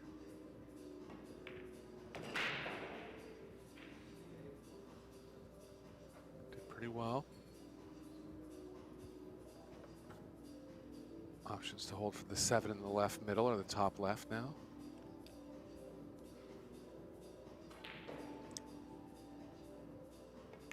Doesn't like it, just gonna go behind the 9. Well, he's really backing off compared to what we're seeing, what we've been used to seeing, George. Oh, he really is. Yeah. I tell you, that shot right there really surprised me. I thought for sure he'd go slice it thin, catch the top rail, the long rail would come down for the 7 ball. I mean, it's a certain strategy that you can use against a weaker opponent, not taking as many chances, but I wouldn't put Landon in that category where, you know, he should be a little bit worried about letting him back at the table. He hasn't played his full game here yet, but this is the kind of stuff that can happen, you know, when you let your opponent back. Yeah, that's exactly right. You let the guy hang around, he can come with a shot like this. You know, that was just, he made a good hit and got a good roll. That's what good hits do.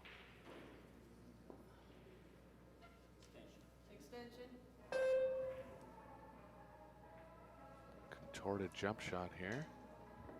Feels like he can reach it.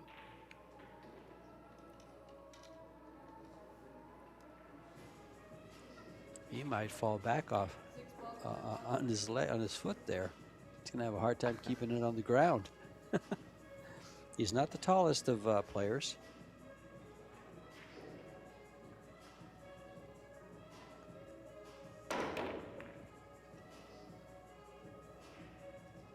Yeah, he really wanted to attack it from that angle because he had a chance to make the 10. I believe he might even have called the 10 there. So another chance for Hollingsworth here in rack number 2.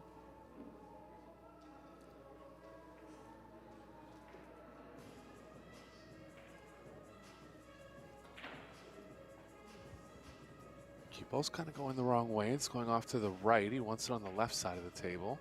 So that's a big, decent amount of power here if he wants to get back across.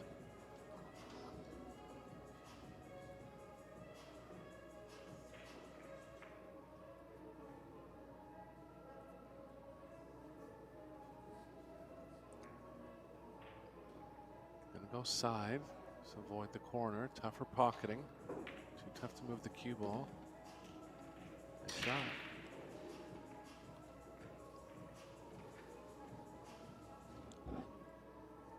Cue ball's flying to the right of the 8 now. To the 8 in the right middle. This is a bit of a tester, Eric. Kind of like it in the other pocket, to be honest. Same here. Same, definitely. Yeah. Much bigger pocket because of the long rail than the new cloth. Yeah, especially with new cloth. It's actually more of a closed off pocket going to the other one, but he had less cut angle going that way, and with the new cloth, he could have used the long rail on the way in.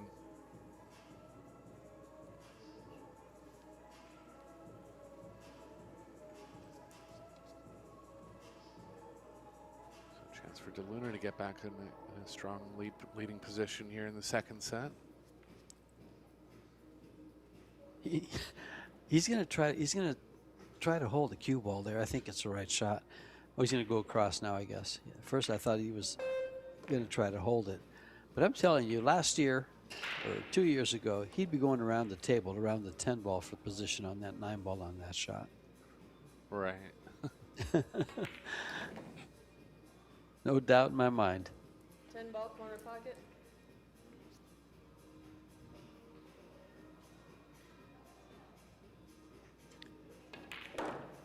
And now it's 2-0 as DeLuna creeps away from Hollingsworth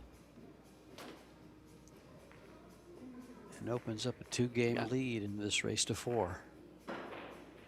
I really believe he's lengthened his stroke out a little bit too. I've seen him play a fair bit over the years, and it always amazed me how well he played with a shorter backstroke. Usually those players don't get right to the top of the game, and he did. But Just looking at his stroke length here, it seems to be longer. You never know, George. You know, someone just tells you a couple things about your game. It resonates with you. Doesn't mean that you can't change styles, even when you're 20 years into your playing career. Oh, sure. Especially when, you know, these pros do work on their game 6 to 8, 10 hours a day. Some of these guys, anyway.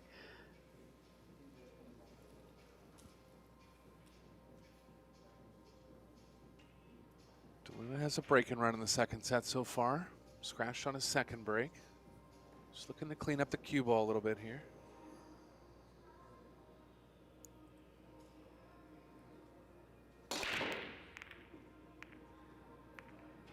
Cut this one. Oh, there it is. Down goes the 10, which will spot up.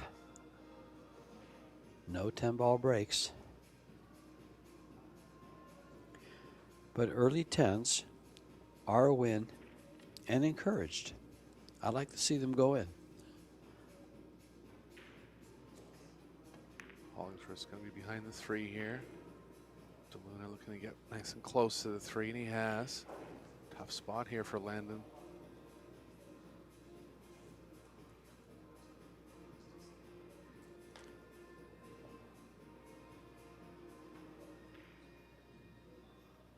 He's going to need a bunch of right spin if he plays anything direct off the left long rail, and the 9's blocking the main path towards the 1 in that case.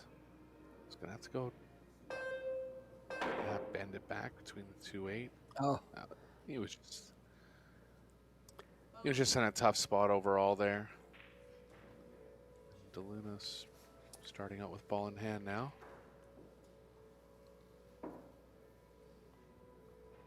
If he beats the knuckle of that side pocket, he might have had a chance to hit that ball. Yeah, he had a decent idea, playing with a bunch of right spin and trying to bend the cue ball a little bit.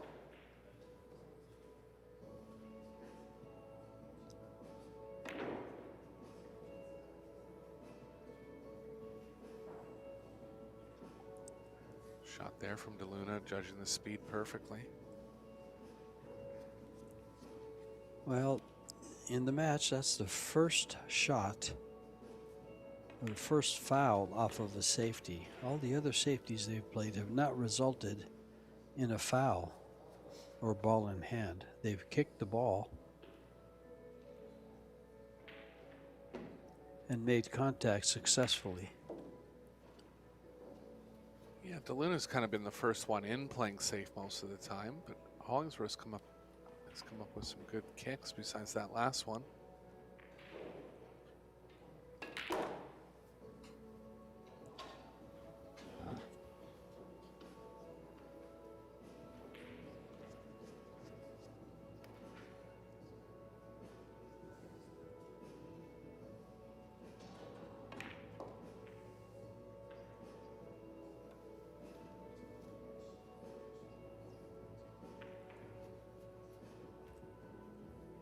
Choice to play the 7 in either corner pocket here. Don't mind playing with a little more speed and crossing back over.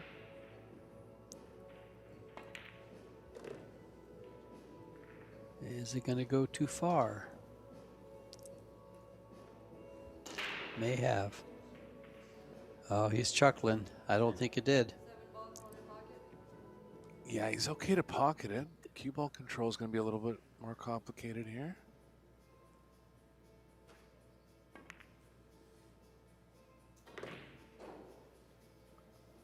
Shot killing the speed of the cue ball with a bunch of right spin there.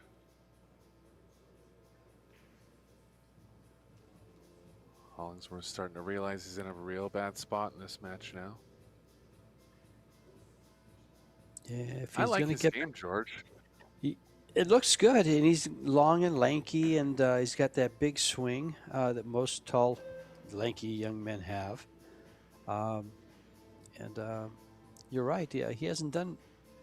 He's only missed a few balls. He hasn't really taken any bad shots, or, for the most part, no wrong shots, I don't think. Yeah, he just got tripped up on the pocketing a few times. I think he's on about 4 balls missed, but That's just nerves, in my opinion. I don't see anything real bad in the fundamentals or the table approach.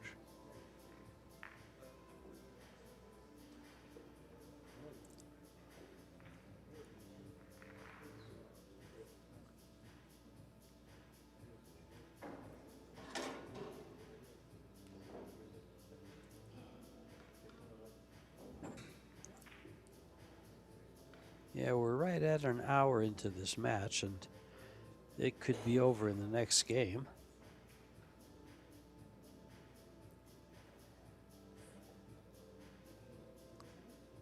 But then again, could he mount a comeback?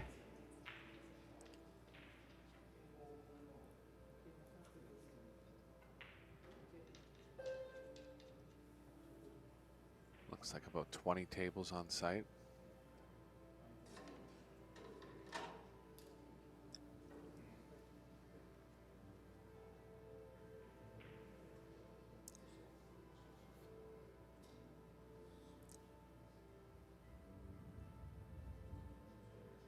And breaking from the side. Look for the balls to end up on the right side of your screen.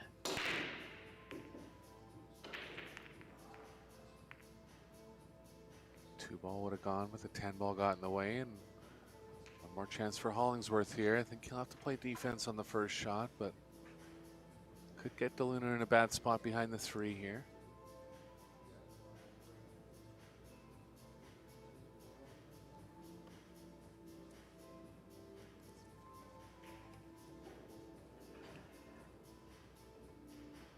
Well, he's got to start here.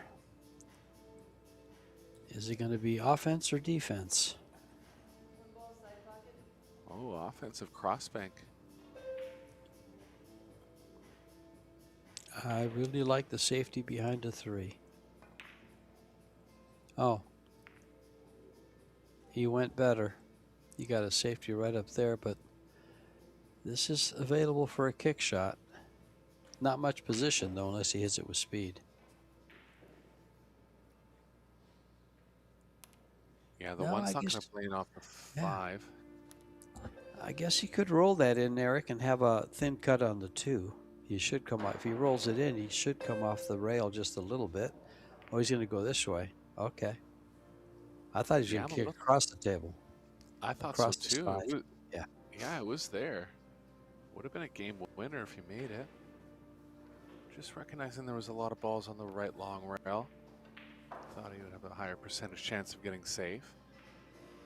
But again, it's been noticeable in this match, George. You're not going for those hero Sure. shots anymore. You're kind of Sure. going for the percentage shots more.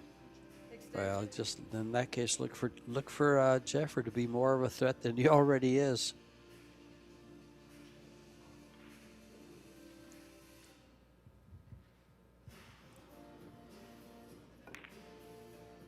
I don't think so.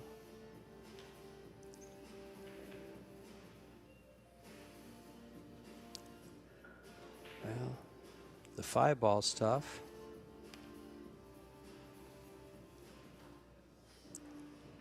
Yeah, if he gets on a small angle on the 4, the 5 will be available on the top right. That'll definitely be the key to the rack here.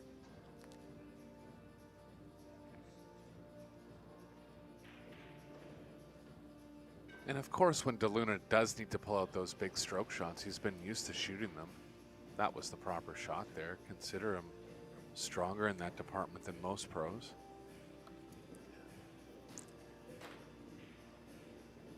Having to come with a shot to get back in line, or to get in line, yeah. A little power. He's got a lot of power in his game. Extension. Got a little straight here. The rail first is kind of leading into getting the cue ball behind the 8. He does need to get decent position on the 3 because he needs to get good on the 4. You chose rail first. I like it. Yeah, caught the thin side of the 2 to kind of stay away from the 8 a little more. Yeah, what I liked about that shot, Eric, is the way he shot, the speed he shot it at. Made the pocket play bigger.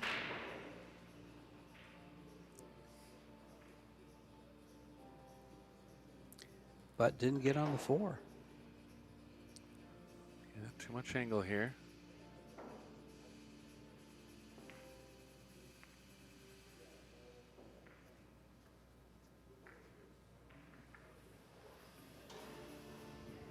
Still don't believe the 5 passes the 7.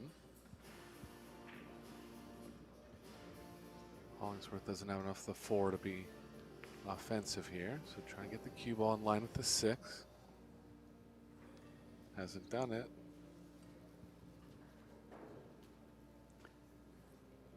Well, he's left an open 4 ball. I'm just curious if he goes ahead and follows this ball and plays the 5 cross side. From what we witnessed, he won't do it. But it's not a bad percentage shot, especially the 3-0 score. Oh, he's going to get underneath it. Look at this. And he bumps it out. Perfect. Wow. Little unlucky with where the 7 ended up, but he'll take this just to get anything on the 5, as high percentage as he is now. Great shot there. He'll be stuck on the rail with the cue ball after this.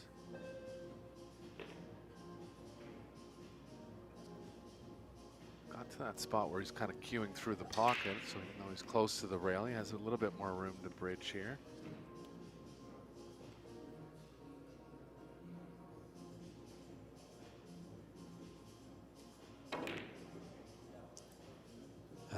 He looked for the power and he dipped his cue.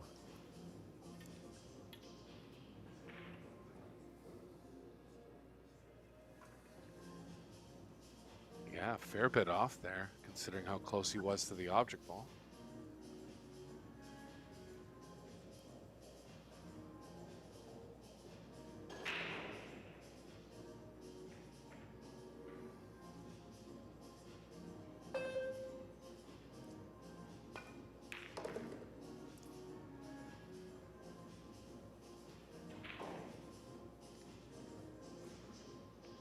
Hollingsworth passed up a similar one to this earlier in the set. Looks like he might pass up again, George. I don't know. Was that him that passed it up, or was it Jeff? Jeff shot a shot Jeff just did like that once. Yeah. Yeah, sorry. He had a similar one too where he passed. Sure. But Hollingsworth had a big one in an important spot in the first set, and he didn't go. Yeah, he also shot one similar to that, and it hit the 3rd diamond from the corner pocket, and missed. Well, here he goes, ball in hand with the 7 ball, 4 ball, standard run out. He's got to execute. Yeah, he'll be good here. Defense paying off this time. Well, the amount of attention Jeff is paying, leaning off his where he's sitting down, he's kind of hoping to get back to the table.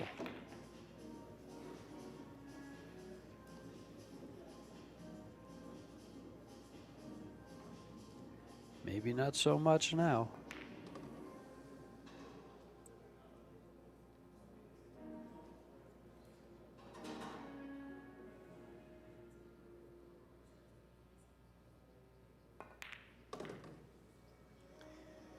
And finally, Lyndon Hollingsworth wins his first game of the 2nd set, after only winning 1 game in the 1st. Yeah, I believe he lost the first 3 of the first set, or the last 3 of the first set too, so that was 6 in a row for DeLuna. But Hollingsworth coming back now.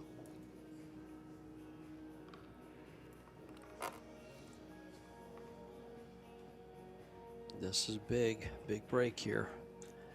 I don't recall how he's been breaking.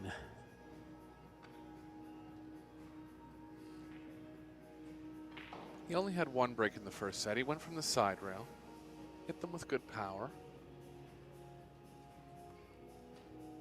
Kind of known for that power break. part of the reason why his nickname is the Lamborghini. Speed.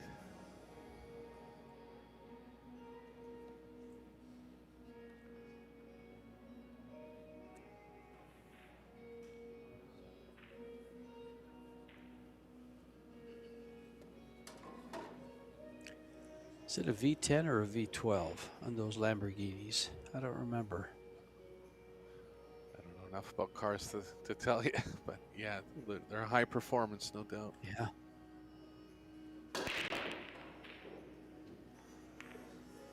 Got a 10 ball going in again. Yeah, they'll have a look at that after day one. It's just happening too consistently. With two different refs, too. Like last match I did, Angela was not on this table, and just spaces in the rack that are pushing it over that way. Well, if that's the case, then it was 3 matches in a row that was happening, because Perry Anderson's 10 balls were headed in that direction. I recall several racks where the 10 ended up close to that pocket. Yeah, it's just the bottom left part of the rack, particularly the ball in the throw, second ball in. Side ball, side pocket. The left side, if it's not frozen to the 10, it'll start tracking the 10 that way.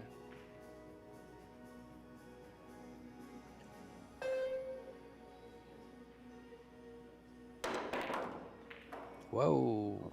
It's from DeLuna. What a shot. 1-2, George.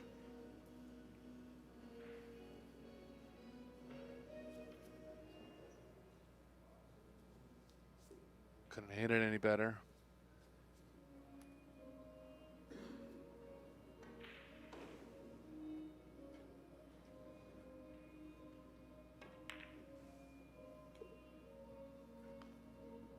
Four ball's going to be tough for DeLuna.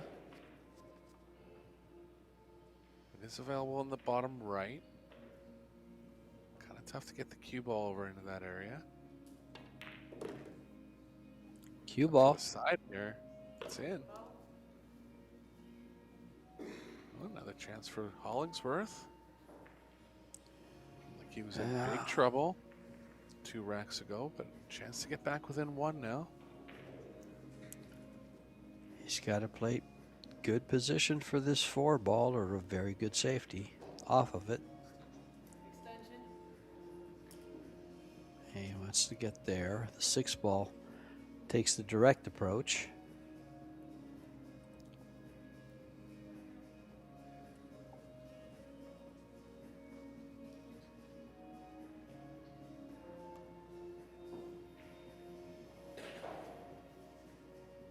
I like this play. Make it as natural as possible.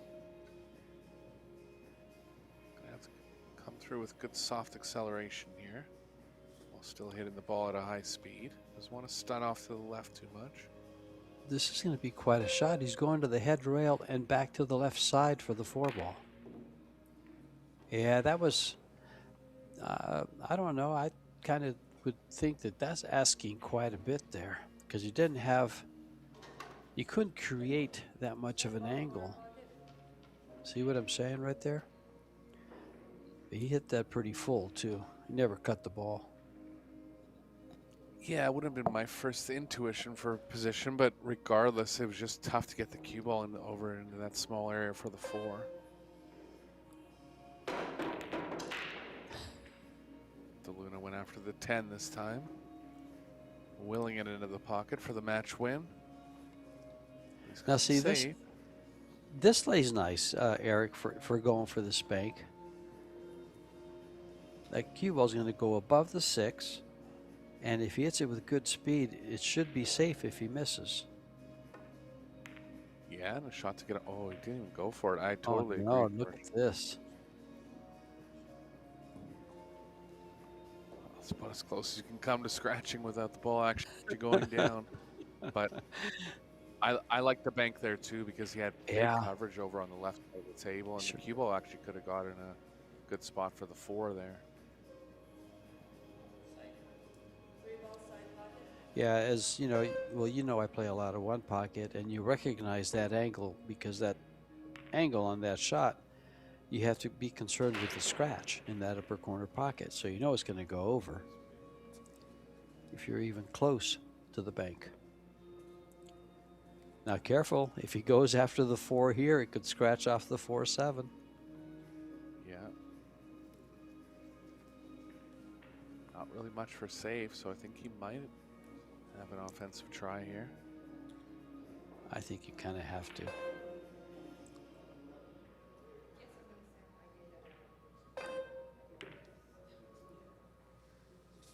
Too thick, and he's going to leave it. Well, Both players really just getting tripped up by the 4 here. This is one of the best chances at getting at it. I think he's going to have to run into it again.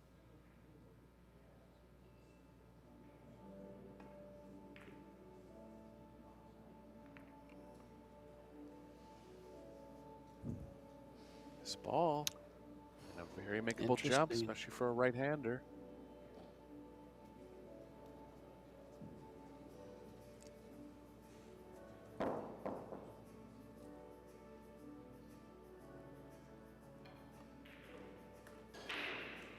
you know, it's funny, Eric, until you, when you said the word jump, I realized you could jump it. I was looking for a way to kick it in.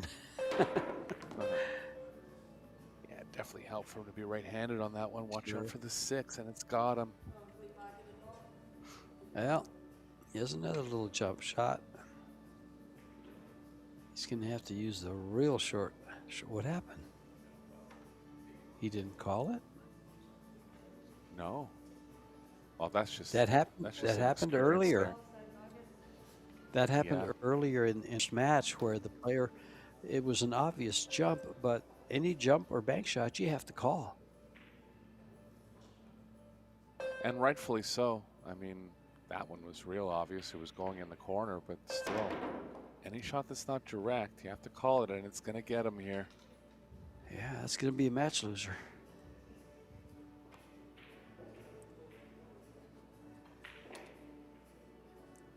DeLuna's come up with some good jumps in the second set so far. It's a little disappointing performance for Hollingsworth, but showing promise. I like his style. He's going to gain a lot of experience in the next 2 to 3 years. And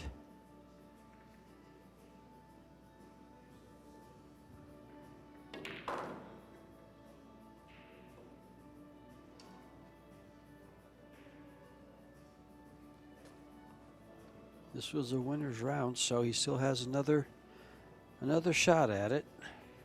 Right after this, he'll get right back in action.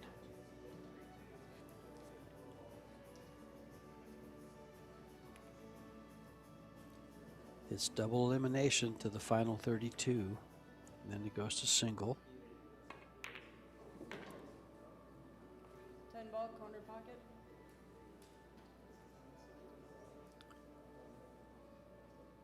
And this 10 ball to close it out by Jeffrey DeLuna. And close it out he does. Jeffrey DeLuna wins in 2 straight matches, 4-1, 4-1 over Landon Hollingsworth from Greenville, North Carolina, a very promising junior from the area. And he's getting coached as to why you have to call jump shots. That was a big mistake there, and now the experience will pay off for him. Stay tuned. We still have the Women's World 9-Ball Championships, the mixed doubles coming up, and we have another match for you at 6:30 Florida time. And this has been George Teachea and Eric Horlifson, excuse me, bringing you the live action here in Florida. Eric, thanks a lot, and it was fun. We'll do it again.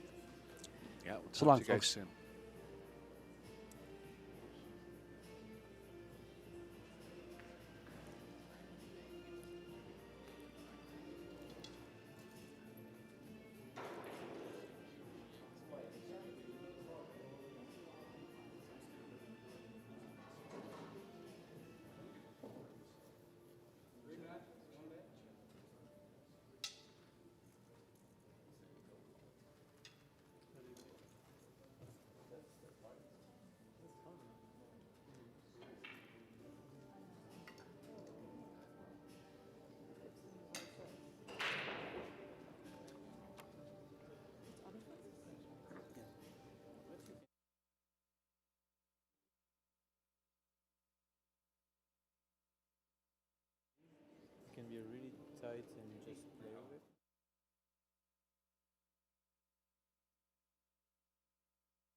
is Tim the writer. Hello, Tim.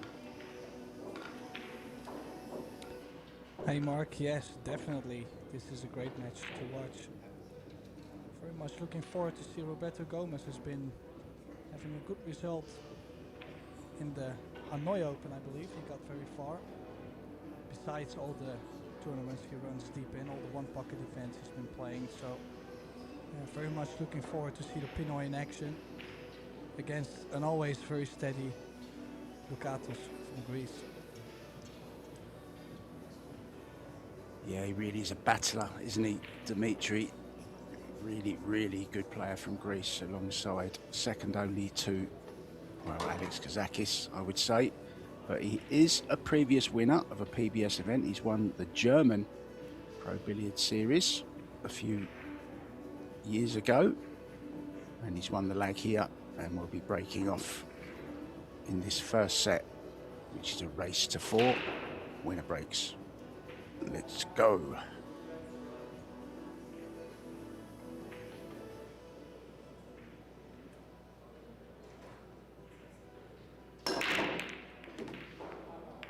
Oh, great break.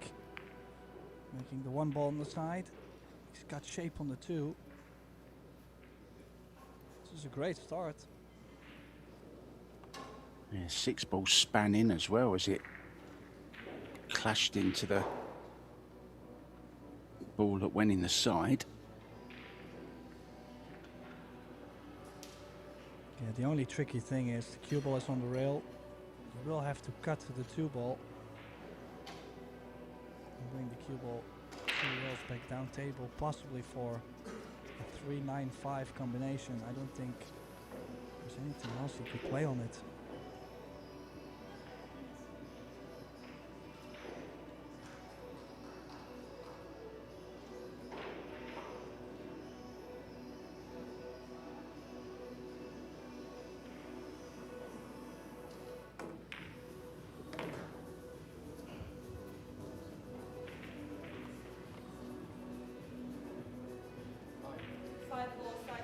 Just as you called, Tim, that's exactly what he's played for. 5 ball in the side pocket of 395. Just got to control the 3 ball, hasn't he? May have a 3-9 afterwards, you never know.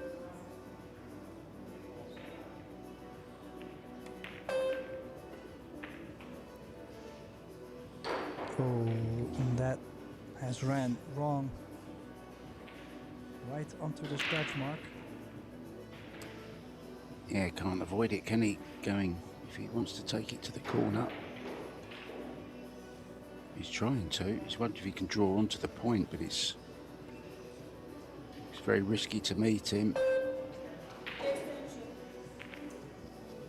I would consider somewhat of a safety behind the 9.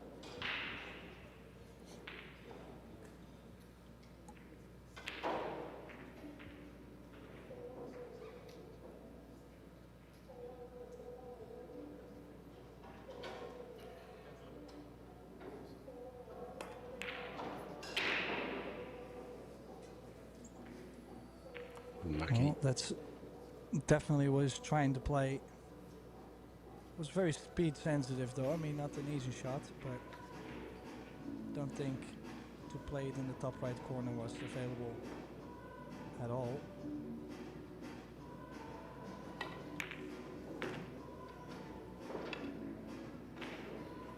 Gomez, another player who's returned to wood. Tim, I've had a word with him at the Philippines Open.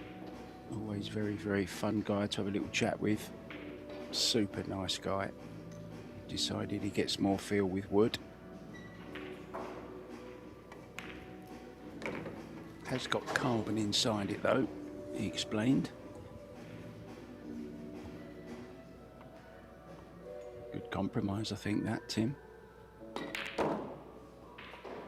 Yeah, there's quite a lot of people that do like the wood feel a bit more, and almost every brand has actually developed a wood outside and the carbon inside shaft, so actually do have one as well, just haven't really hit a ball with it. Just feeling still comfortable with carbon, but I'm actually thinking about it. What is it? The Sentra, is it called? The Yes. Predator yes. one? Yeah.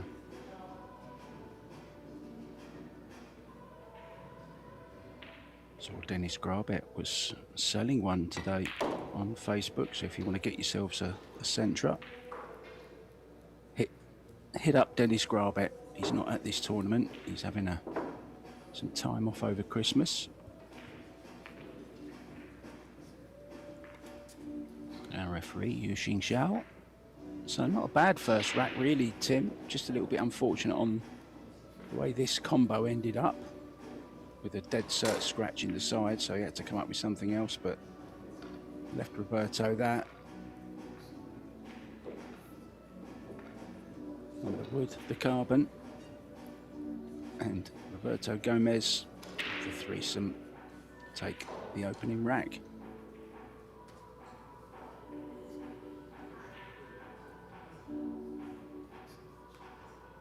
Always miss him when he's not at a tournament. You know, he's such a great character to have around.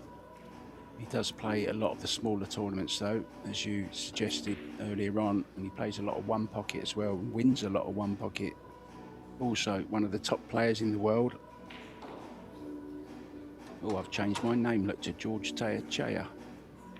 It isn't George, so I'm sorry if he was expecting George, but this is Mark White with Tim Delaita. We've done a little swap last minute, give George a little bit of time off. Go and walk his dog, do a bit of shopping. Oh, that's a good break. Good solid hit, Tim.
Demetrius in a nice position here. And the purple 4 to the side.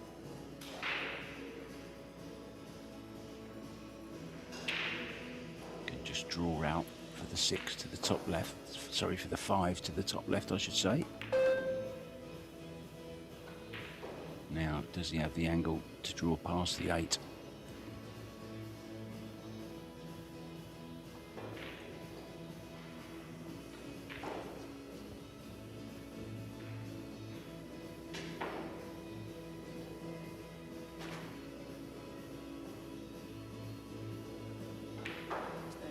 Extension.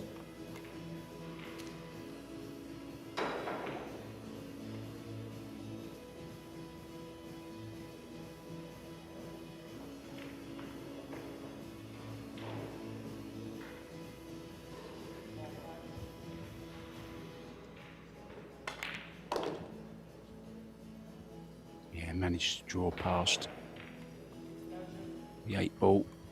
Played it really nicely. Has a good angle here to get from 6 to 7.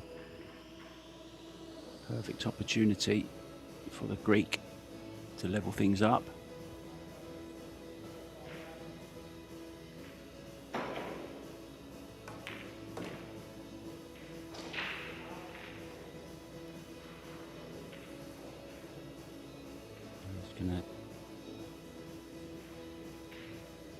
Roberto having a look what's going on. What's he going to do next, I wonder? I think he's going to have to draw this back, because if he just stops the cue ball where it is, I don't think he's going to have a nice angle on to get to the 9. May have to draw this a little bit.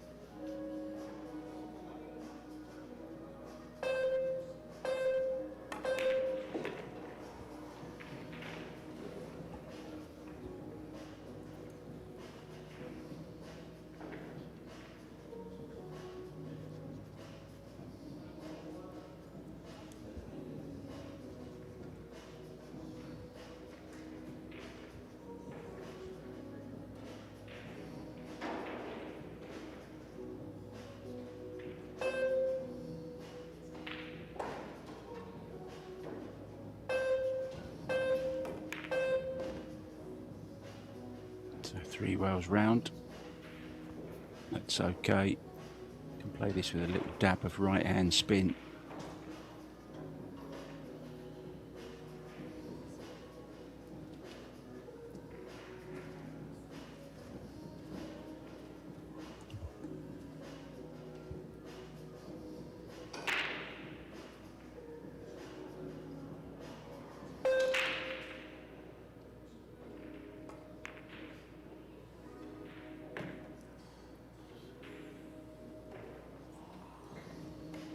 So this 10 ball then, to level things up at 1-1 in this opening set.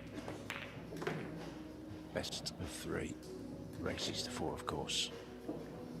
Mark White and myself, Tim Delater. Hopefully you can hear us both, guys. We're just having a few little tech issues that we're just working out for you.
Rack number 3.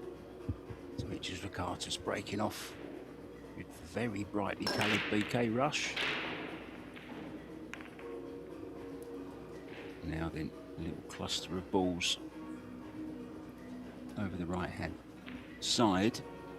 No pocket for the 1. So it's just going to be a safety for Roberto Gomez. Superman.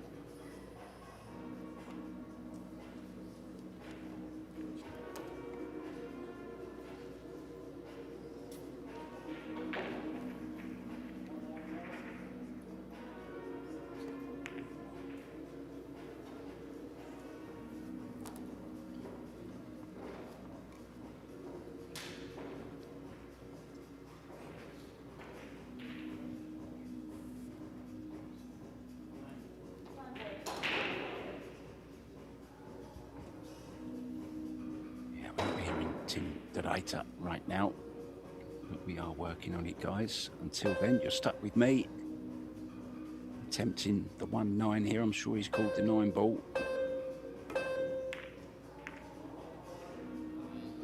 Oh, that's not going to count. He's called the 9, not the 1. It's of course in 10 ball rules. He misses a turn, or Roberto can put him back in if he doesn't like it, but he's not going to put him back in here. It was very awkward queuing by the 9 there, and this could be just a little awkward queuing by the 3 here for Dimitris Lakatos.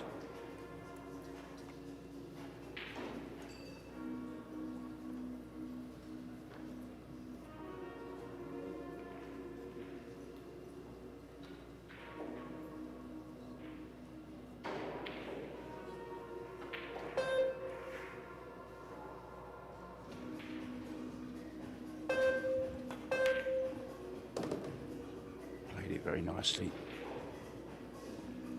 Now, can he get himself an angle on this purple 4 from the red 3 to get into that orange 5?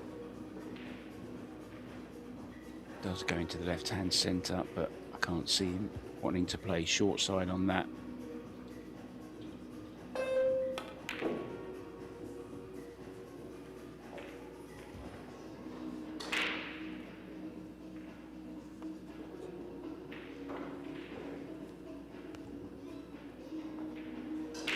Looks a little bit the wrong side of it to me. Can always just play a safety on the 5 ball.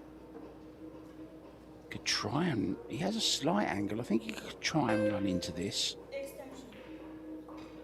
Could even try and run into the 7 and possibly leave himself a 5-10 combo. Early 10s count, remember.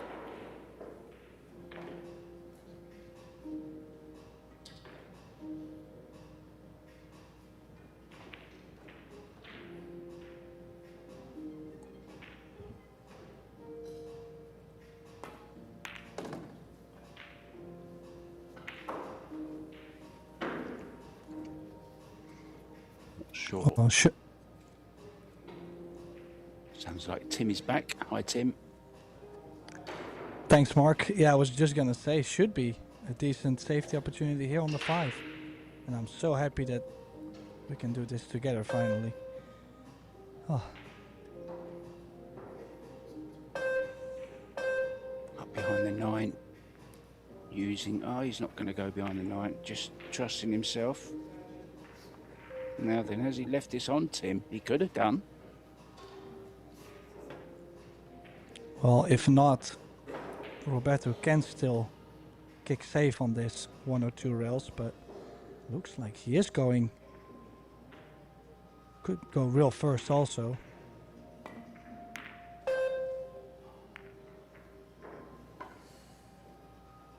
Well.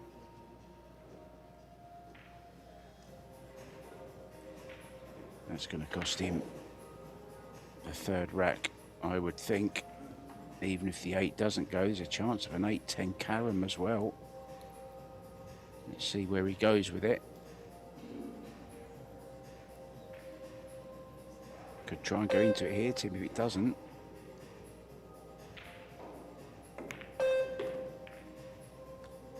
Yeah, that's what he's played, and he's done well. I mean, I think the 8 goes from either side of the 10.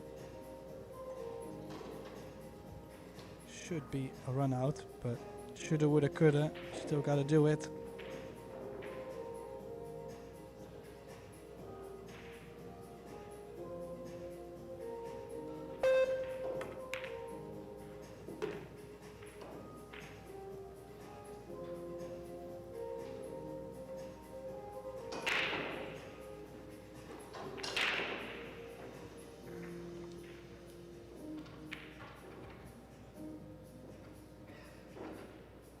Must be a little bit careful here. May have to jack up a little bit.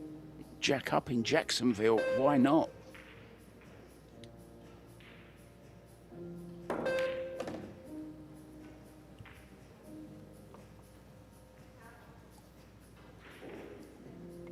Well, he's back in prime shape. Always such a calm demeanor around the table. But definitely a very feisty character. I mean, he definitely grinds very deep for the win.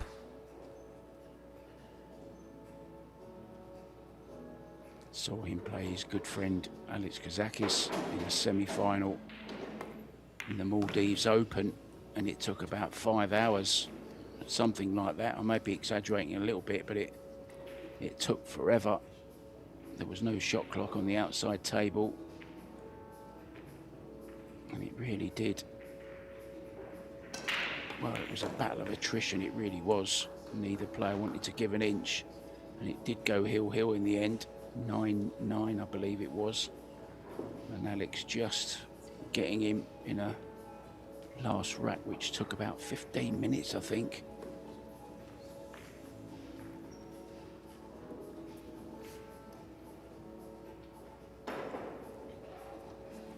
So 2-1 to the Greek. Lots of other losers rounds going on at the moment as well. Benji Buckley from the UK is 1-1 with Butch Croft. It's a great American name, that, isn't it? Butch Croft. Sounds like a cowboy. Eric Withrow up against Jeremy Courtney. Jose Francisco Ortiz from, I think it's Puerto Rico, is 2-0 up against Joselito Martinez.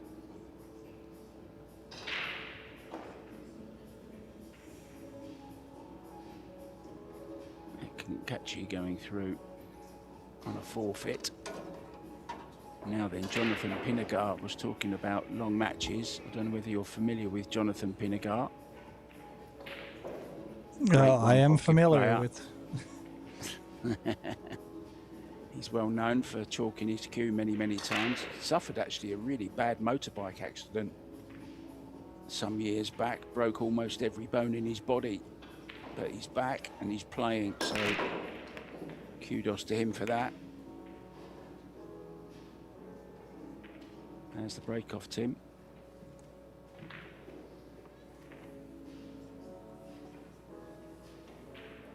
Yeah, well, maybe not the squarest of hits, but he's made a 6 in the side. Just, well, a little bit unfortunate to land the 5 ball in between, so we're gonna see the push out. Where is he gonna push to?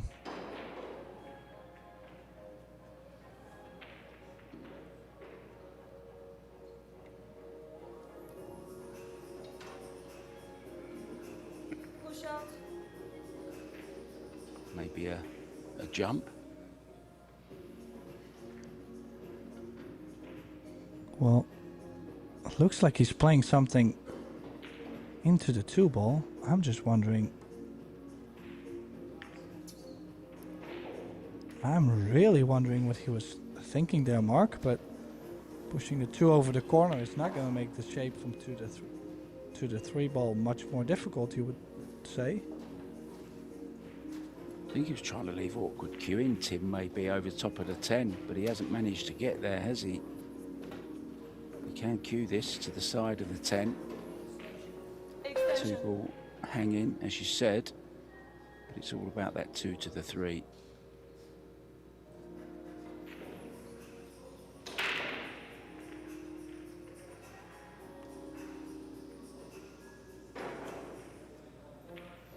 Will be interesting to see if he draws all the way back down. Well, that answer, he has answered to it. Now this is the shot. Can he still go around the 5 ball? Will the 10 ball be laying in between? I don't think the 3 does go to the top right.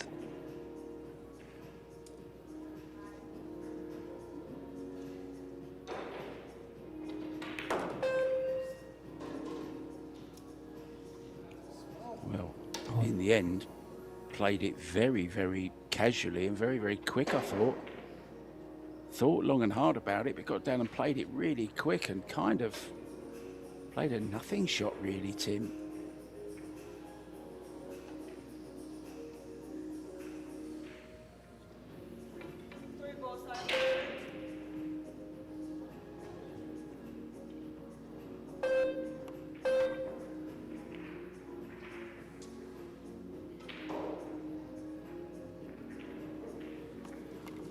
Well, still not the worst leave, you would say, living on the edge.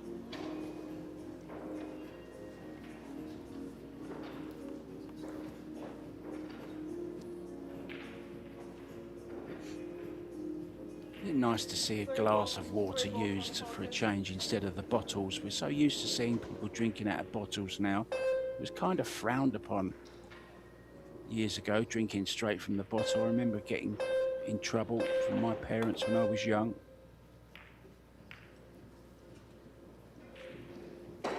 Just looks more sophisticated with the glasses, I think. So chance for Roberto. Fully hydrated.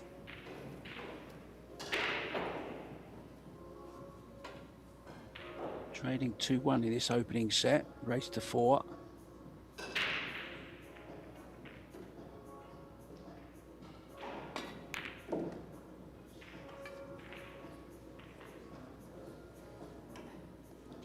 Well, definitely a nervy character at times. I mean, sometimes you just feel like he could miss a very reasonable chance. But whenever he gets comfortable, he won't be missing much for a long time. So if you can put a lot of pressure on Roberto, that's where you might get yourself an extra chance. And he's called the 8-10 combination. Yeah, the early 10s counting. Oh, oh dear. Roberto.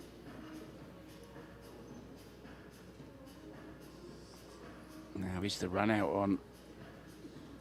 What angle does he have from the 8 to the 9? The wrong one. Kind of got away with that a little bit, Tim, hasn't he? Yeah, definitely. This shot from 8 to 9. This is probably the best thing Dimitrios could have done. Still does have some shot on the 10 though, so just gotta go all in. There's no way you can play safe on this. I just wonder, would a top stun do it? You know, like a high, heavy top. Kind of arc the cue ball around, but he's made it. Good shot. Demetrius puts him on the hill in this first set. Nicely done. I mentioned Jonathan Pinagar just now. He's 2-0 up against Shane Norwood from the States. Albert Wanuata from Indonesia is level at 2-2 with Scott Rodler. Chris Reinhold 2-2 with Christian Dimitrov.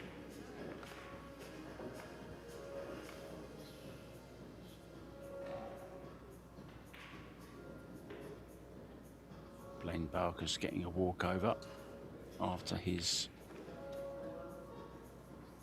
first round defeat.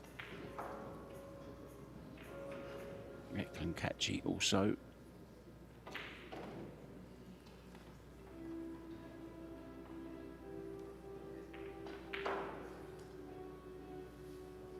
Now then, the mixed doubles will start tomorrow morning, 11 AM. Some great matchups in that, guys. You don't want to miss the mixed doubles. It's always such a fun event.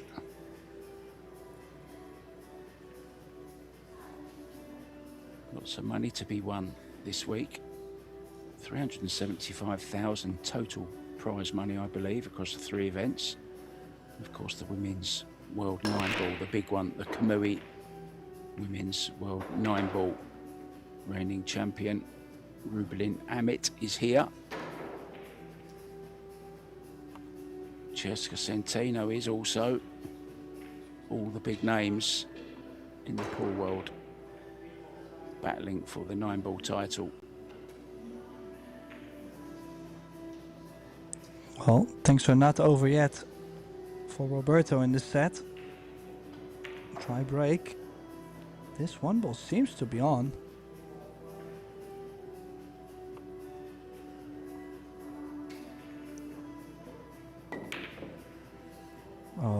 Oh. Just not feeling it. Cue ball, so too slow. Did not even land on the 2 to the center.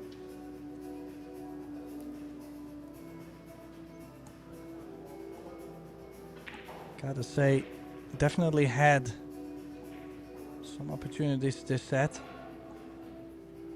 But it's all up to Lukatus to see if he can close it out, to see if Roberto gets another chance.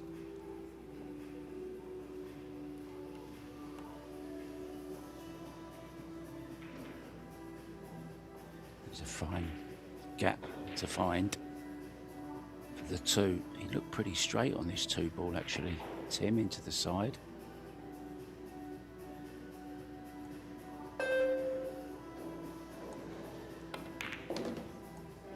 Oh, that's a nice shot. Slightly cheated the pocket there to move the cue ball. Could have indeed stopped the cue ball, but how often will you find yourself just slightly behind the 4 or the 7 ball?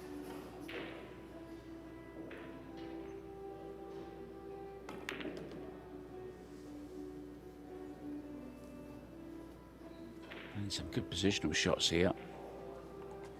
This isn't straightforward by any means.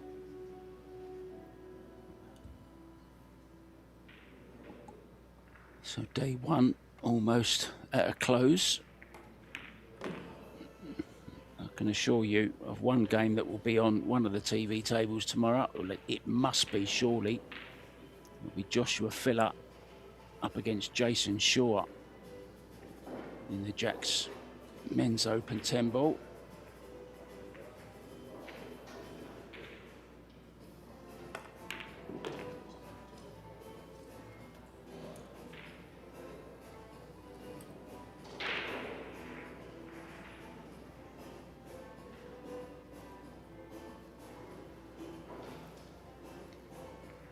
Well, maybe a bit straighter on the 6.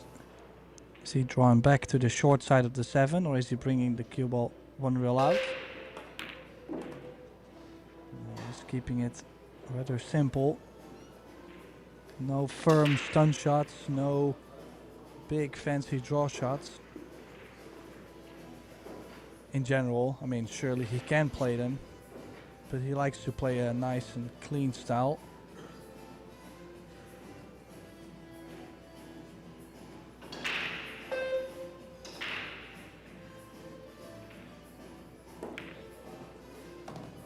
Such as just a calm character, nice guy to be around. I've never seen him really talk that much, to be honest. Seems a very humble young man.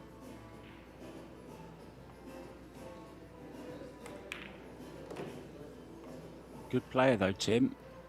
Got all the shots. Got a very good cue ball. He's controlled it really well throughout this rack.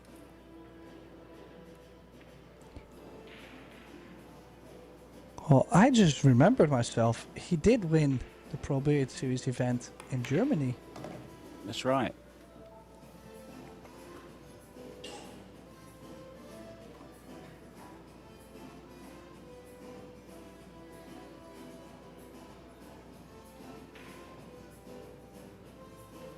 This is for the set.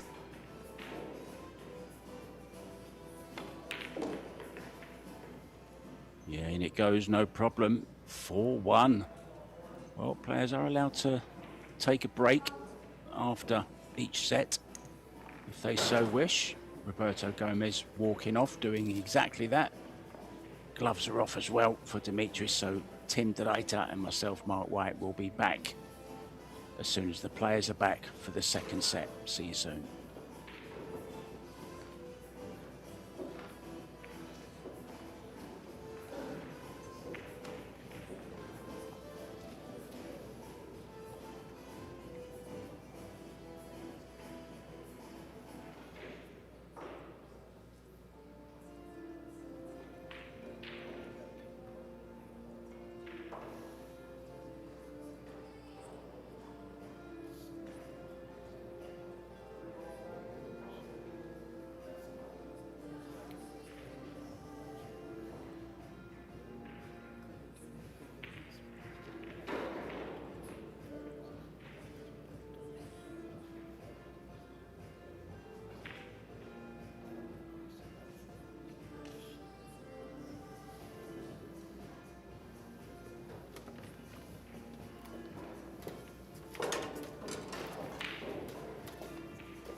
Very warm welcome back to Florida, to the Hyatt Regency Riverside Hotel here. Second set, Roberto Gomez to break first after, well, a little bit of a trouncing in the first set, 4-1. Mark White and Tim Duraita with you as we see the 10-ball drop in, which is a bonus. It will come up, of course. And it was Roberto Gomez, Tim, that was involved in that really strange match against Mario He, where there were 5 early 10s in the first set of a final, if you remember. Yeah, I definitely remember, and he might have really have found a trick from the beginning to get the 10-ball going.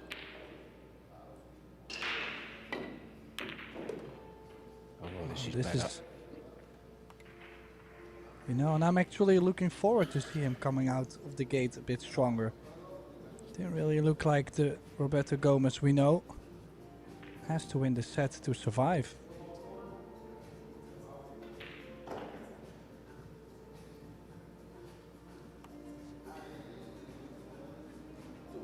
Two ball, corner pocket.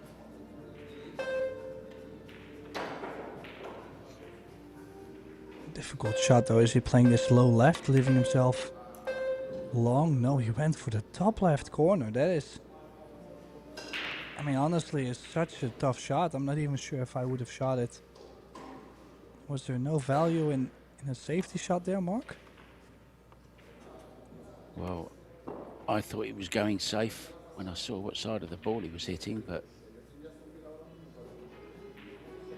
maybe just fancied it, Tim, after that good 1-ball. Probably thought to himself, this is a chance.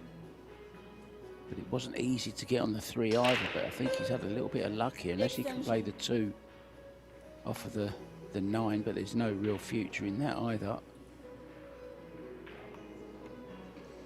Or does he have a 2-4 combination? Two ball, corner pocket. That's in the worst case if he has nothing, but he's called. Oh, he's called the bank. Bank on the 2, bringing the cue ball 3 rails behind the cover in case he doesn't make it.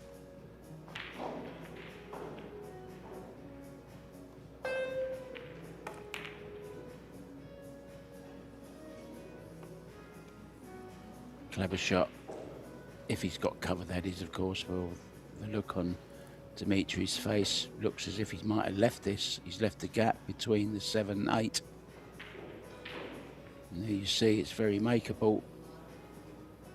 Just a little bit of left-hand spin. And this is perfect, Tim, to run up for the 4 in the side. Good chance here for Gomez to get off to a good start in this second set.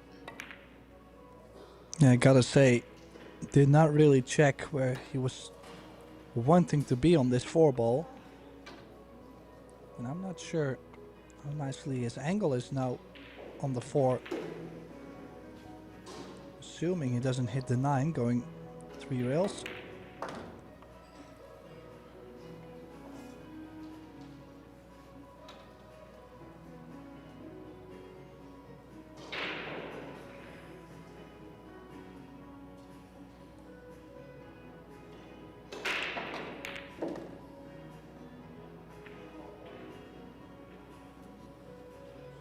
Yeah, now if you ask me the difference between the first set and this first track where Roberto is looking slightly better, I just would not know why there is any difference. Gotta say, a bit of movement again on the 6. So he's really not feeling comfortable, he's feeling the heat.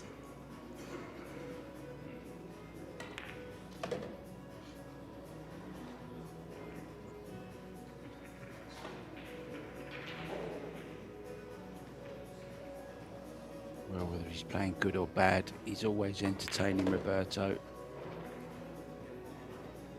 Doesn't really get too serious when things go wrong. Kind of just laughs it off. Really good guy to hang with, I would think. Yeah, and also with the moving, I think he always does move a little bit. It's just his style, and I've seen him play for a lot of money and moving and jumping all over the place, but yet still playing great. So maybe it's just the fact that things weren't going his way, got a little bit uncomfortable, and now he's looking at a fresh start in the second set. Referee Yushin Shao making sure that all the balls have stopped before she allows Roberto to take the balls out of the pockets.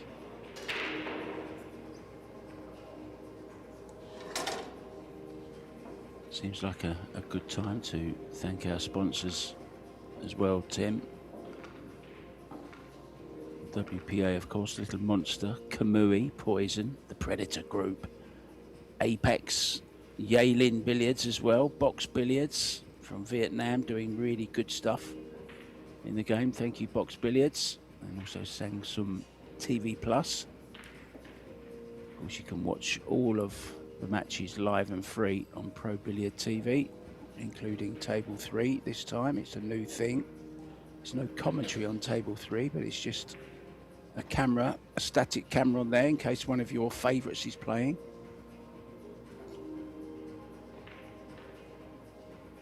And there's so many great matches for you tomorrow. The 12:30 round is just absolutely stacked. I mean, you got Kazakis against Jimmy Garza, Darren Appleton against Robbie Capito, Conrad Musician, Alan Roland, Sheridan Bannister, Marco Toicha, Bader Alawahadi against Yi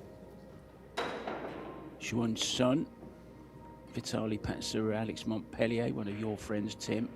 Martin Boza Gerson up against Donny Mills, the local boy. And Jason Shaw, remember I told you, up against Filler. And Payne McBride, this is a good one. Young Payne McBride up against John Mora as well. And Jesus Atencio, Georgiev, Casper against Steyer. There really are some great games, Tim, tomorrow at 12:30.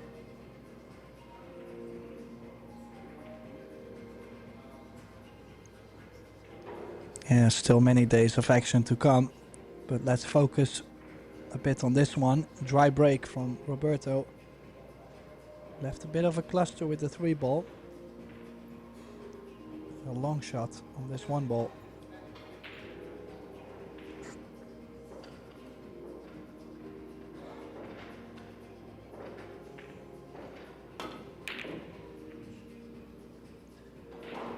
Yeah, a little bit of a pinchy stroke. And look at this, Mark. 110 combo.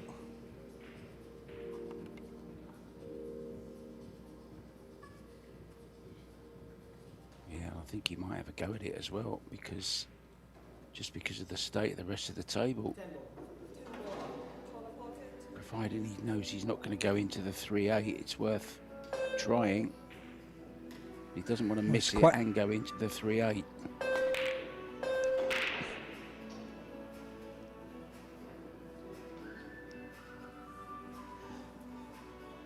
Well, he's missed it and left a difficult route to get back to the 2 ball. No way he's able to avoid the 3 and the 8. You could even use the 3 here, Tim. Just catch the 3 thin.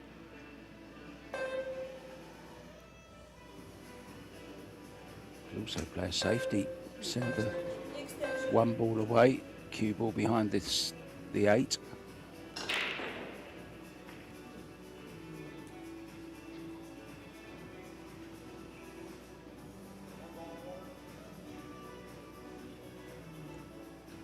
Super power draw off the 3. I mean, I'm even considering playing a safety. I mean, just... It's difficult also to guess from this angle. Actually did play the safe. I'm surprised. And he's left it on.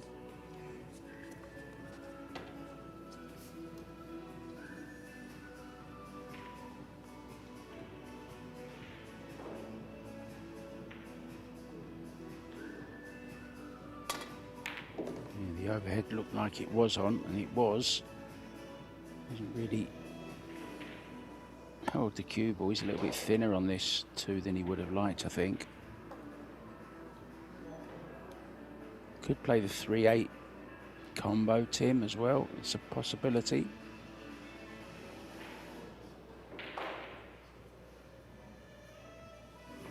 Yeah, just would like to be on the bottom side of this 3-8 combination. Roberto not even bothering. And the safety behind the 8.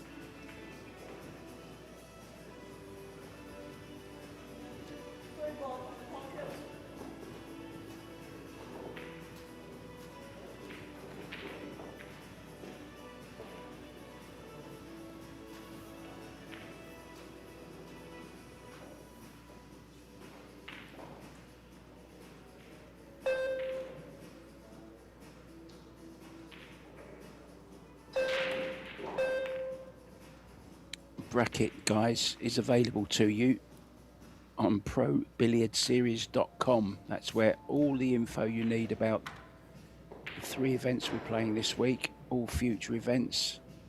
There's been lots announced for 2026 as well. And there's all the draws and all the info you could possibly need, all on that ProBilliardSeries.com. Nice little swerve there, Tim.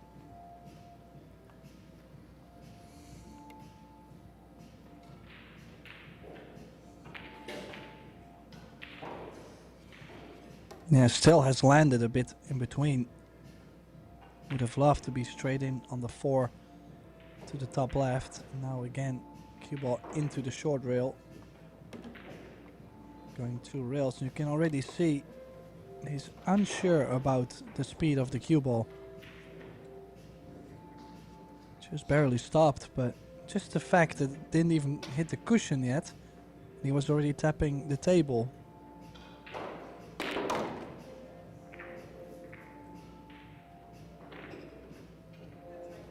Oh, wanted a friendly little bump there, didn't get it.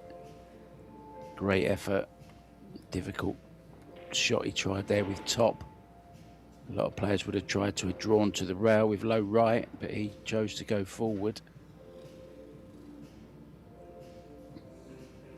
Finding it tough out there at the moment.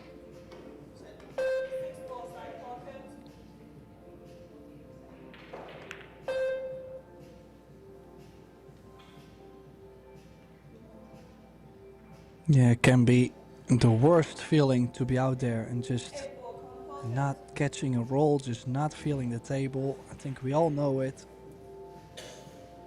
And especially if your opponent is playing well.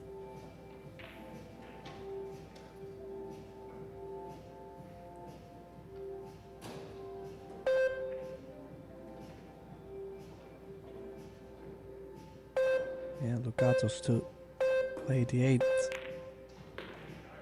This guy just needs a favorable run.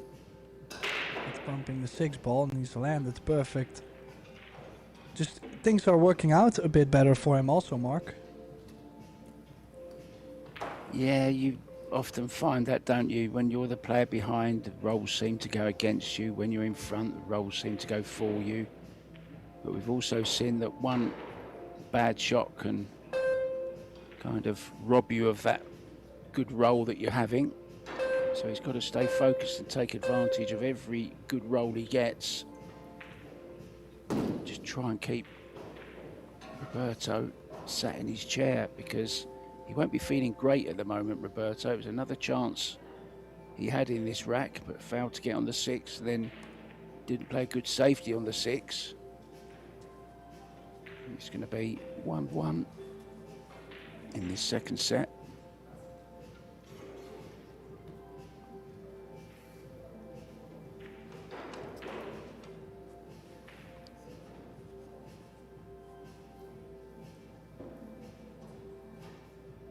Yeah, needs a bit of a soft touch on the 9. Low right spin. As you see in general, does have a real compact stroke. He's understroked that, Mark. How did he get too short? Well, real sign of emotion there from Demetrius. You rarely see that. And he was disgusted with that shot. All the hard work. And there's hope for that young man there.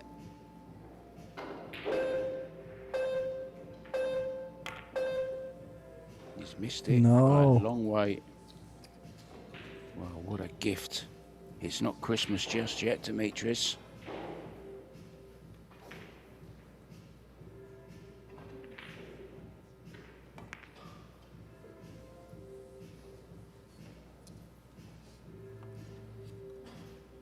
Well, he may not have a beard the same colour as Santa Claus, but he certainly gives out gifts like the man with the white beard. Won't be very, very happy with that one, will he? So Roberto, after that mistake on the 6th that he thought was going to cost him the rack for sure, ending up not doing so. Now then, Michael Jednak made the trip from New York. He's the pro, or one of the pros, in that amazing Amsterdam club. Have you ever been to the Amsterdam club, Tim, on your travels? The Amsterdam club. In New York. New York. No, I have not.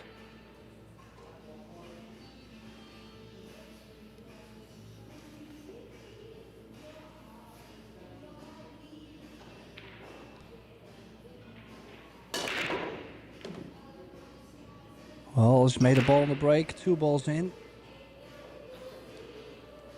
He might actually have something on the 2 ball after. See, that mistake on the 10 could turn things around so easily.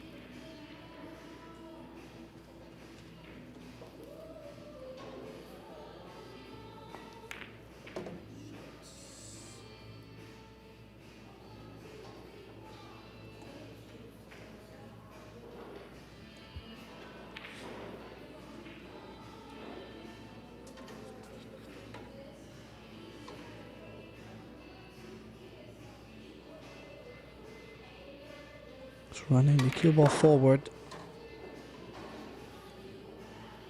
Yeah, stayed more still this time, and that was a great stroke. Can you imagine if this set completely starts to go for Roberto? Dimitrios will have a pretty firm punch in the face.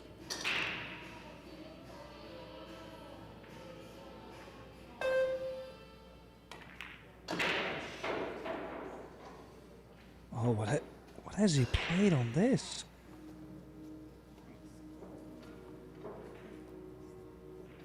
I have lost my words right there.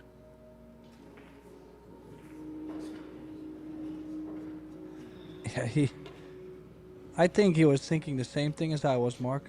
We are both just flabbergasted about the things that are happening to Roberto at the moment.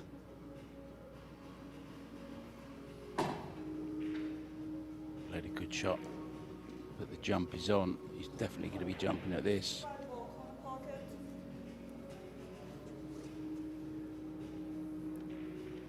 Well, the tricky part is you kind of have to jump this with a stun run kind of cue ball. Stopping the cue ball and hooking yourself on the next shot is, well, I don't think it's worth it. Where would you be aiming on the cue ball, Tim, to get a bit of stun run through off a jump shot? Sounds very complicated to me. Well, I would be just like half a tip higher than usual.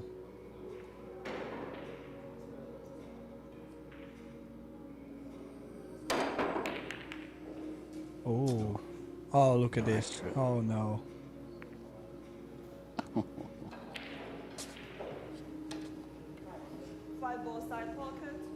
I mean, it's not like he had to. It's not like he had to move that much forward. It's just a little bit, but he's missed it by quite a bit and caught the roll. Demetrius has a very, very good doubles partner as well. He's playing with Christina to catch. 5 ball corner pocket. Could be a dangerous pair in that.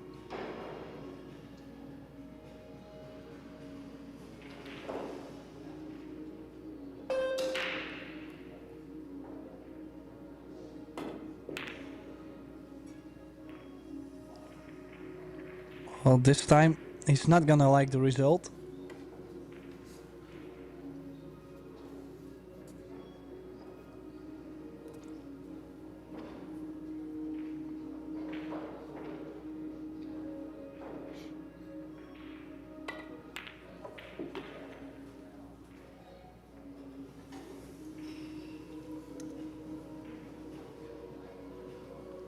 Well, you can see how Roberto is really digging on the inside.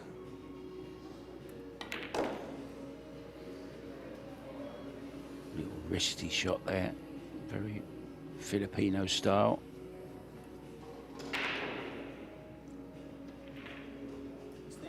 Extension. Yet again, a bit short. You could see the disappointment. Needed a lot more angle to make things more natural.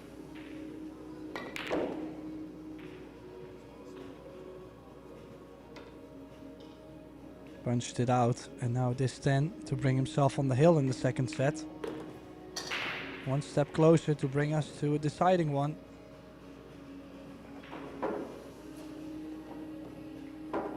Yeah, I don't think either player will be really excited about the way they've played. To be honest, Tim, it's not been great. Of course, there's a lot riding on this as well. The loser is out. And I've been looking through some of the doubles pairings, and they're very, very interesting. Rapero playing with Tevez. Margaret Fefilova-Steyer obviously playing with Tyler. Wei Chu Chen and Mario He this time. Another change of partner. Savannah Easton with Jason Shaw. Being hung with Beda Alawahadi. Now remember, they played together last time. They played pretty well. DeLuna and Eylul Kibaroglu. Now I haven't seen her for a long while. I know she moved to the States and she plays a lot of the smaller tournaments, but not seen her in any of the big ones. And Sophia Mast is playing with Roberto Gomez. What a pairing that is as well. Robbie Capito with Seo Soa. Back to this one, guys.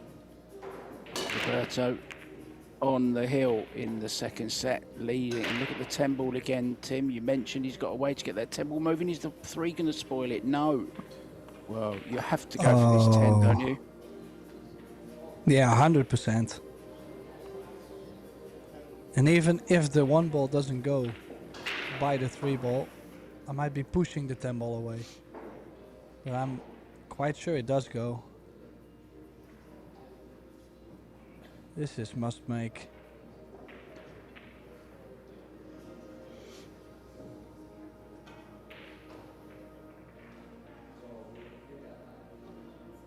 I think he called it before he got out of his chair, to be honest.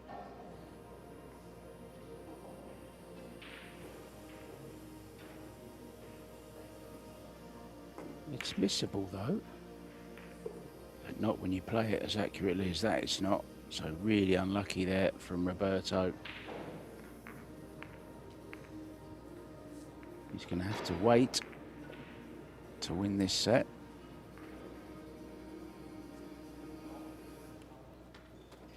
You mentioned earlier on, Tim, that Gomez was getting that 10 ball moving, wasn't he? More than one occasion.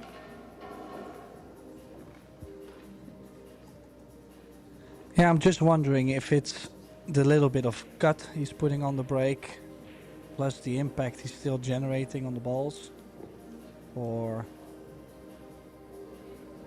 maybe he's using some spin on the break. Like, it sometimes throws balls a little bit left or right, but For him, it actually seems to work overall. I mean, he hasn't made it twice, like shape on it, but could have easily went 2-0 his side on the combinations.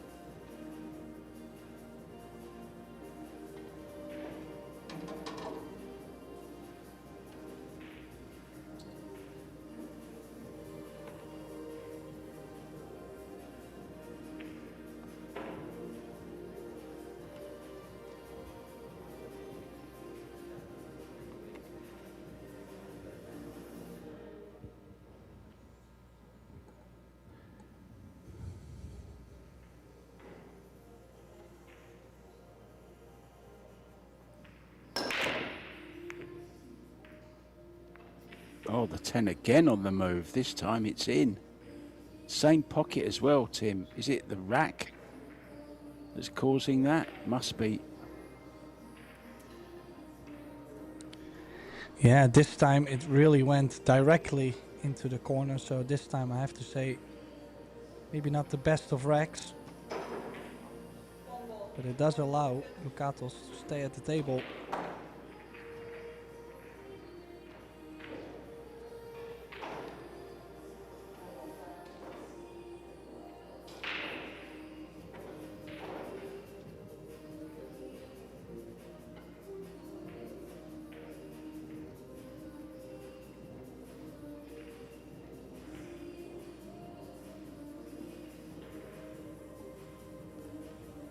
Well, here's an interesting stat for you. 9 out of 91 racks are 10 ball on the break. Is made on the break, Tim. Make of that what you will.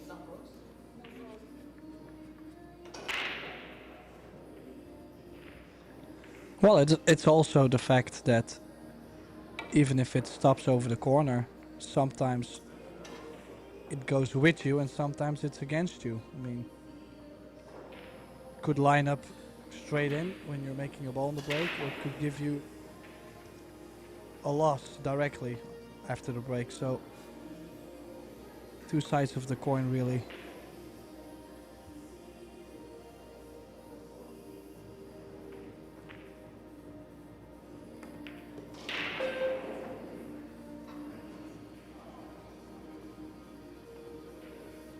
This is a good chance to make it 3-2 here.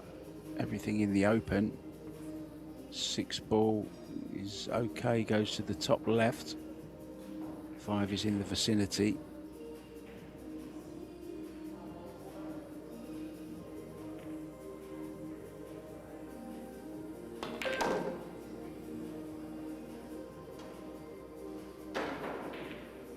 And this is perfect. Draw out for the 4 into the side or the corner, however he's feeling. Yeah, what is he feeling on the 6 ball, which might not go by the 9?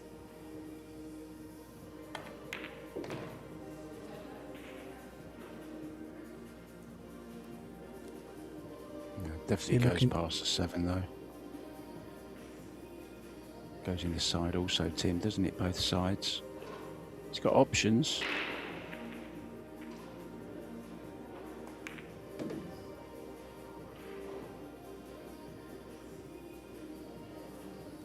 Well, if he plays shape on the left side of the 6, then that means it does go to the upper right. Just doesn't look from the angle I'm having. Maybe it looks better on yours. I think it looks the same, Tim. I hope it does, but apparently it does go to the top right. So 6, 7, 9 in the same corner.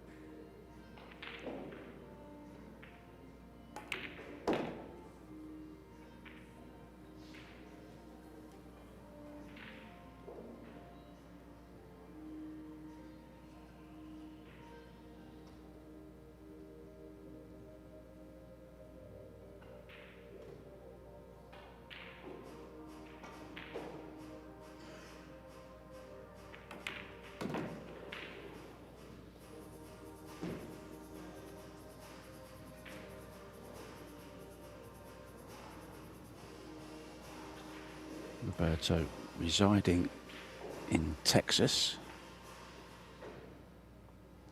Been there for quite some years now with partner Kelly Isaacs, who incidentally is an air hostess. She's cabin crew. I'm sure she gets Roberto some nice cheap flights. My niece is working for Virgin, can get some very nice deals with your family and friends, Tim, on those, which is always helpful.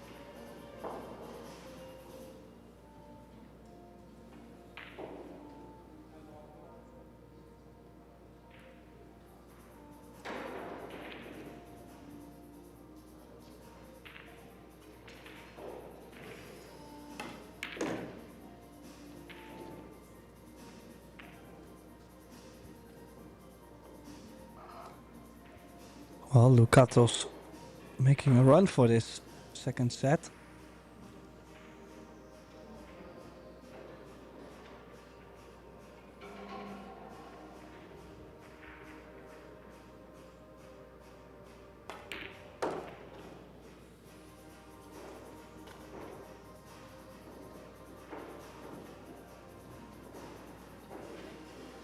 It's now trailing 3-2. Just wondering, someone in the crowd was handing over something to Roberto, and I'm wondering what it was. Maybe a drink, maybe medicine, maybe something is wrong, who knows. Could make a big difference in this match. What could it have been? Well, I wasn't watching, I just saw. I was just looking at some scores, so I'm sorry to say, Tim, I can't help you out on that one. Just looking through the draw as well of the ladies. It's quite a difficult first round match for reigning champion Rublin Amit. She's up against Silviana Liu from Singapore. Not an easy game.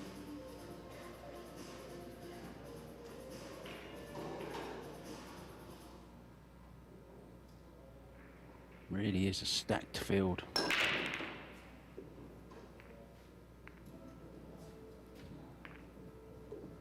Oh, needs one ball to move a bit. Did he get a shot there? Yeah, nothing really threatening the pocket, but then that 9 skims off the 1.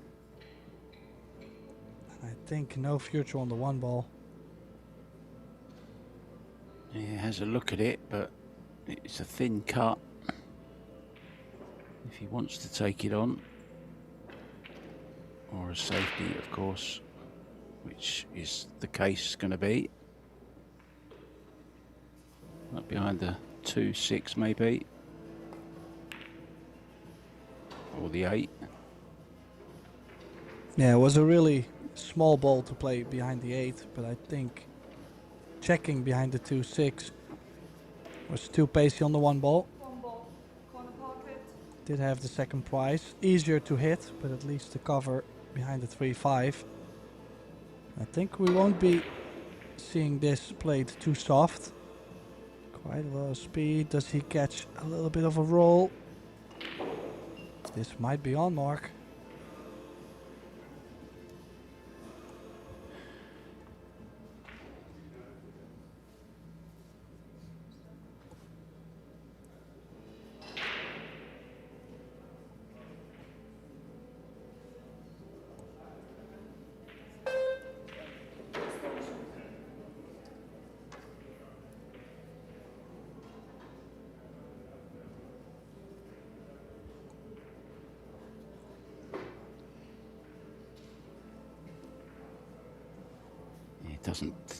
Does it pass the 7, Tim, you think?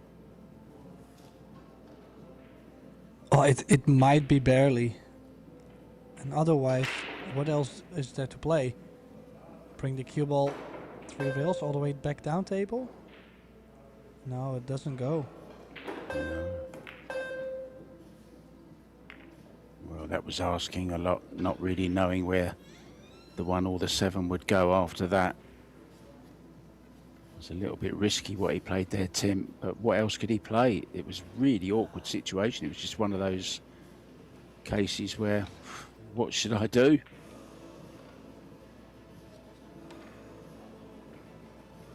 Yeah, and yet Extension. it's still not like an easy run out. The 6 doesn't go by the 8. The 3 ball only goes to the top left. We have seen Roberto struggle. Oh no.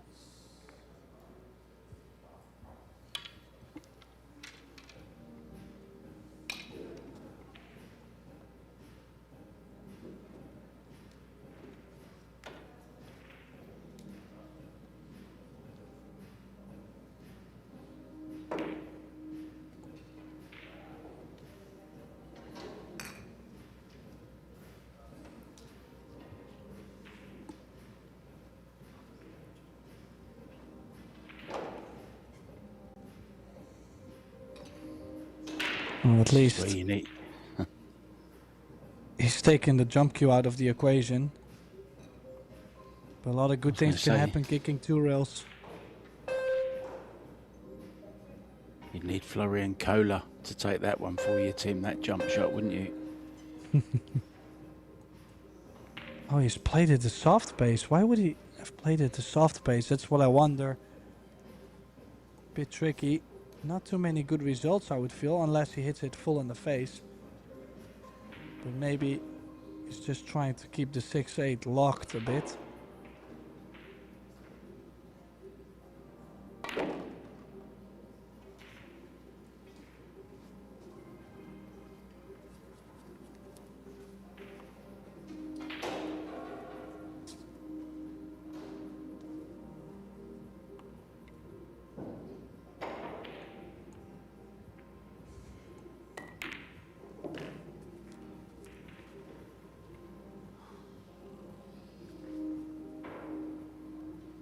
Well, if any of you guys listening are in Florida and fancy going and watching a bit of live pool this weekend, we're situated at the Hyatt Regency Riverfront Hotel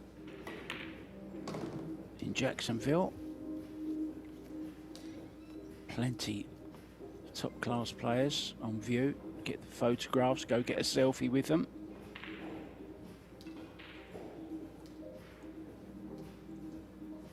Tim and I can send you a selfie if you want. That's about all we can do. But no one wants that. No, I don't really get these requests. 8 ball. 8 ball. Corner pocket.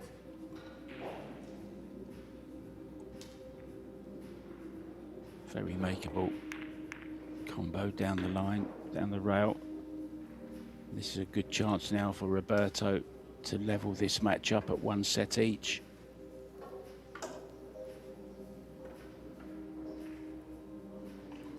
Wasn't really in the first set, but he's clawed his way back here. He's worked hard, dug deep. And just 2 balls away now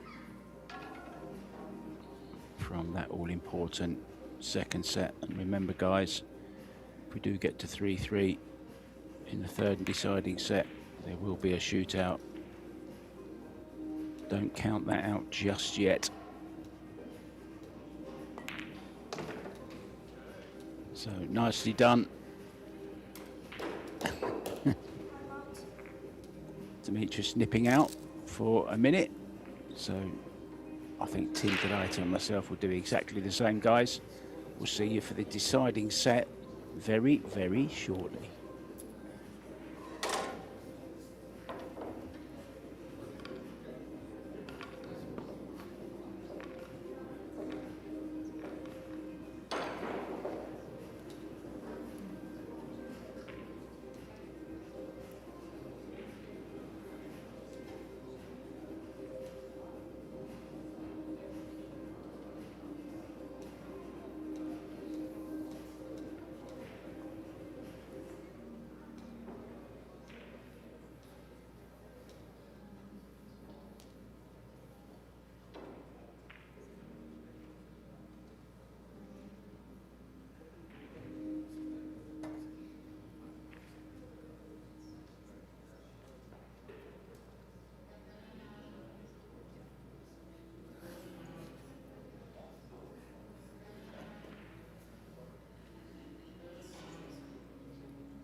Welcome back, guys. Well, the pool stat guy just gave me an interesting little fact that Roberto, in his first match against Jesus Atencio, lost the first rack, but won the second to level it up at 1-1, but then went on to lose the deciding rack 4-1.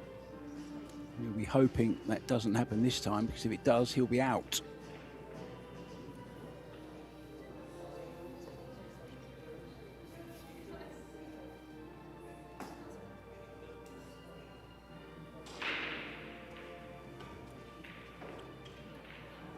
Myself, Mark White, and Tim Denaita.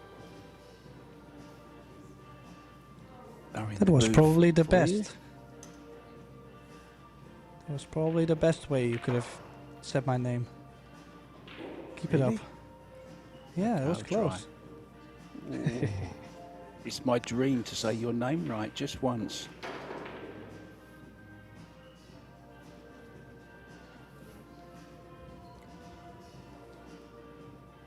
Deciding set then. Here we go. Lucata's breaking. Oh, one ball being stopped. The 4 ball does drop. Oh, that little nudge on the cue ball is giving the opening shot.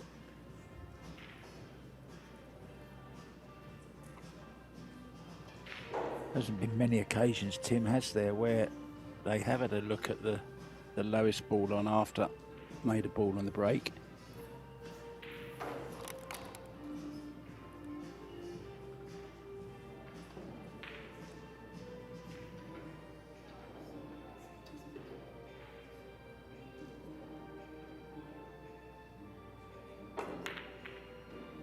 Oh, That was never in, was it? That was very wide. It's one of those you want to forget about. Pretty sharpish. Now, does he go for the bank here, Tim? 2 waiting. Look at that. It just never went close. yeah, only thing I could think of is he was trying to avoid the 9, and I kind of do like this bank. Just comes with a high reward, but I think he actually played the cue ball a bit on purpose here, knowing that if he wouldn't make the bank, cue ball would be nicely behind the 2.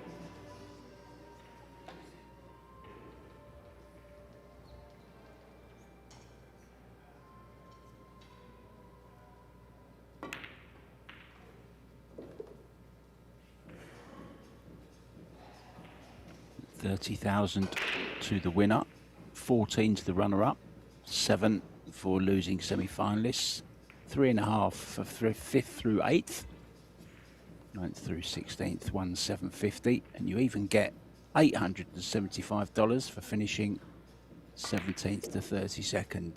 So there you go. There's a bit of money for everyone. 96 player field, $290 entry fee.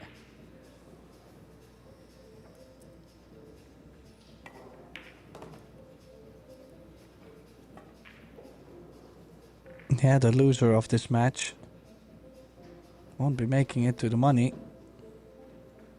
So a lot at stake.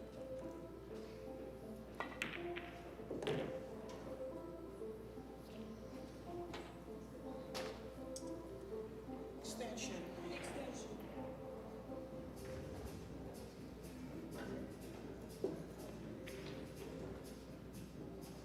There's the gold Batmobile Bridge. Batman Bridge, I should say. He was a superhero as well, wasn't he? Just like Superman. Battle of the Bridge. Well, Superman is now coming to the rescue. He's going off to a take a flyer, lead. Tim. Yeah.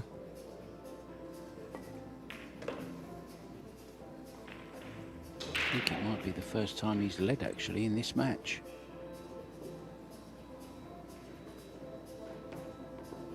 Comes some more spectators, expect more to arrive, especially as we get towards the score of 3-3. If we do, you'll see it fill up very, very quickly. Just a reminder, guys, tomorrow we should begin again at 11 a.m. with some mixed pairs action. That's always a fun tournament. And then at 12:30 we have the men's continuing, and there's some really juicy matchups in that. Keep your eyes on ProBilliardSeries.com for the brackets, and everything you need is on there. Start time, schedules, all the fun stuff.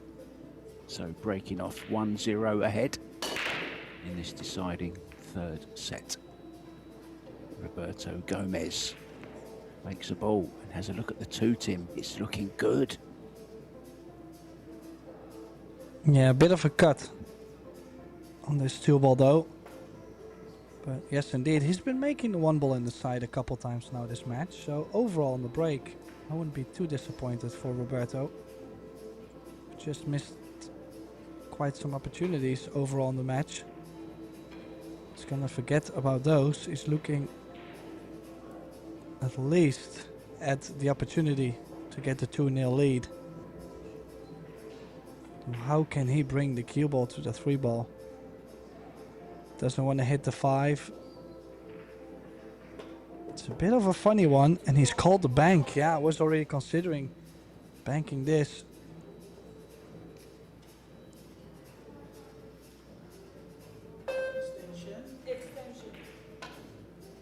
Well, David Tanksley said, be careful what you say on the microphone. I've just had a request, as have you, Tim, for a selfie while you're commentating. So you better take it and send it to me, and I'll have to send it on for you. Unless you have David Tanksley as one of your friends on Facebook.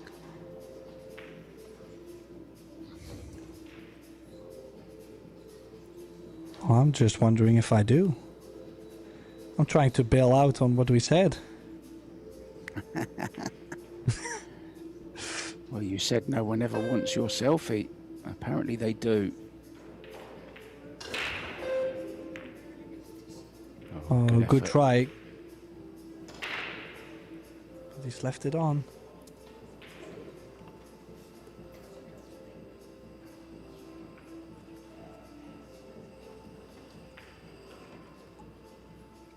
Well, if Demetrius does go on to lose this match, he'll be bitterly disappointed. Particularly about how he played in the second set. There's a nice loose grip we see, look, on the butt of Roberto Gomez. Just a little flick of the wrist.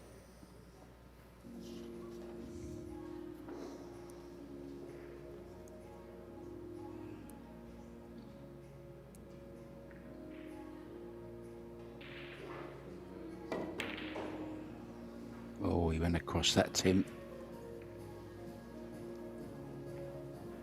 Yeah, look at what he's left. Demetrios too, straight in on the 3-ball. I mean, sure there's the nerves, but this is a great opportunity.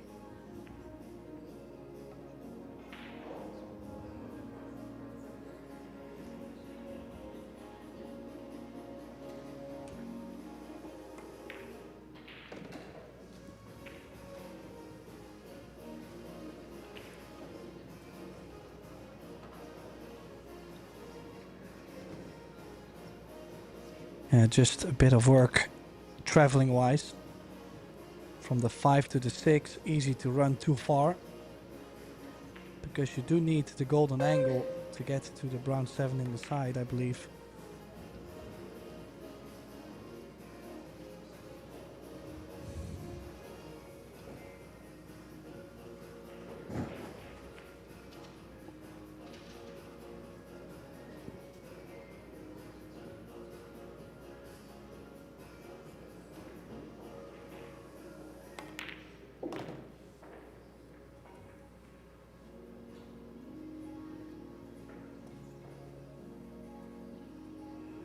He is on the correct side of the 6-ball.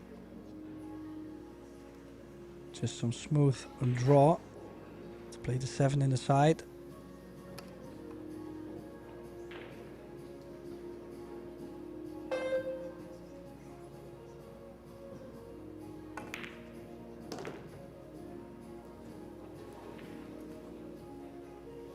I think that's Inna Kaplan there, isn't it? Look, in the front row. The great player from Germany, does so much great work on the Euro Tour, wins quite a few as well. She's in town, look, for the World Women's 9-ball, which is good to see. Terrific talent. Yeah, and also Christine Steinlager was sitting next to her, also from Germany. It's been rising the rankings. I believe she might be in the top 8, top 5 in the Euro Tour rankings at the moment. So first time traveling for the World 9-ball Championships. Wish her good luck. I've known her for quite some years. Also her husband, Martin Steinlager, great player from Germany. Extension.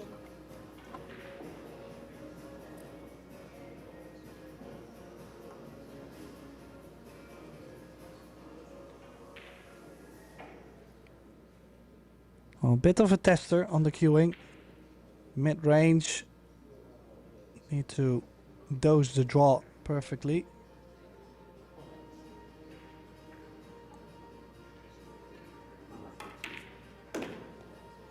I actually did a commentary on Inna Kaplan against Yvonne Ullman-Hebler from Inna's home, and she has such a really nice, she has a proper little arena set up at her house. It really is fabulous. Back in 2020, I remember it well. I think they were practicing for a big event that they knew was coming up.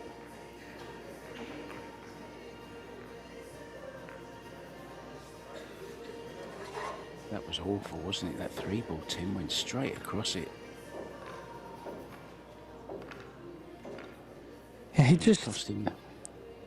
for a couple games he looks like things are starting to get going. And then, for example, that 3-ball, yeah, just speechless.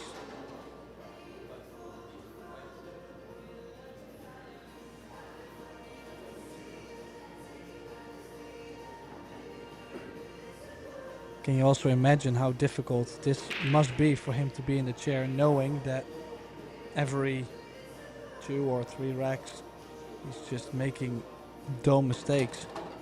It's not easy on the mind.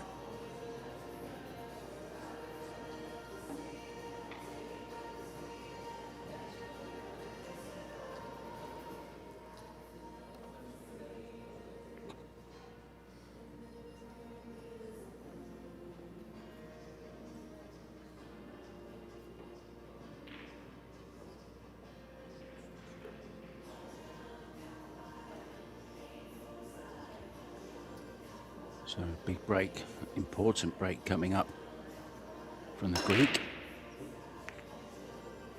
9-ball might fluke. Oh, he got knocked away by the 1, Tim.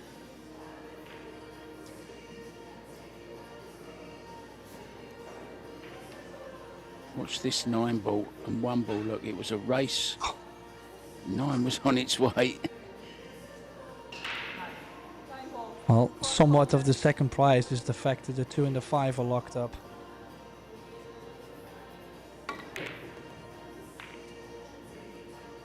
Oh, That was unlucky. Have a look at the cue ball. Oh no, was trying to bank the 1-ball 2 rails into the 2 and the 5. And the cue ball just crawled in behind the 7-ball.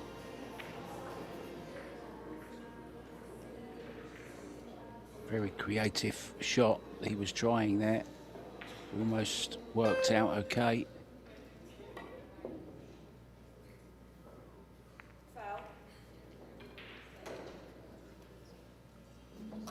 Well, that's an unusual miss from Roberto there. You don't often expect him to miss hitting a ball, Tim, while kicking.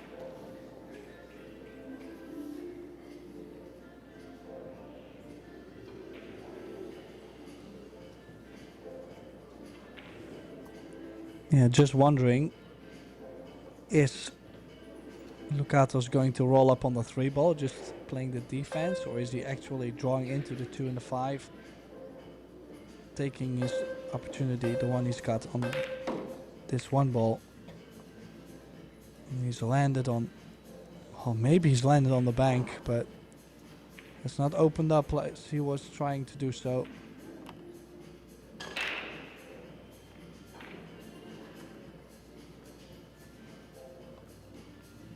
Side pocket.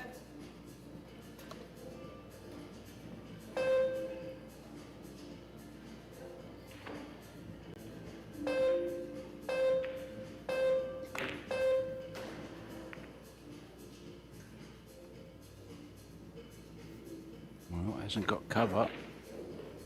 Nothing easy though. Gomez, 47 years old now. Way back in 2007, he reached the final of the 9-ball World Championships and also the World Cup of Pool. And won neither. He would have been the first qualifier ever to win the World 9-ball Championships. But has entertained generations though of players, of spectators.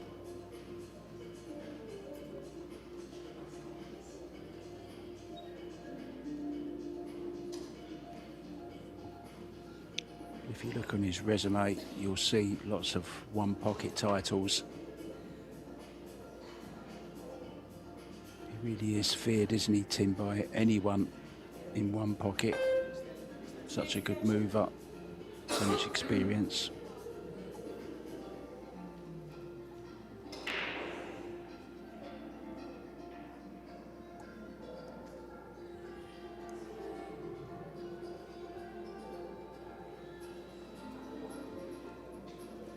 Yeah, this is a bit of a tricky one, Mark.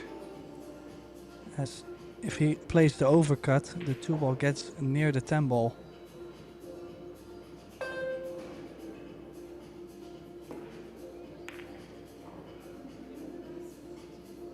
Played it very well, containing safety, very good weight, perfect pace, good shot, tap on the table.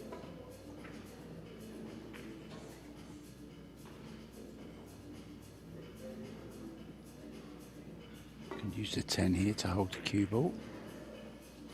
Yeah, it's just would like to get the 2-ball over and behind the 8 as well.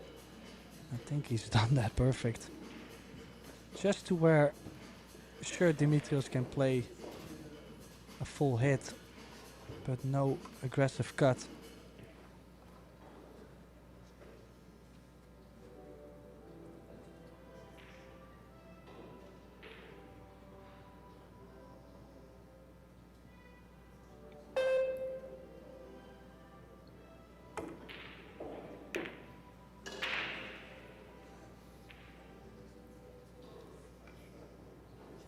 Another good effort, good shot. He's got him full ball hooked behind the 6. Now it's a 2-railer on to kick it away.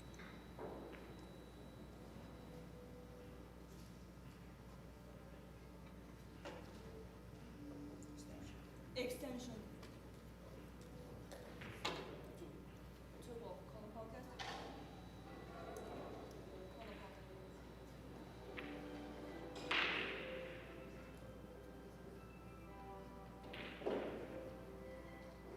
47 years of experience right there.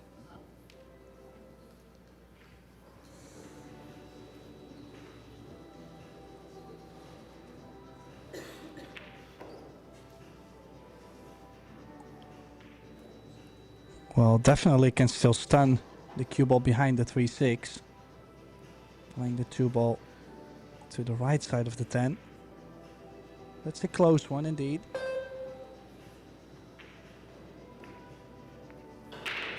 Oh dear. Uh-oh.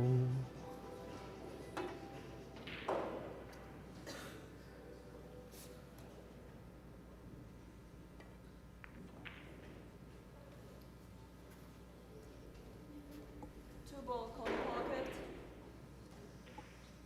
Already called the corner.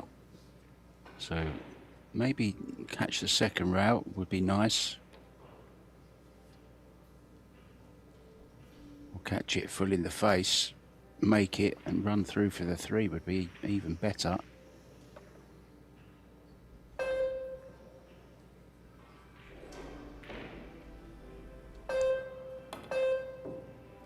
Needs some pace. Does have some pace, but he's gonna leave the 2 straight in. This match is starting to shape up like pure drama, Mark. Both are not able to get themselves separated from the other. You know what that normally means, Tim, don't you? Shootout. Yeah, I've predicted it OK before. Corral. Oh, whoa, whoa, whoa. Wow. Missed that 2 ball.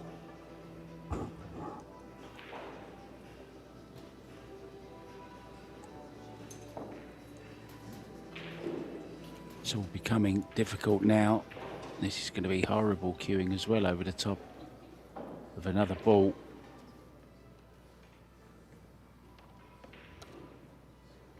Oh, this is nasty. Can't really see the cue ball. Can't see the tip of the cue. Well, he did well just to make it, to be honest. Yeah, and definitely able to play a good safety behind the 6. Really would like to stick the cue ball, like freeze it on the 6 ball.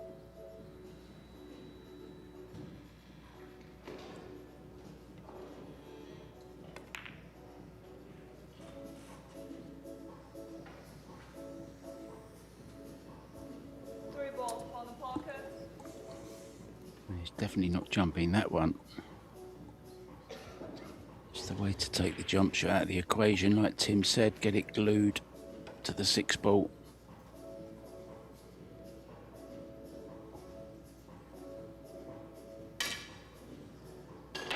Oh dear. Nowhere near.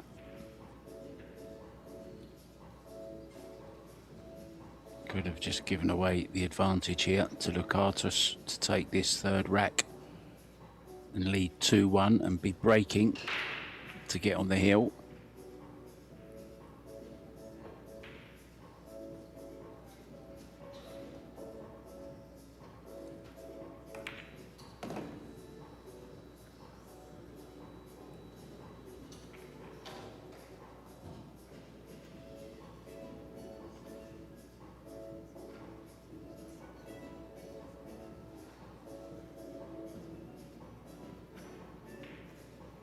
Yeah, as you can see, the 7-8 combination laying not too difficult.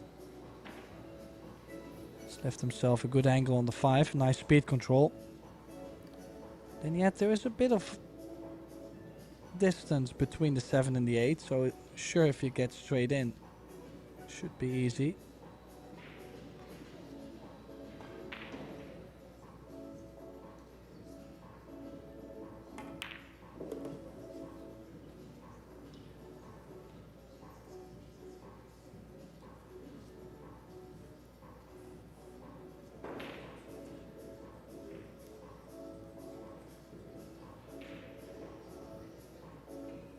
Very interesting match I've just seen tomorrow. Mario He up against Lucas Fracassa Werner. Of course, Lucas was the guy lots were saying should have been in the Mosconi Cup for the USA.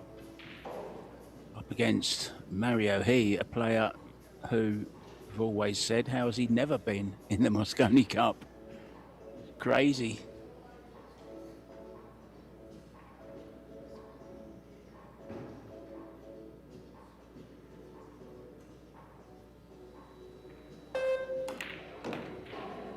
If you add to that Jason Shaw against Joshua Filler, 2 really high-profile Mosconi Cup players who have played several.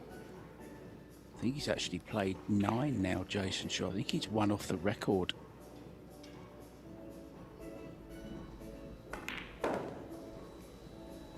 Meanwhile, Dimitris Lagatos, who knows, a future Mosconi Cup player himself, could be. Knocking on the door. Now leads 2-1 Tim, and breaking. It's getting tougher and tougher for the Filipino, sat there with his head in his hands.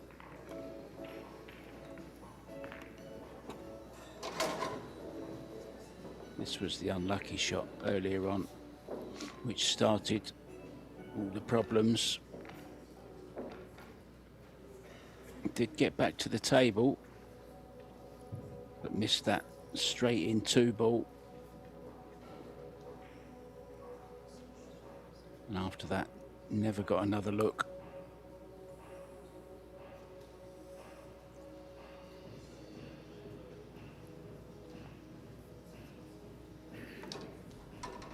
Yeah, so it's the Greek who has taken back his advantage. But can he make it golden?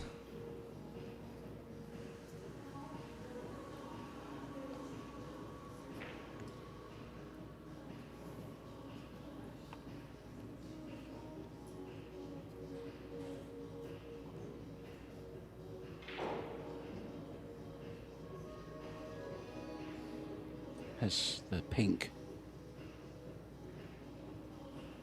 BK Rush in honour of the cancer awareness campaign which Predator ran for a month, raising money for a very good cause. Good break, Tim, this.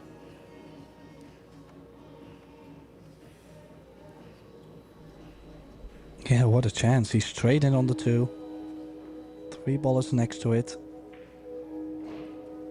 Actually, I do think it was the orange break, and he's got the jump cue.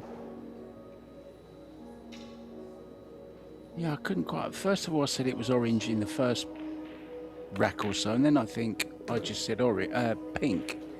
I can't make up my mind what it is, Tim. My eyes are... well...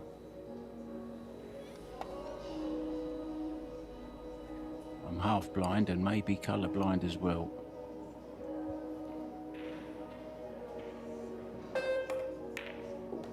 Oh, just look at this opportunity. Straight in on the 2. Straight in on the 3 ball. Mini cut on the 4 with the 5 in front of the side.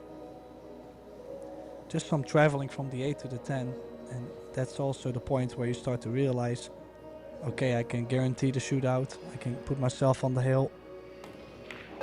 Maybe a bit of nerves will kick in.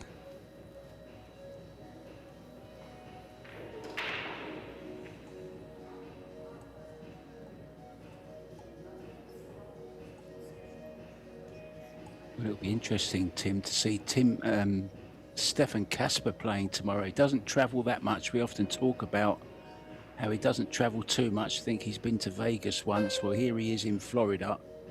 And he's playing Tyler Steyer tomorrow. So that's going to be an interesting match. It's a test for the German.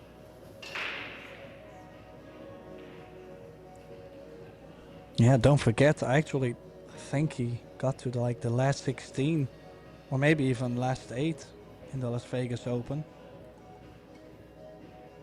Or in Las Vegas. Could have been the World Tamble even. I'm saying he's definitely been stepping up his game.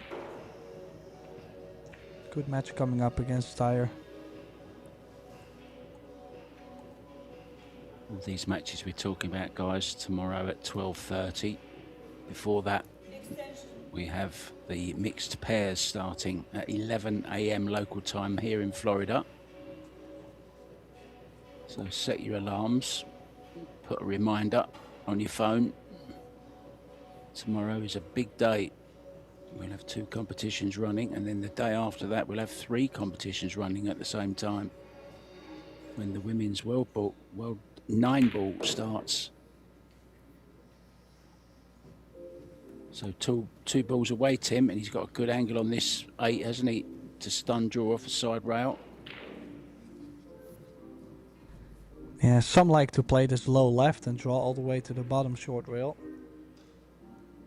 Bit more punch to cross over.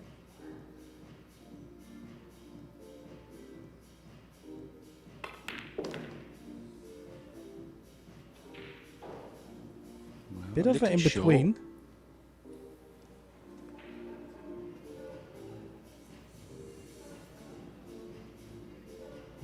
needs this to guarantee himself the shootout. And possibly one round further in the one lost side.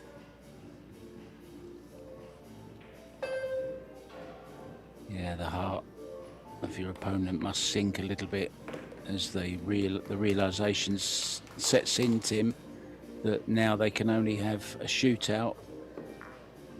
And that's the position that Roberto Gomez is in now. That's all he can hope for out of this game. But he's had plenty of them. He won't be new to the shootout, and nor will Demetrius. I actually believe that he won the German one on a shootout. I know Kelly Fisher did. She won it on a shootout against Eylül Kibaroglu at exactly the same tournament. I wasn't there commentating, but I know you were. I think it's one of the first matches I ever heard you commentating on, I believe. I'm probably wrong. Well, it wasn't the first time commentating, but I gotta say it was quite some time ago, maybe 20... Three. Was it? Well, I was gonna say 22, but could have been okay, 23. maybe 22. Yeah. So some time ago.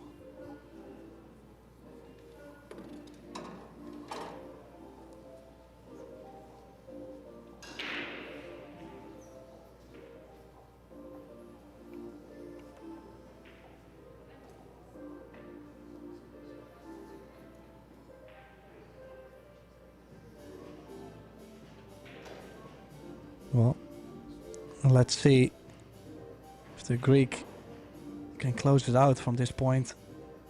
Will we see another comeback from the Superman?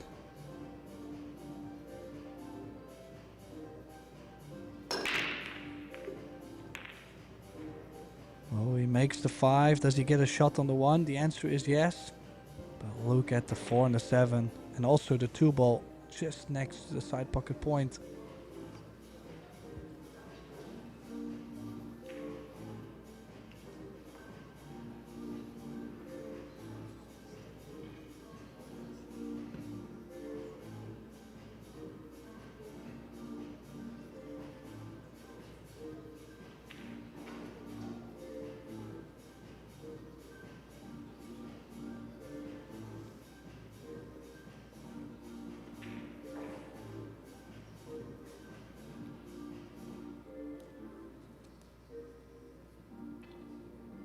Yeah, now the question is, how much value does it have to go aggressive?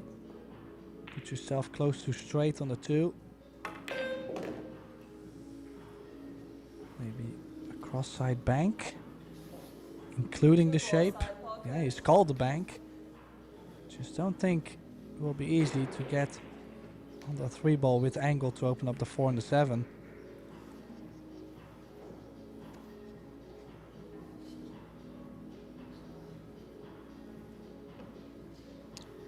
It was actually 2022, Tim, the Germany Open, so you're correct, it was that long ago.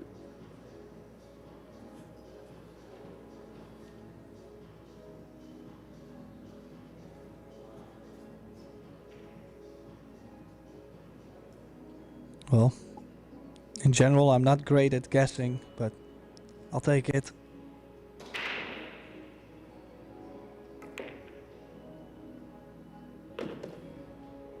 Well, he's made the bank. Anything? Whoa, whoa, whoa.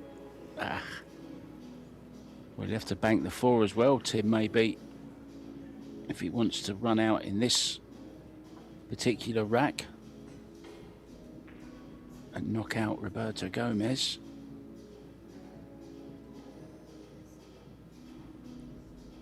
Wrong angle on the 3, but can just play a nice little soft little draw to the centre of the table. And he should be home if he banks the 4. Could be all over, Tim. Oh, the 4 is so close to the rail, though. I mean, I'm not sure, Mark. I don't fancy this kind of angle this time.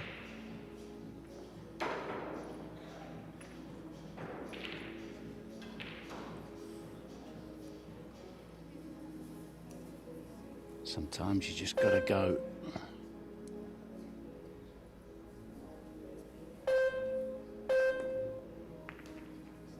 No, No. not this time though.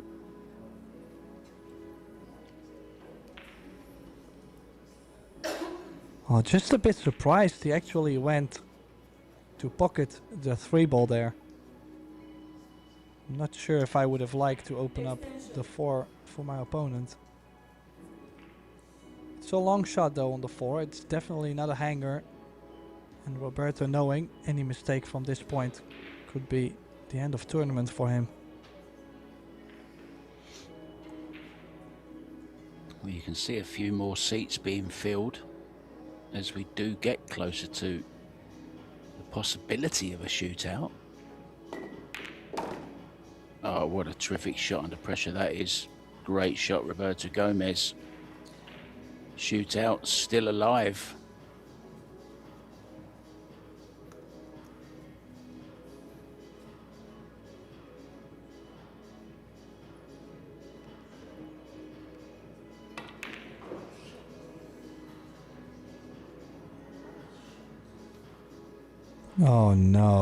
Oh no, really?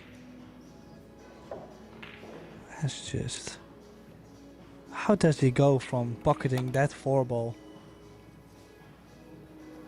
to missing this 6-ball? Just thinking all about the cue ball, wasn't he? Just forgot to pot the 6. But hasn't left a gimme.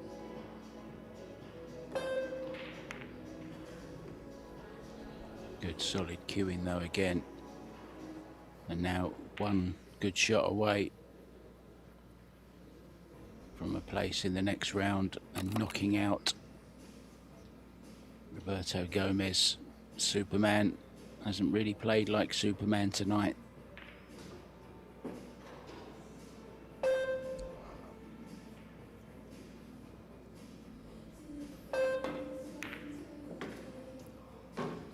Oh dear, oh dear, Oh, whoa, whoa, whoa. Well, it's got a second wind, a second life for Roberto here. That's just crazy. Yeah, just when I was about to say he's found his kryptonite for this tournament. Lucato scratches in the side. And Gomez does have a second life indeed. Can you believe it? He's still alive in this match. All over the place. We need one more rack for a shootout, Mark. Well, either way, we'll know one way or the other after this next rack. If Gomez wins it, of course it's a shootout. If he doesn't, he's out. He must have thought after missing that 6 that he was out, Tim. Dreadful miss. A great 7 from Lucatos, but just forgot about the cue ball. It was kind of the opposite to Gomez. Gomez was only concentrating on the cue ball, forgot about the pot. Lucatos forgot about the cue ball and made the pot. Anyway, a chance for Roberto to stay in this match. This is the last rack, but will it be the last action of this match? Oh dear, made one in the side. Oh, and I think the 1-2-8 is... I think this might be available.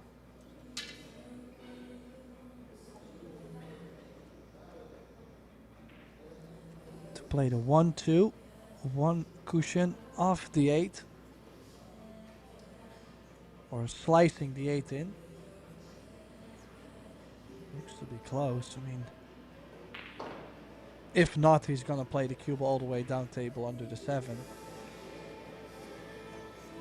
But if he has the slightest feeling that might go, we will see him go because he should have already lost the match. He's going all in.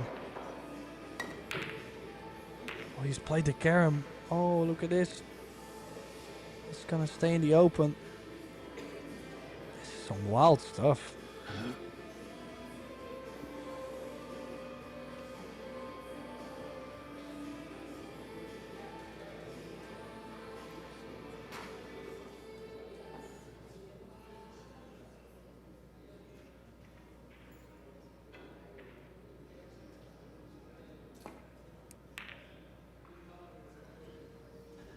And if this cue ball freezes up on the 6, Roberto is in double trouble. There might even be a 1-10 combination on if Lucatos gets the ball in hand.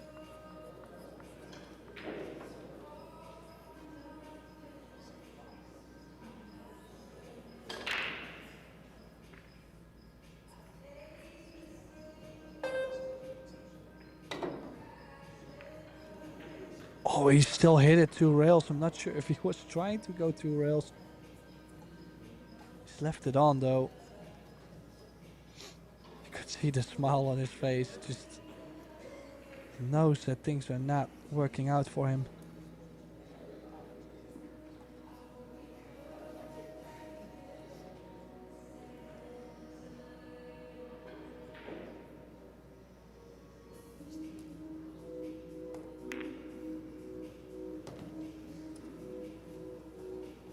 I think you'd describe Lucatus as a steady player.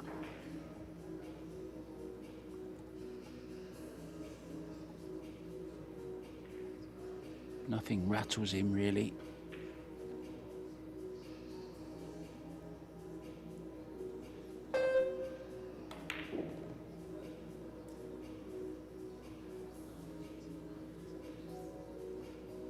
Bit of angle on this 3, Tim.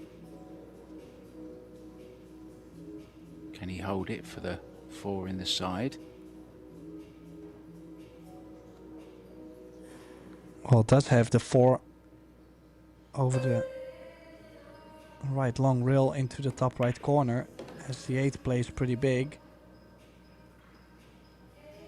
So could play both. But he's landed perfect though on the 4. What a match.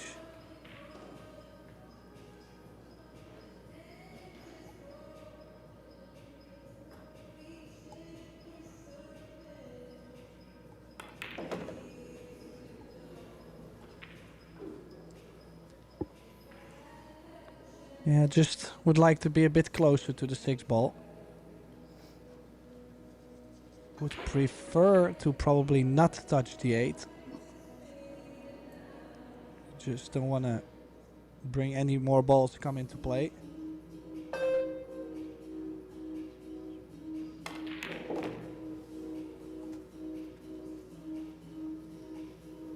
Yeah, didn't overplay it, just enough to get himself a foot or so closer. Can hold, just draw a little bit for the 7 in the side if he wants.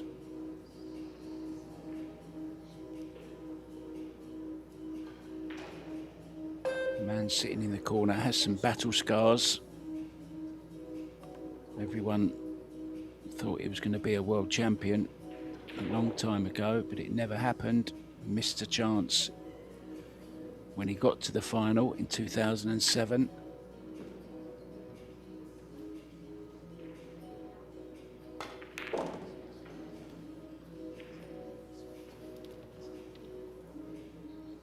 Played that nicely, Tim.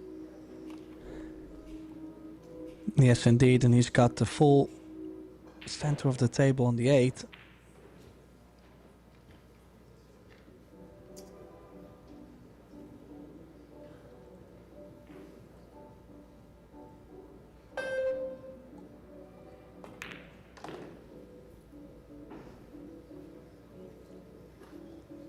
Still some traveling on the 8 ball though, so we'll see if he can get closer. But I'm expecting, well, anything straight on the 10. Just get the cue ball close. I think I would like to go 3 rails. High right spin.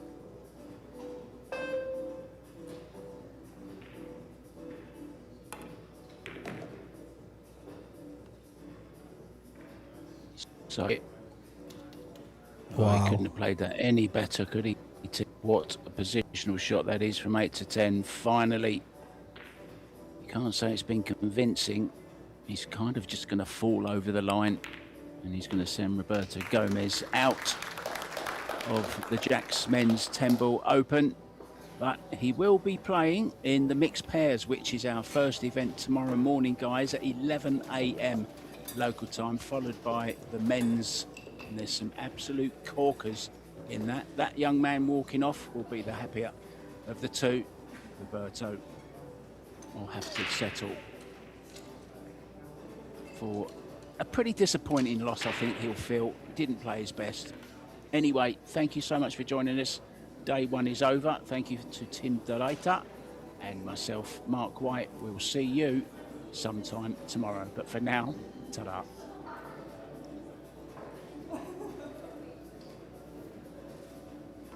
There you go.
Vous allez prendre la cam et la soutenir pendant que moi je vais dévisser et mettre ça.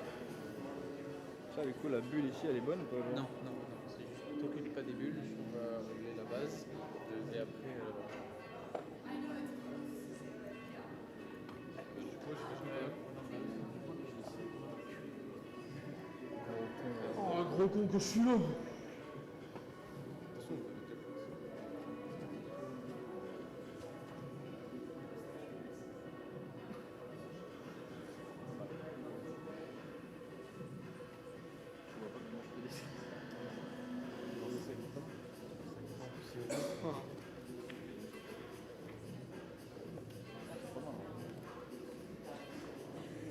Ah, fils de pute.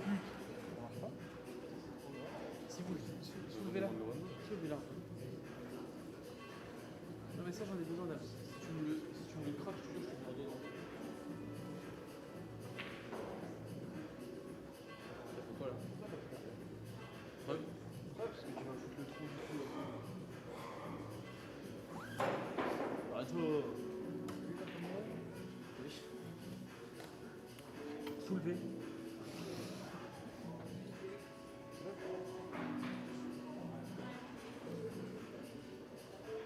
Ah, mais je crois qu'on va tellement faire ça demain. Sur la table. C'est pas pour faire joli, c'est que c'est ma place. Pas besoin de prendre le sac et de partir pour faire ma place. Ça, je crois que c'est le sac de casting. Bah ouais, c'est la question que j'ai posée. Je lui ai dit, ça te dérange si je pose ton sac par terre? Il m'a dit, bah oui.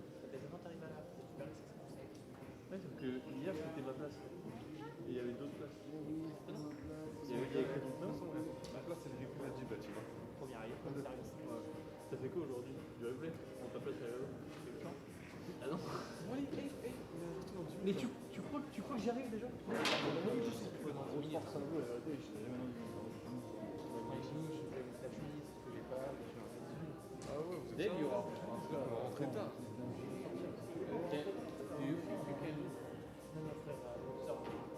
C'est pour ça, on y va, on essaie.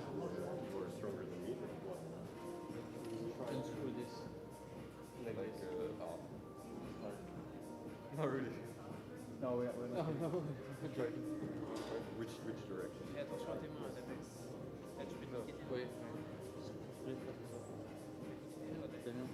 Parce que...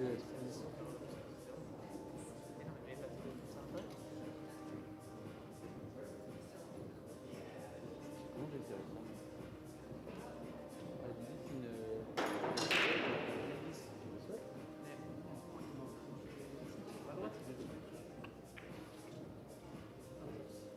Tu serres comme ça, tu desserres. Non, mais la poussée, on serre pas là. Comme ça, tu sais. Comme ça, tu desserres. Non, tu sais. Je regarde dans le trou. Comme ça, non, c'est la bouche.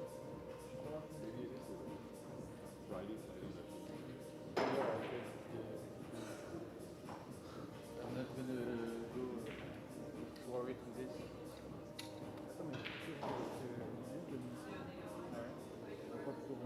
Ah non, ça c'est le rang. Parce qu'après en fait sinon ça veut dire que on équilibre la tête mais en fait c'est souvent et là je vois pas. Difficile ça.